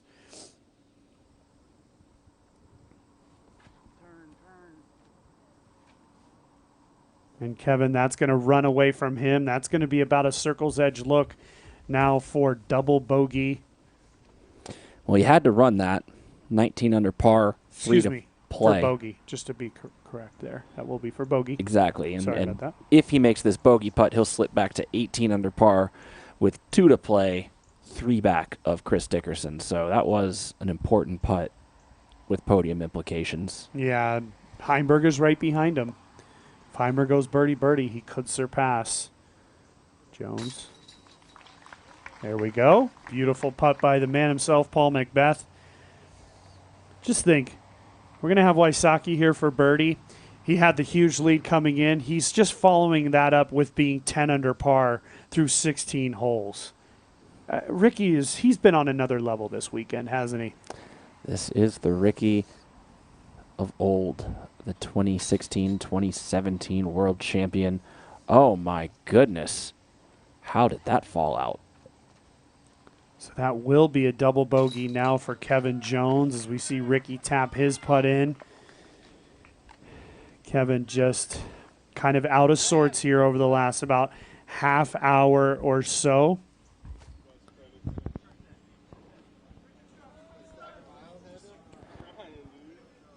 So many four-legged friends out on the course today. Hogan's becoming a bit of a celebrity out here on the course. We've seen more of Hogan than Luke, huh? Yeah. Luke Humphreys. Just have to have a dog caddy from now on. You'll get the camera attention all the time. Everybody just hanging out. Awesome. This is so great to see. It's summertime here in Central Illinois.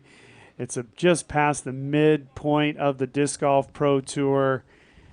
And I think after the last 5 or 6 months we've gone through here with the pandemic and all, it's just so blessed to be playing disc golf and watching disc golf. And we hope that everybody is out there safe, enjoying the coverage here. Our players doing what they need to do to keep themselves safe. And it's just been a wonderful experience.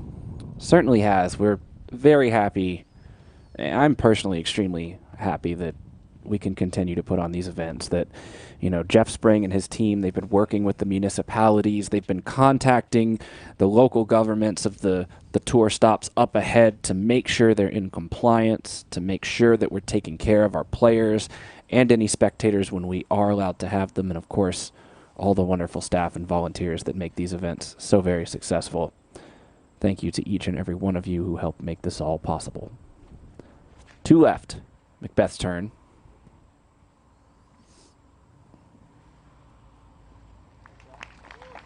Good speed, yeah. Just you can tell there's a little wind. That big flanner. You know, the flanners are so misleading. They're very lightweight. It's hard to tell exactly. I look at the water, almost glass. Last real scary shot for Wysocki. Just missing the dock. Wow. Nice shot for Ricky. He's not even seeing the obstacles right now. He's just seeing the goal.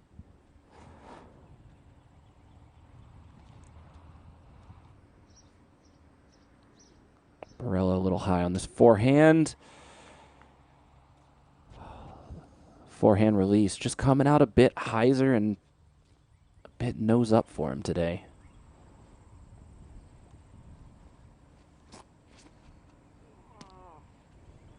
Kevin Jones really could use an ace right now. Oh no, he's gone a little long. And that is going to be out of bounds for Kevin Jones. Man, Kevin has just lost his way here in the last few holes.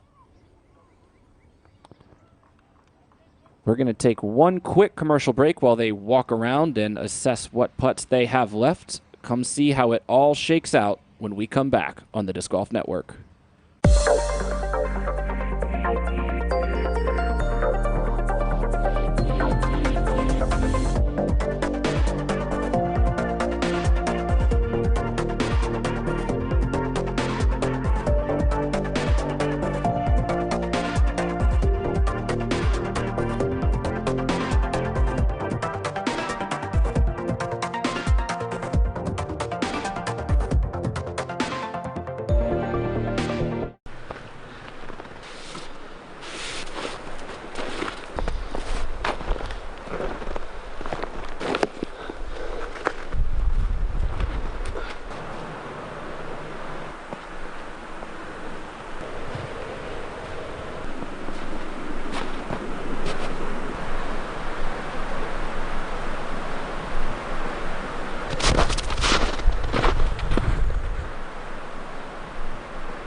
How? What colors with this? How? It's green.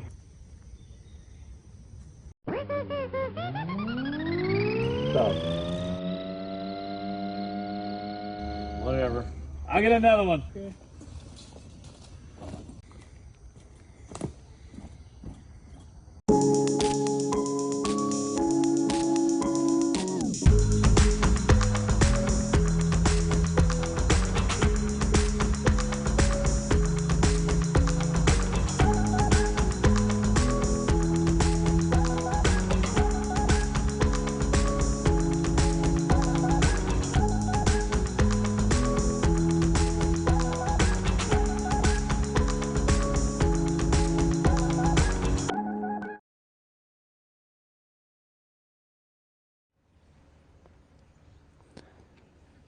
What a nice day at the beach.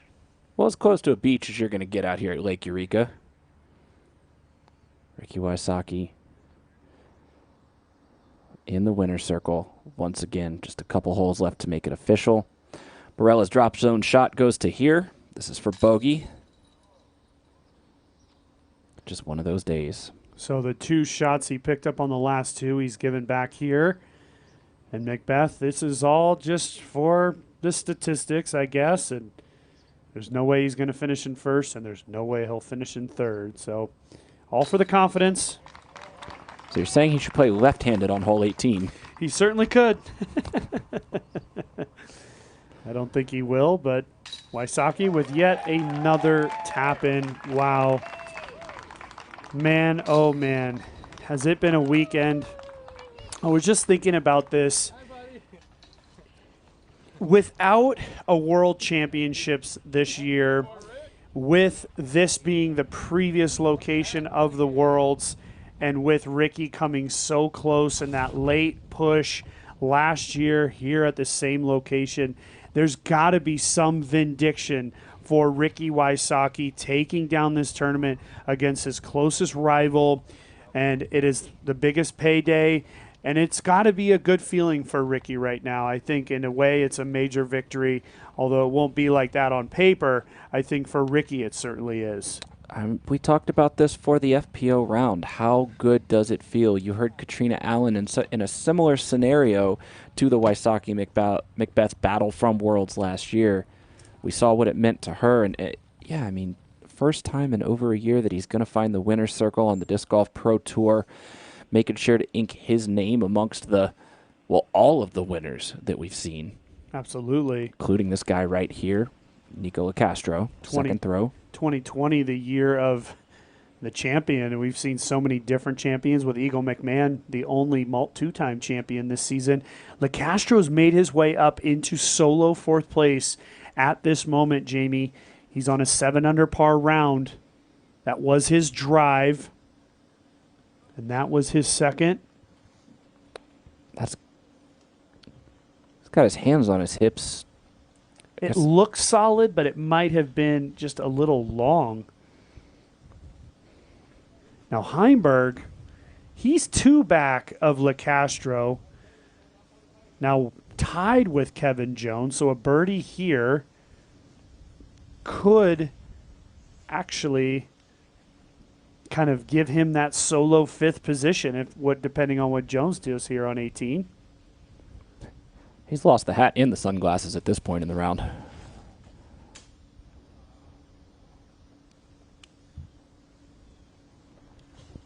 That'll be most likely a par. Yep. There's the hat. There were the glasses. I got a good one of you, bro. So good. Look at that.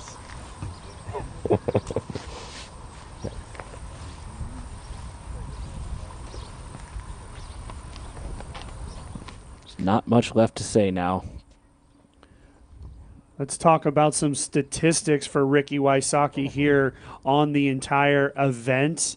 He has the #1 in Circle 1 in regulation at 52% of his attempts and 13% parked, which puts him in 7th place.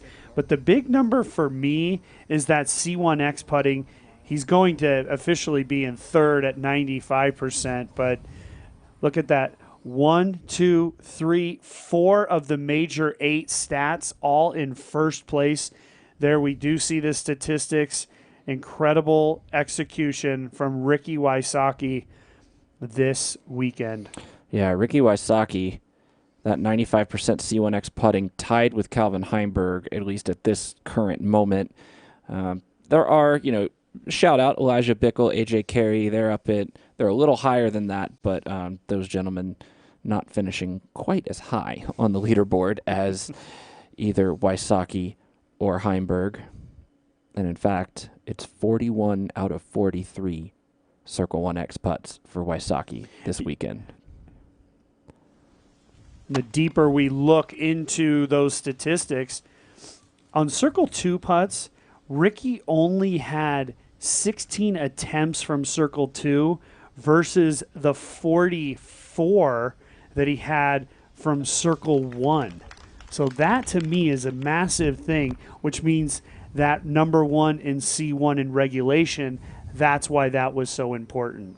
By the way, first in the field in circle 2 in regulation as well. So if there's a circle, Wysocki's going to hit it more often than anybody else. Absolutely. 1 hole to play, Paul McBeth. This is what I would have expected to see from him yesterday, the big roller, but he's got this one flipped over to the right. It's got to slow down just a hair. Yeah, I've been up there before. Tough angle. The higher you are on the hill, the more daunting it becomes to go down to the pin.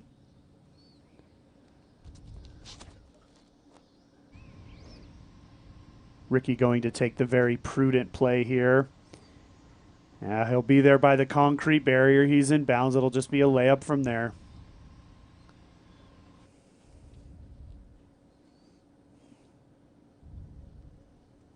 Kevin Jones. Go with the forehand. Climbing the hill a little bit. So many players land right by that bench, which is part of the course.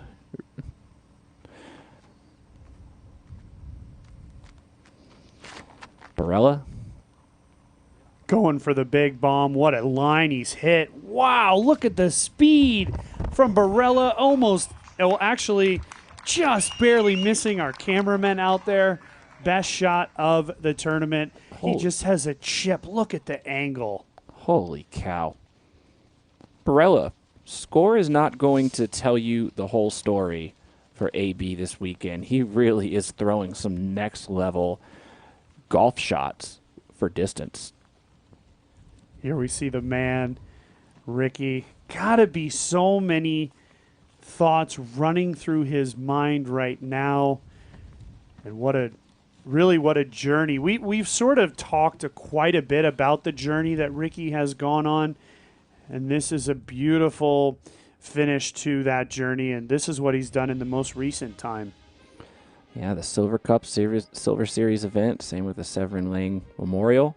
A couple of wins there to boost the confidence. By the way, if you were to put these in chronological order, they would be consecutive weekends, 5 in a row, top 5 finishes, make it 6th because he did play the Dynamic Disc Open before and the Preserve Championship. So basically, Ricky, since the restart, has done nothing but play competitive golf. Yeah, what was then the weekend? I'm curious, what was the weekend between D-Glow and Idlewild, if he did play that weekend or not. But either way, I mean, even if we call it 7 out of 8 weekends, whatever it is, it's been an impressive run for Wysocki, and there's no reason why we wouldn't have expected this. I will not forget, and I've only been doing this for a couple of years now, but when we came out and we opened the show on Friday with a shot of Ricky just like this, something hit me. And I just thought, look at Ricky Wysocki. He seems ready to win. He showed it that he was there on Friday, and he's done nothing but dominate the field since. It has been all Ricky all day. Didn't turn in one of the hottest rounds on the first day at Northwood, but quickly came out and corrected that. Found himself tied at the top of the leaderboard when we moved over to Lake Eureka.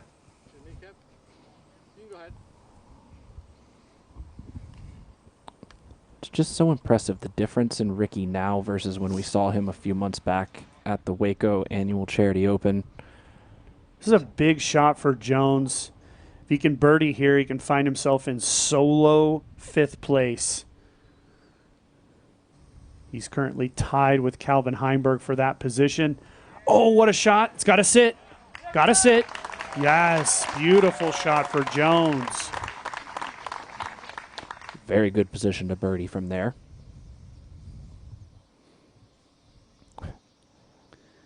Here, Ricky just going to have some fun here. He's going to go over the water. It's a tough angle to this green from where he is. Might as well.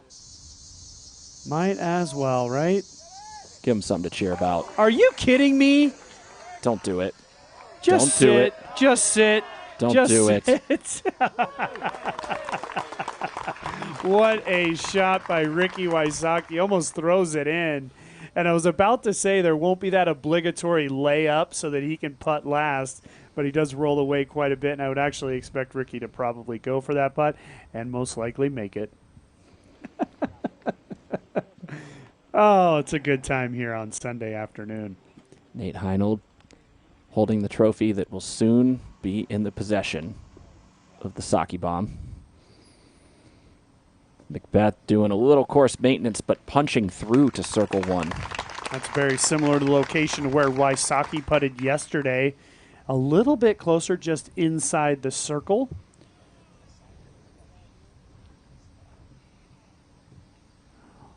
We're not going to, by any means, say that Paul McBeth is going to be happy with this second place finish, but I think he can certainly build on it. It's better than the last two finishes he's had, and I think finished it in the right way as well. If McBeth's able to get that birdie up and in, he'll have shot a 13 down today with a bogey. It's been an impressive couple of days for McBeth. Yeah. That means we've talked about two players, Paul McBeth and Chris Dickerson, that could have tied that 14 under par course record mark with a bogey-free sheet today. But 14 birdies on the scorecard. Whew, that's some high-level disc golf.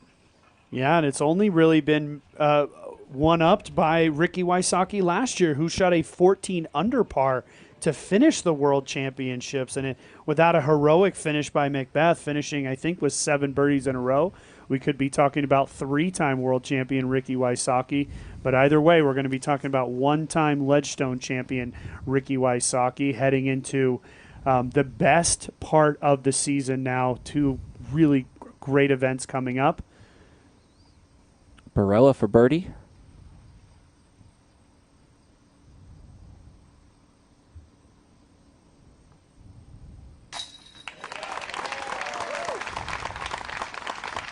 Great finish for Barela. He won't be happy with today's performance, but you know what? Again, we talk about it. Experience, you cannot buy it. Can't buy it and you can't beat it out here on the Disc Golf Pro Tour. McBeth for 27 under.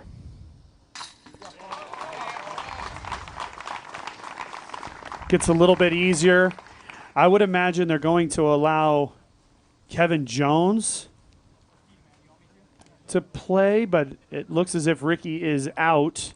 We'll see if Ricky just lays this up or if he does go for it. Oh, no, they did let Kevin Jones tap out. And that's an important putt for Kevin. We didn't see it, but that does move him into a solo 5th place. So solid finish for Kevin. Also gets him under par for the day. There it is. Finish it like he started. Ricky Wysocki.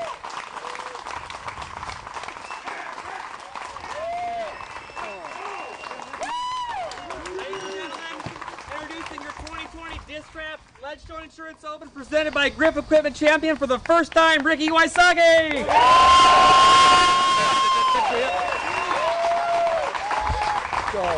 Thank you. Thank you. You got it? Get one more. There we go. Turn so you can see it. Hold your pose there, Rick. You've earned it. My buddy. He's Ricky back. Wysocki. Awesome. Over there. Hang on a second. Let's do a picture of that. I'm gonna take 35 under par. 12 down for the round. Ricky left no doubt from the first tee to the 18th. This was going to be his tournament. We're going to wrangle him here for an interview in just a moment. We'll wait for everybody to get into position. All right, Ricky. Ricky, you're our champion. As Nate just said, this is the first time you've ever won this event. This is maybe the largest event you haven't previously taken down. How does it feel? It feels amazing. I mean, I've been through a lot of obstacles throughout the past year. With obviously everyone knows I go back to the Lyme disease. That was a huge setback in my career, but I think this is a sign as to what's to come, and I've overcome the Lyme disease with my choices and decisions. So I'm super excited to get this out there, get this win, and move forward towards progressing my career and being the best sake bomb I can be. You've talked about maybe getting a little revenge here. You were so close with the World Championships last year, coming up just short. You had an injury, you had some things going on. How do you come back here and get this revenge? Well, yeah, there was just absolutely no chance that didn't care who it was. I wasn't going to lose by a little bit like I did at Worlds. I just wasn't an option for me, and I just wanted to make sure that it was all the ball was in my court, and it didn't matter what anyone else did. If I played my game and played aggressive and got the birdies like I did, then it's game over, and that's exactly what I did. Yeah, today you came in here with a commanding lead, and we know you're not one really to lay up or to, just let things go. When you came out here, did you know you were going to play this well? I had a feeling, yeah. I mean, during my practice rounds, I felt like my game plan was well equipped for these courses. I feel like Northwood's where I set myself apart.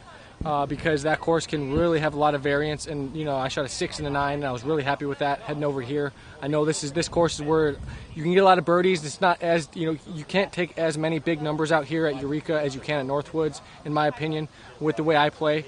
And so I think I was just glad to be in the lead and really just build my lead here at Eureka, and that I was really happy with my game plan. We've really seen you turn things on, including a near win at D-Glow just a couple weeks ago. Have you hit your stride? Is this the mid-season stride for Ricky? Is it going to get better? Yeah. I mean, I think this is something to where I'm playing at a level right now where I can consistently play.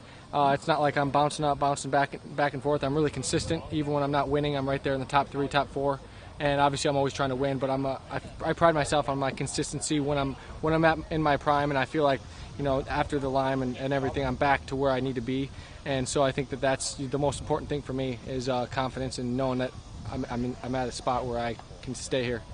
You've got an incredible support network, including your friends and a huge family back home. Anything you want to say to everybody as we close out? Yeah, I know. I think I've had changed a lot with my eating habits, my health and wellness. I've got a tour manager now, Ari. She's helped me a lot. She helps keep me and my head on straight. And so she's the most supportive person out there, and obviously my parents, my dad, mom, they're all out there watching hopefully, and I'm just glad to have all this support system the Sake Bomb family provides, and I'm just more than happy to have them.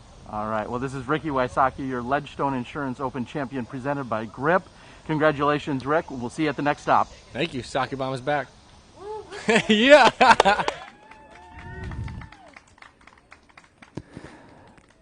Paddling away from Lake Eureka now.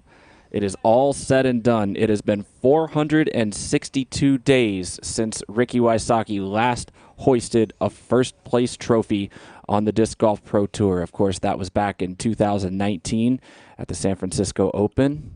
Wysocki, a winner once again. Yeah, what a great interview. Man, the interviews from our champions this year have been absolutely incredible. I cannot congratulate Ricky Wysocki enough. 462 days since your last victory on the Disc Golf Pro Tour, but forget that, man. You're back, and you're back then better than ever. He said it right there at the end. Sake Bomb is back. I got chills. All of our best players are lining up here. It's going to be one heck of a finish of the season, but at this point, I think we've played, 8 events and 7 champions?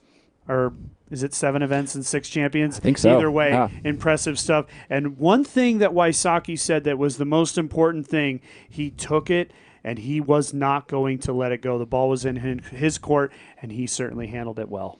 A pair of redemption stories. Katrina Allen and Ricky Wysocki, your winners once again at the Ledgestone Insurance Open.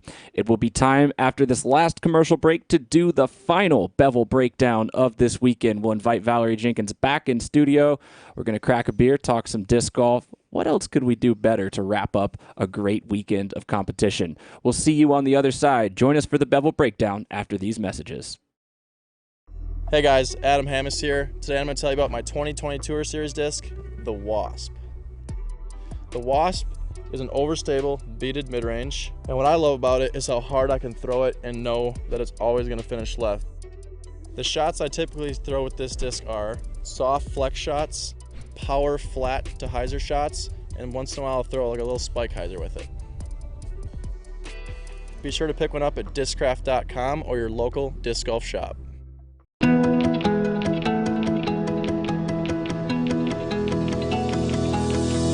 Disc golf is a relatively young sport, but its popularity makes it one of the fastest growing pastimes in the world. The PDGA is a not-for-profit, worldwide player organization dedicated to promoting the sport. Like a long drive off the tee, disc golf is soaring. So don't just be a witness to disc golf's explosive growth, be a part of it. Join the PDGA.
I'm Paul McBeth, and today I'll be talking to you about my 2020 Tour Series disc, the Luna. The Luna is made for everyone. It was the first disc in my lineup because of that fact. It's extremely easy to throw, it's got a tremendous amount of glide. I would use the Luna for all types of shots and distance. It's my putting putter, but I think the Tour Series is mainly going to be for upshots and drives. If you'd like to try the Luna for yourself, you can find it at discraft.com or your local disc golf retailer. My name is Thomas Ekström. I'm the disc designer for Latitude 64. This is the Keystone. I wanted to design a disc that had minimum fade when putting. I wanted it to be slightly understable for those nose-up approach shots. I'm super proud of the Keystone. It went straight into my own bag, and you should try it as well.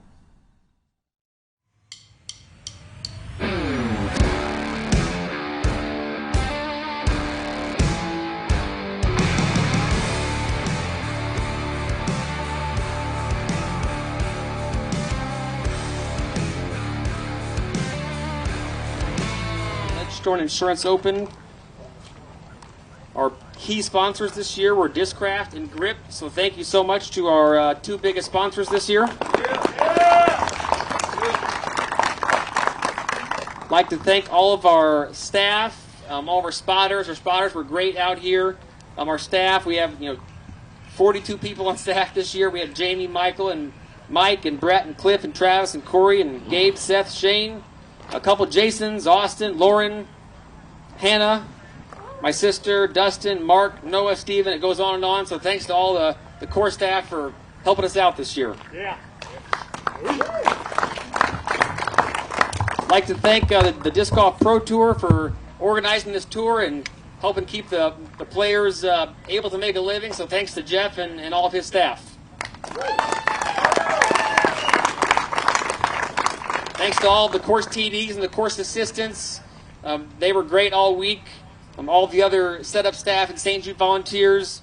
This tournament really does take a whole village to run, so thanks to everybody for stepping up. Other sponsors, the City of Eureka lets us close down this beautiful park for 8 days. The City of Peoria, Discover Peoria, the Village of Morton, Morton Park District, Paragon, Infinite Discs, Zanfell, Grip 6, Zuka, OTB, Sun King, Disc Golf Shopping, Marshall Street, Skybreed, DGA, And Jones Trophy does these awesome trophies, so thanks to all the sponsors. We did post our raffle winners, and so if you want a raffle prize, please take it, or I will give it to somebody else. If you had an ace, we will email you and do PayPal for that. Same with 50/50. In terms of our FPO prizes, I did give those out at sunset, but Katrina Allen, who I don't see here, Katrina Allen, I see Corns pointing. That's not Katrina. Is Katrina here, Corns? You're pointing. Okay. You got to pay attention to the speech, Jeff. Got to pay attention. Okay, so we're going to go to the men's. So I believe I can look up here for the first time and see that Chris Dickerson got third place. So we'll give the plaque to Chris.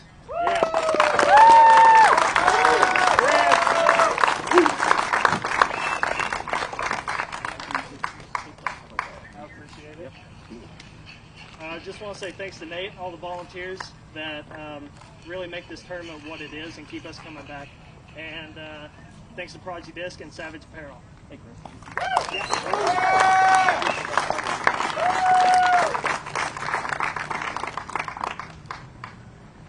Second place, 27 under par, was Paul McBeth.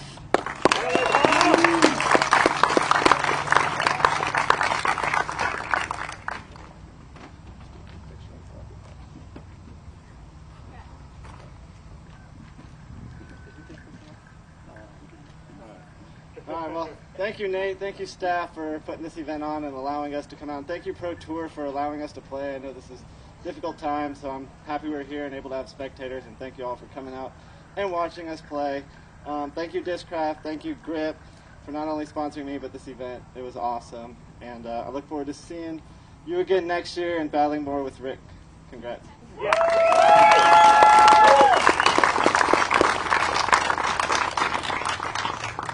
And just once again, I want to give a special thanks to Discraft. Mike and Bob are over in Morton right now doing our amp payout. And then to Grip Equipment. David Allen from Grip was here all week. I'm not going to point him out because he doesn't like the publicity, but he's over there somewhere. But just Grip makes such a high-quality product. We're super excited to work with them this year and next year. So thanks to Discraft and Grip. And before I bring up our winner, just once again want to thank all the key staff. Please come back and work again next year. And I just want to introduce our 2020 champion, Mr. Ricky Wysocki.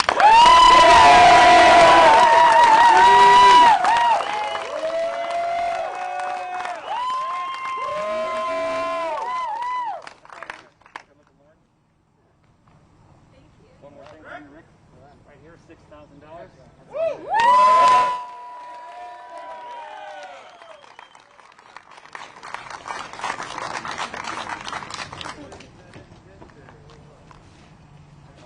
Off for a sec. Yeah, I just want to start off by thanking Nate. Obviously, this is an amazing event. I'm too tall for this. All right. Yeah, I just want to thank Nate. He's an amazing ambassador for disc golf, this tournament, everything in general. It's awesome to see him also get voted for the PDJ board. He's great for the sport, great for the players. So big shout out to Nate for winning that. But now we're here. I want to thank him for running such a great event. This has been awesome. It's awesome to have the spectators back. You guys make the energy. It's been weird playing tournaments without you guys, so it's thanks to everybody in the Pro Tour for pulling strings to be able to get you guys out here to watch this awesome disc golf tournament. And yeah, I just want to thank my sponsors, Innova Disc. Check out the Pro Pig. The thing's amazing. It was my favorite disc this week. Threw it all over the place. Be sure to check them out. And thank you guys for all your support and all your good energy. Thank you.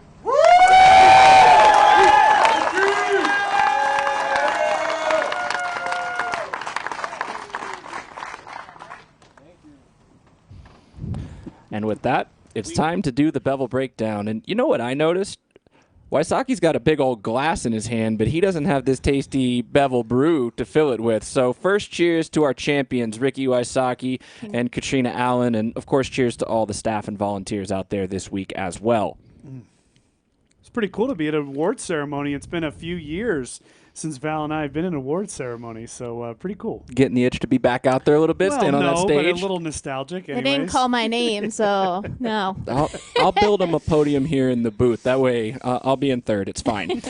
Let's rewind time a little bit back to this morning where we watched the first of the 2 rundown attempts happen, and that was the FPO division, of course, out at the Sunset Hills course. Katrina Allen opens up her day with an 11-stroke lead, courtesy of the back-to-back 9 under pars in rounds 2 and 3.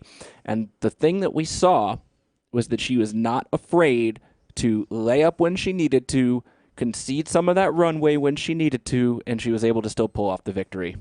It was amazing, and that was part of the game plan. If she's not confident when she's standing over some of those scary putts, she's going to lay up. And she stuck to that even in the thick, even in the heat of things, with Paige just inching closer as the holes go on. That was so exciting to watch. I mean, you know, we kind of thought maybe there's a very, very slim chance. You know, of course, we're going to throw that out there. That's going to give us a better story to talk about. But Paige Pierce made it happen today, and she gave it the best effort that we could have ever imagined, aside from throwing in an ace on the last hole or, you know, birdieing a couple more. Otherwise, perfect golf from Paige to put on the pressure and make Katrina earn that win. And she came out on top this weekend with a well-fought battle. Is this going to finally silence the putting doubters for Katrina Allen? Because I want to give some stats here.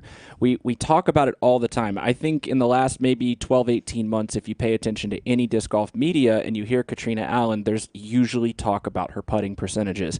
You know, this week in out in Illinois, she did finish 67% of Circle 1X putts. That is 16th in the field. But look, she was not a 90% C1X putter before. So it was really just about avoiding the big blow-ups, avoiding the 2, 3, 4 putt holes. And she's proven throughout her career that she can win if she can putt around 70%. Is it time to just shut up and say, hey, look, this is how Katrina's going to play. Let her do her thing?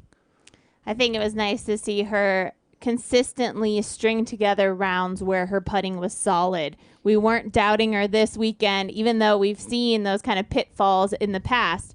You know, that it's still so recent. So if she continues to play a few more tournaments with that solid putting, then it'll shut us up here in the booth. But until then, there's still a little bit to work out. She said she reviewed some tapes of her in previous years to see what the problem was. And, you know, it was very hitchy, this putt she was trying to make happen, and just never was able to connect. This weekend, the putting routine was the same every time. It was very smooth and solid, and she stuck to that game plan as well. And she went for putts outside the circle. She was cashing circle 2 putts in that first round, and I think that helped build the confidence. And then she continued to build her lead, took a little pressure off of those putts anyways, but it was a solid putting performance from her this weekend, that's for sure. Paige Pierce, 11 strokes back, but maybe the only player in disc golf with the wherewithal and the ability to surmount a challenge like that. And look, she got 11 strokes. If you needed to get 11 strokes further under par, that's exactly what she did today with a bogey-free 9 birdie, 1 eagle performance. That is going to be massively highly rated, I'm sure. I'm going to try to look that up right now. But the biggest thing, Nate, that we saw early from Paige Pierce, out of bounds, which has plagued her all tournament on back-to-back holes, number 2 and number 3. What was the difference today? She made the putts to kick it into gear. Yeah, and the big question for me is why couldn't we have done this 2 or 3 days ago? Because it did not seem like Paige Pierce did that many things that were extra special. I mean, even couple of the holes, I mean, I didn't see absolutely every single shot, and I'm more listening to what you guys are saying. But when I did peek over, she was just peering these lines. She was just hitting these beautiful lines. You know, a hole like the hole right by the farm equipment or that landscaping equipment, you know, 10. why do you not have a birdie look on that every single time? These are questions that I would have for Paige Pierce as a friend and as a fellow competitor. But overall today was an absolutely incredible effort. She never gave up. She certainly wanted it. I said it yesterday. It would take an 11 under par by Paige Pierce and an even par by Katrina Allen, and Katrina Allen did what she needed to do, shooting the 3 down and putting it away so that 18 was no worries there. But overall, it was definitely a fun day on the course, and I think Paige Pierce wishes that she could have done that 1 or 2 other times. Paige Pierce shot a 1030 rated round today. That was the 11 under par mark. That is the 8th round of 1030 or higher in her career. Wow. So amazing. Bogey free. I think that That's is the incredible. key. Yeah. Bogey free today. A phenomenal battle once again by the 2 players that you look to be at the top of the leaderboard when it comes down to the final round. It was a classic battle. Maybe we're used to seeing Paige ahead and Katrina trying to chase her. It was great to see Katrina stay steady, especially on these last 6 holes, or last 8 holes, I guess. Starting on number 11, number 13, and number 15, she takes bogeys. 13 wasn't by choice. That was an out-of-bounds throw, and I think 11 an out-of-bounds throw as well. 15 was conceding the bogey. It really paid off, though. At the end of the day, you start to worry. You see the holes tick away. You see the lead slip away. You see Paige going into fierce mode. But the gamble paid off for Katrina Allen. How much confidence does that give her going into the rest of the season, knowing that she can do this? She can grab a lead, and she can play a different gear on Sunday and still win. I think it's huge. It's nice to see Katrina putting together consistent rounds. I mean, this is consistent. 3 down in the first round, 2 9 downs, and a 3 down. So that's how her score is shaped up. She said that she has a mental coach that she's working with, and I think that has been one of the weaknesses of Katrina's game, thinking about it a little bit too hard. And it's hard to fight your way back if you're continually doubting yourself. So this is a good opportunity. Use that win to your advantage. How can I do this again? How can I keep myself in the positive mind frame? How can I keep myself positive standing over a putt, or maybe my putt's a little shaky again? So I think this is a good opportunity for her to learn, get herself back into the position where we continually saw Paige and Katrina battling. I just want to give you guys a couple of thoughts and just get your pure reactions to this, because we're going to bring another player into this conversation. This player is a rookie on tour. This player was 100% scramble rate, 2 for 2 today. This player made 12 out of 12 Circle 1X attempts just in the final round alone. Also played a bogey-free round. It was a 6 down, and she made the podium. Of course, I'm talking about Heather Young. Given those stats, given the performance, given that she's going toe-to-toe with the best players to ever do it and standing tall at such a young age, what are your thoughts on Heather Young? She is incredibly skillful, and especially around the basket. Her putt percentage is so high, and even in these scenarios, she's now becoming a little bit more familiar on the lead cards or the featured cards, and she's able to make these pressure putts to save herself. And today, to shoot a bogey-free round, she had so many clutch pressure putts to save those pars. So that kept her in the race and it kept her in the conversation. And I think the only thing lacking at this point is that distance. She's just a little bit shorter than the rest of the field. I mean, that didn't hold me back from winning tournaments. I think consistency pays off. And when you see other players faltering, you can stand strong, stick to your game plan. And I expect the Heather Young to get up in there and be battling for a win really soon. Yeah, I totally agree. I mean, to make 12 C1X putts, but to only get 6 birdies, I think it kind of tells you the story, though. You know, I did get to see quite a bit of her playing today, and she's just well back from everybody else. She's left with longer shots into the greens on the par 4s. She's not always inside the circle there on the par 3s, and I think if we've talked about it before, I've said this many times about Heather because she's been a factor so many times. If she can just be more aggressive, I think she has the distance. I just think it's a game plan issue here, and time will only tell for that. A mentality has to be more aggressive off the tee and then give herself more birdie chances. She's certainly a fine putter, and but it's tough with being a left-handed player. Obviously, most of us look at things from a right-handed world, and she's learning how to be an effective left-handed player, and it's not going to be easy, but she certainly seems up for it. She scored or put down a 984 rated round today. That's her third highest rating to date, so that's going to be doing some numbers on her player rating as well. In fourth place, Haley King. We saw her just ride the roller coaster, and it's just called birdie to bogey and back again. That's the name of the ride Haley is on. She has shown a prolific ability to find birdies on these courses. It's just giving it back. It's kind of like an Anthony Barela kind of situation that we saw later on in the afternoon. Tons of distance off the tee, lanky build, can range it with the putter. She did only shoot 3 down today, but that's 3 down with, it looks like about 10 birdies as I try to count 10, them really quickly. But, you know, Haley King, another young player really coming up in the ranks these days. Yeah, that's incredible. And, you know, today I was hoping she'd clean up some of those double bogeys that she had. She did that, but she got a few more single bogeys on the scorecard, so that all kind of evened out. But she was able to attack so many of those greens. And her putt was on line this weekend, hitting putts, saving herself, and getting those birdies because she does have the distance. She's got a roller, she's got a sidearm, and she's got an amazing backhand. And so she's really looking like she's dialing her game in, getting a little bit more comfortable, but it's a matter of just cleaning up those bogey strokes. Those bogeys are just getting her into trouble and just keeping her just a little bit back of where she could be. Because, I mean, when you're getting birdies, you're scoring well. Make those birdies par. She's shooting one of the best rounds of the weekend.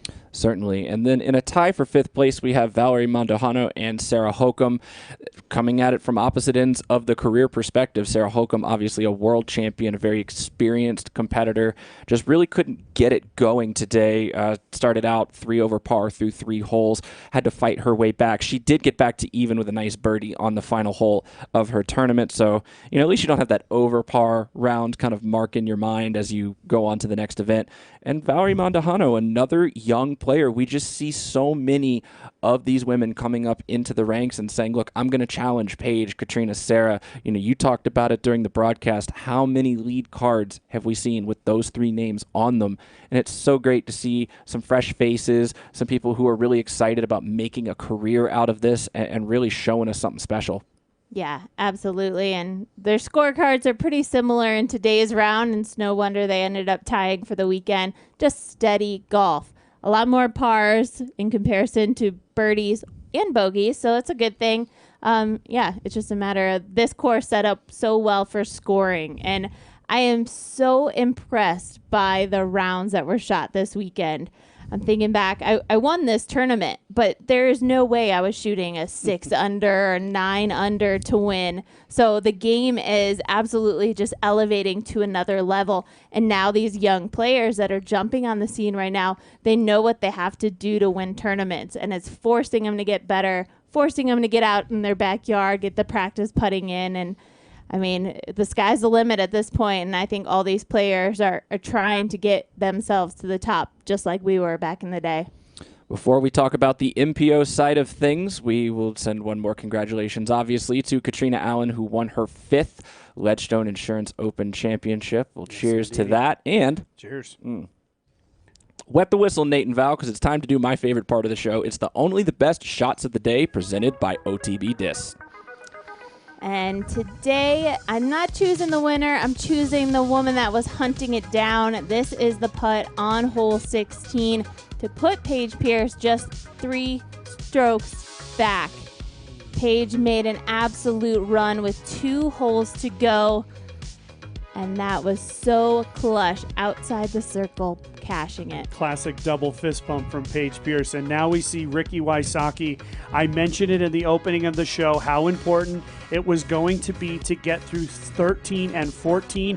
He got very lucky off the tee shot, got very lucky on the second, found himself on the backside of this bush, and from roughly 425 feet, he throws it out over the water, perfect speed, to a drop-in birdie, and that was the moment that we basically called up to the clubhouse and said, start writing Ricky Wysocki's name on the check because he's taking it home. Is that what these do? Is that what that button does? It calls the clubhouse? I got a special button over here. Over on the MPO side out at Lake Eureka, of course, you saw Ricky Wysocki just before we opened the show accepting his trophy. And hey, in his winner's interview, he said the Wysocki bomb is back, and I would be hard-pressed to disagree with him at this point. He pulls out the 8-stroke victory over Paul McBeth. McBeth did better Ricky's round by 1, 13 under par for McBeth, 12 under par for Wysocki. Both of those guys did have 1 bogey on the scorecard. In fact, we've been giving Stevie Rico some shout-outs today. Let's shout him out. I'm pretty sure he's the only player without a bogey on today's round at Lake Eureka. So top 10. Top 10. There you go, Stevie. Let's talk about the Wysocki bomb. We mentioned it. It's over 400 days since he's last stood in the winner's circle back at San Francisco in 2019. Coming off of the Lyme disease diagnosis, you've heard this story over and over and over, and some people were wondering, would we ever see Wysocki at the top again? And I think he's at least answered some of those questions today. Yeah, I never had an opinion on how Ricky should handle his Lyme disease, but I certainly heard a lot of them, and they were all questioning what he was doing. But I think today is a vindication for the decisions that Ricky and his family made. He was sticking with his guns, and he's healthy and stronger than maybe ever at this point. He certainly feels bad that he missed a little bit of his career there dealing with it, but he's back better than ever. And I think more than anything, back mentally. He seems so strong mentally. His post-round interviews are phenomenal, even asking the cameraman how's the light look as he was getting ready for his interview there with Terry Miller. And it's just so funny. I'll never forget, meeting Ricky for the first time. He came over to the house in Ohio, and he's out that back putting. He came over around 2, 3 in the afternoon, right? He's out there. The kid came in at about 11:30 at night. It's dark, completely dark. What have you been doing out there, kid? I've been putting the entire time, right? So this is what Ricky Wysocki does when he gets confident. Look at the putts he made. I mean, the one just right there on 18, it says everything. C1X putting, I think we calculated it out as 3 misses inside C1X. What can you say about Ricky Wysocki? It's an absolute dominant performance. He not only went out today and won the tournament, but he extended his lead by 1. I mean, what can you say about Rick? I'm really happy for you, kid. And really looking forward to see what you got for us here in the next few events. And then looking towards that USDGC, that only major of the season. I know Rick's pegged that one on his calendar for sure. Ricky Wysocki, the statistical leader in 4 categories, both circles, 1 and 2 in regulation, as well as birdie percent and scramble rate. So, I mean, if you have those 4 categories on lock, it's good. It's going to be really hard for somebody to go lower than you. Paul McBeth, the man did not have a great start at Northwood. He's shredded that course before, and he's been the victim at that course before. It was a little more of the latter than the former this year, but once he got out to Eureka, he really started to make moves, put it into McBeast mode. We got fierce mode and we got McBeast mode, and we certainly saw that today. Just the one slip up on hole 3. Other than that, I mean, he only had 2 pars for the rest of the day. It was just a blue wall being built. What do you like about Paul McBeth's game in the clutch moments? I mean, he's always been right there, just like Paige Pierce. You can never count those players out, no matter how far they're behind. And I think Paul put up a great showing today, coming back, giving it everything he's got. It was just a matter of, is Ricky going to maintain? Is he going to keep charging forward, or is he going to let a few strokes slide? And today, Ricky wasn't going to let that happen. We heard, he wanted to come back stronger than ever, and he said there was nobody that was going to stand in his way. And if anybody were to do it, it'd be Paul, and he gave it a great run to put that pressure on Ricky to perform. Yeah, and I mean, we start off the week by watching Paul McBeth play his opening round at Northwood. It wasn't good.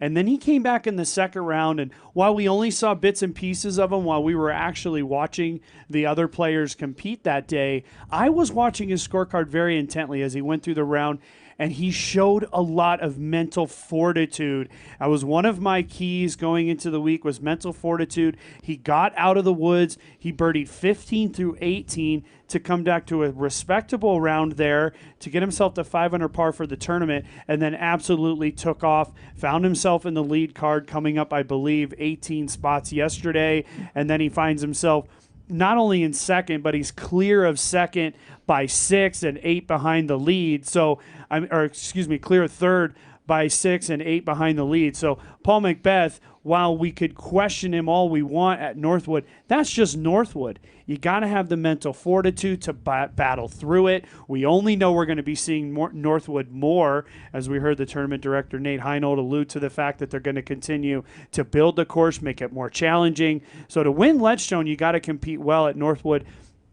And had Paul done just a little bit better, we'd be sitting here having a different conversation, talking about maybe a battle of the century here. But ultimately, I think Paul did very well for himself. I know I see him signed up for the GMC. I don't actually see him signed up for the Maple Hill event. I can't verify that. We'll find out as time goes on. But I think this gives him a big boost as we head up to Vermont here in the next couple of weeks. And that'll be a big event for Paul. He just has to let it flow. He really let it flow these last 2 days, and I think if he does that, he'll be right there. Speaking to that classic McBeth-Wysocki battle, Paul McBeth's 50 today. That's that 13 under par was 50 10. years old. That's amazing. Oh, happy birthday. And so many birthdays. Nick Carl will text you later. 1098 Paul McBeth's round today. Amazing. 1091 for Ricky Wysocki. So again, it is one of those potential battle of the century matchups. It was just the fact that Northwood got in his way. If they had started the round just within even 4 strokes of one another today, we would have had a firework type finish just like we did for Worlds last year. Lake Eureka really given us some great shows the last few times we've been out there. Kevin Jones, the man who he's been right at the cusp of stringing some wins together. I mean, he did finally get that win last year on tour at Idlewild, but it's just been a lot of close but no cigars for Kevin Jones. And I'd like to hear from both of you, from your experience, what is that like for a player's career? You have to say he's established now. He's not just getting experience. He's one of the front runners every single weekend that we're going to see him on footage. We're going to talk about him. We're going to hear him. But he just can't quite get over those final few holes. Yeah, and I'm even looking at a scorecard. The first few holes hung him up in today's round, but kind of up and down. You know, he's able to scramble, and I think that's what makes his shot so exciting, and able to cash putts from such great distance. I feel like it's a little up and down. It's not as smooth and consistent as you see other players. So I think Kevin Jones is able to dig deep and get himself back, and he's going to give it everything he's got to get back to those spots. He doesn't let a bogey bother him. He kind of bounces back really easily, but it's more that consistent play, I think, is what is going to bump him back into competing for that win. But, I mean, he's got several wins under his belt anyways, but consistency is what wins tournaments. Yeah, and kind of building off of that, if Kevin Jones, I doubt you're ever going to watch the Bevel Breakdown. But what I saw was a little bit of mental fatigue, my friend. Give yourself just a little bit of time. Hearing his interviews this week, he was happy to get through Northwood, looking forward to getting to Lake Eureka. But today, the mental fortitude just absolutely broke down. You could see it on 13. Couple of bad shots. He just completely the shoulder slumped. And, man, you've just been working so hard over the last few months, all the way back to that near miss at the Great Lakes Open, winning the weekend in between, feeling so confident in Idlewild. I know it's easy to let some of these things get to you a little bit. Give yourself just a couple of days and you'll feel like $1 million. And Kevin Jones is certainly one of the best players on tour and one of the nicest kids I've ever seen. And I think he just needs to give himself a couple of days and he'll be right on back, because physically it's not a problem. I think right now it's just the mental side. Speaking to what Val's talking about, consistency, if you look at Kevin Jones, he's first in the field this week in parked percentage. He's second in the field in Circle 1 in regulation. So that's really good, right? But then if you go to scramble rate, 101st in the field. So when it's good, it's so good. And when it's off, he just hasn't been able to recover. But again, if he's able to have that kind of dichotomy of stats and still be right there at the end of things, it's only a matter of time before he gets all that sorted out. Chris Dickerson, we're not going anywhere without talking about him because we don't get to see him that much. Again, just one of those almost kind of guys. If he could just put a couple more of the early rounds together, he'd be on these lead cards for the final day broadcast, but he really put down a phenomenal round. He could have been at that 13 under par mark, 13 birdies, 2 bogeys on his round today. And he was just the guy, if you're watching UDisc, we talk about building that blue wall. He's the guy you just see racing out a few holes ahead of the lead card, blue, blue, blue, blue, blue, blue, blue. And he does it with the putter so consistently every single time. What can we say about a guy like Chris Dickerson? Well, I said it on the opening round. There's nobody else in the world, and I know it sounds crazy to say that I'd want somebody besides Paul McBeth in a final round, but Chris Dickerson, he has proven. We had the stats. We left a whole bunch of sections below because we're going to fill that up. Chris Dickerson in the final round, he's unbelievable. Talk about mental fortitude. He looked mentally stronger today than he did on Thursday. And that tells me everything that I need to know about Chris Dickerson. He lives for the final round. He lives for the challenge. Now, of course, we got to get him into the lead card, put him in that position to play in front of all the cameras, all of the crowd, and we'll see what he can do. The reality with Chris Dickerson is that he has not won a premier event on the Disc Golf Pro Tour. This guy has got numerous wins, if not a triple digits already in his career. Not a very long career, by the way. He's just getting going. He's won 2 tour championships, but Chris Dickerson's got to prove himself in a stroke play event come down the stretch. You're doing phenomenal. By the way, we just tell Mo, we just say, hey, go get on Chris Dickerson. We need at least one camera on him because we know you're going to do great things. Get yourself to that top card, come down the final round, and I think we'll see a title in your hands very soon. Chris Dickerson, 248 career events. He turned pro in 2015, 130 wins. He's won more than half of the tournaments he's played. I knew it. Chew on that for a little bit. Phenomenal performance there. Dickerson trying to get up to that podium, falling just short at that, about that 4th place. And the last player that we need to talk about today, Chris Dickerson in 3rd place, In 4th place, the last player we're going to talk about today, Nikko Locastro, winner at the Preserve Championship. He has really taken that energy, that fire, and imbued it with this confidence from how he played out at the Preserve. And look, he only had 1 bogey today. He was really good on the putting green, only missing 1 circle 1X putt, moving up into that 4th place position. And he's going to be a factor down the stretch because he's right up there in the Pro Tour standings as well. Yeah, and, I think it's a good thing that we're talking about him. I think it's a good thing that we're consistently seeing his name at the top of the leaderboard more often than not. He had a few years there where he was way down there, not even sure if he's playing the tournament. And for him, it's all in his mind. I mean, he wears his emotions on his sleeve. And so when he's not playing well, it shows. But it's nice to see he's coming out. He's looking more confident. And it's showing on the course as well with these scores.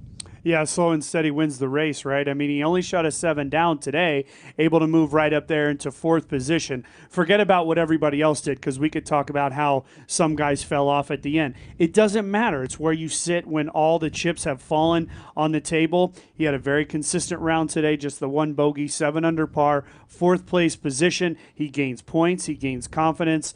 He's done fairly well up in the Northeast over the years, so we'll see if he can't pick one off there as we head into the final stretch.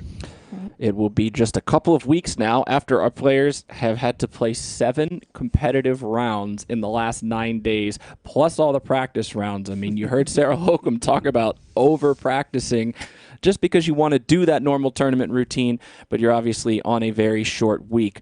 The next Disc Golf Pro Tour event will be the Green Mountain Championship. That's going to be September 3rd through 6th up at Smuggler's Notch, the site of the 2018 World Championships.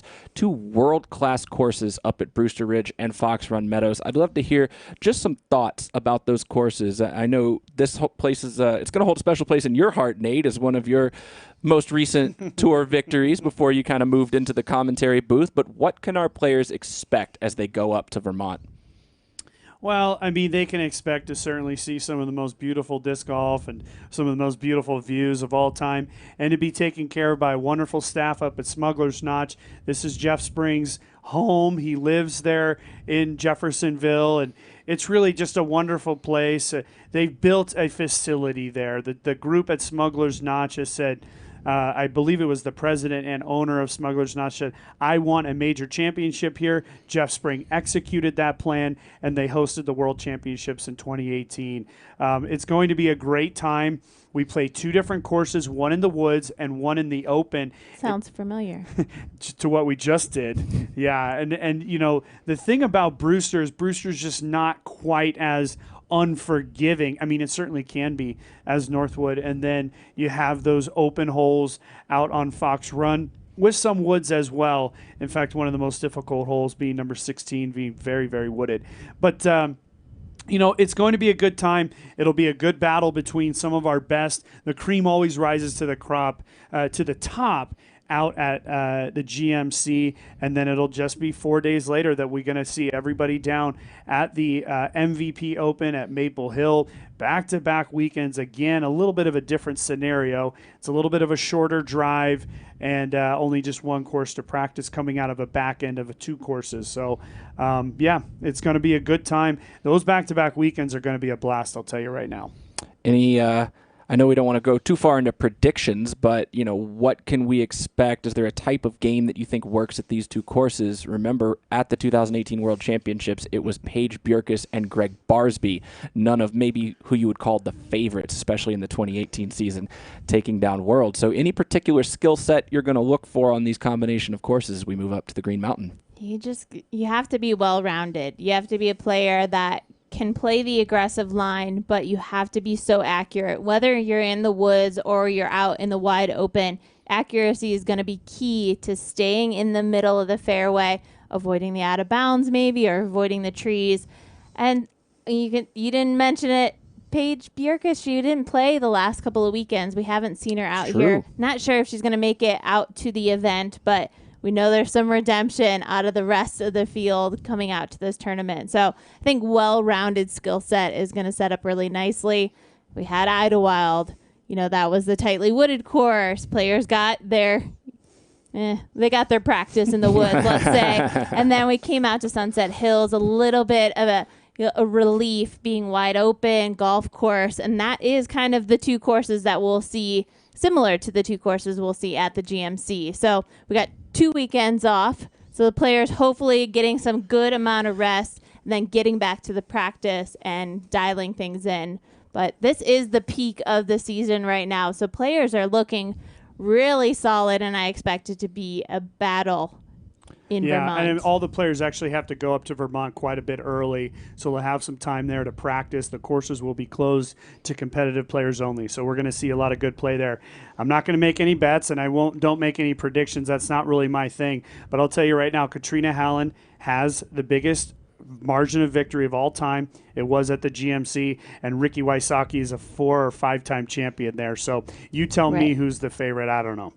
All right. He's still not a betting man. We're going to work on him towards the end of the season here. Got it. Just 3 more events on the Disc Golf Pro Tours Elite Series this year. That is the Green Mountain Championship, the MVP Open at Maple Hill, the Play It Again Sports Jonesboro Open, then, of course, the Pro Tour Championship will be the cap-off of the season down in Charlotte. Couple weeks off. I'm tired. I know you guys are tired. We've called a lot of golf this weekend, and we hope each and every one of you enjoyed it. Thank you to all of you. I know there's some people, by looking at the numbers on these streams, that have watched every single minute of coverage this weekend from both MPO and FPO, and I just want to give a toast to you because you're the real fans out there. Absolutely. Cheers. Till Thanks next for time, watching. We'll see you in September at the Green Mountain Championship. For Valerie Jenkins and Nate Doss, I'm Jamie Thomas. See ya. Saki Bomb is back.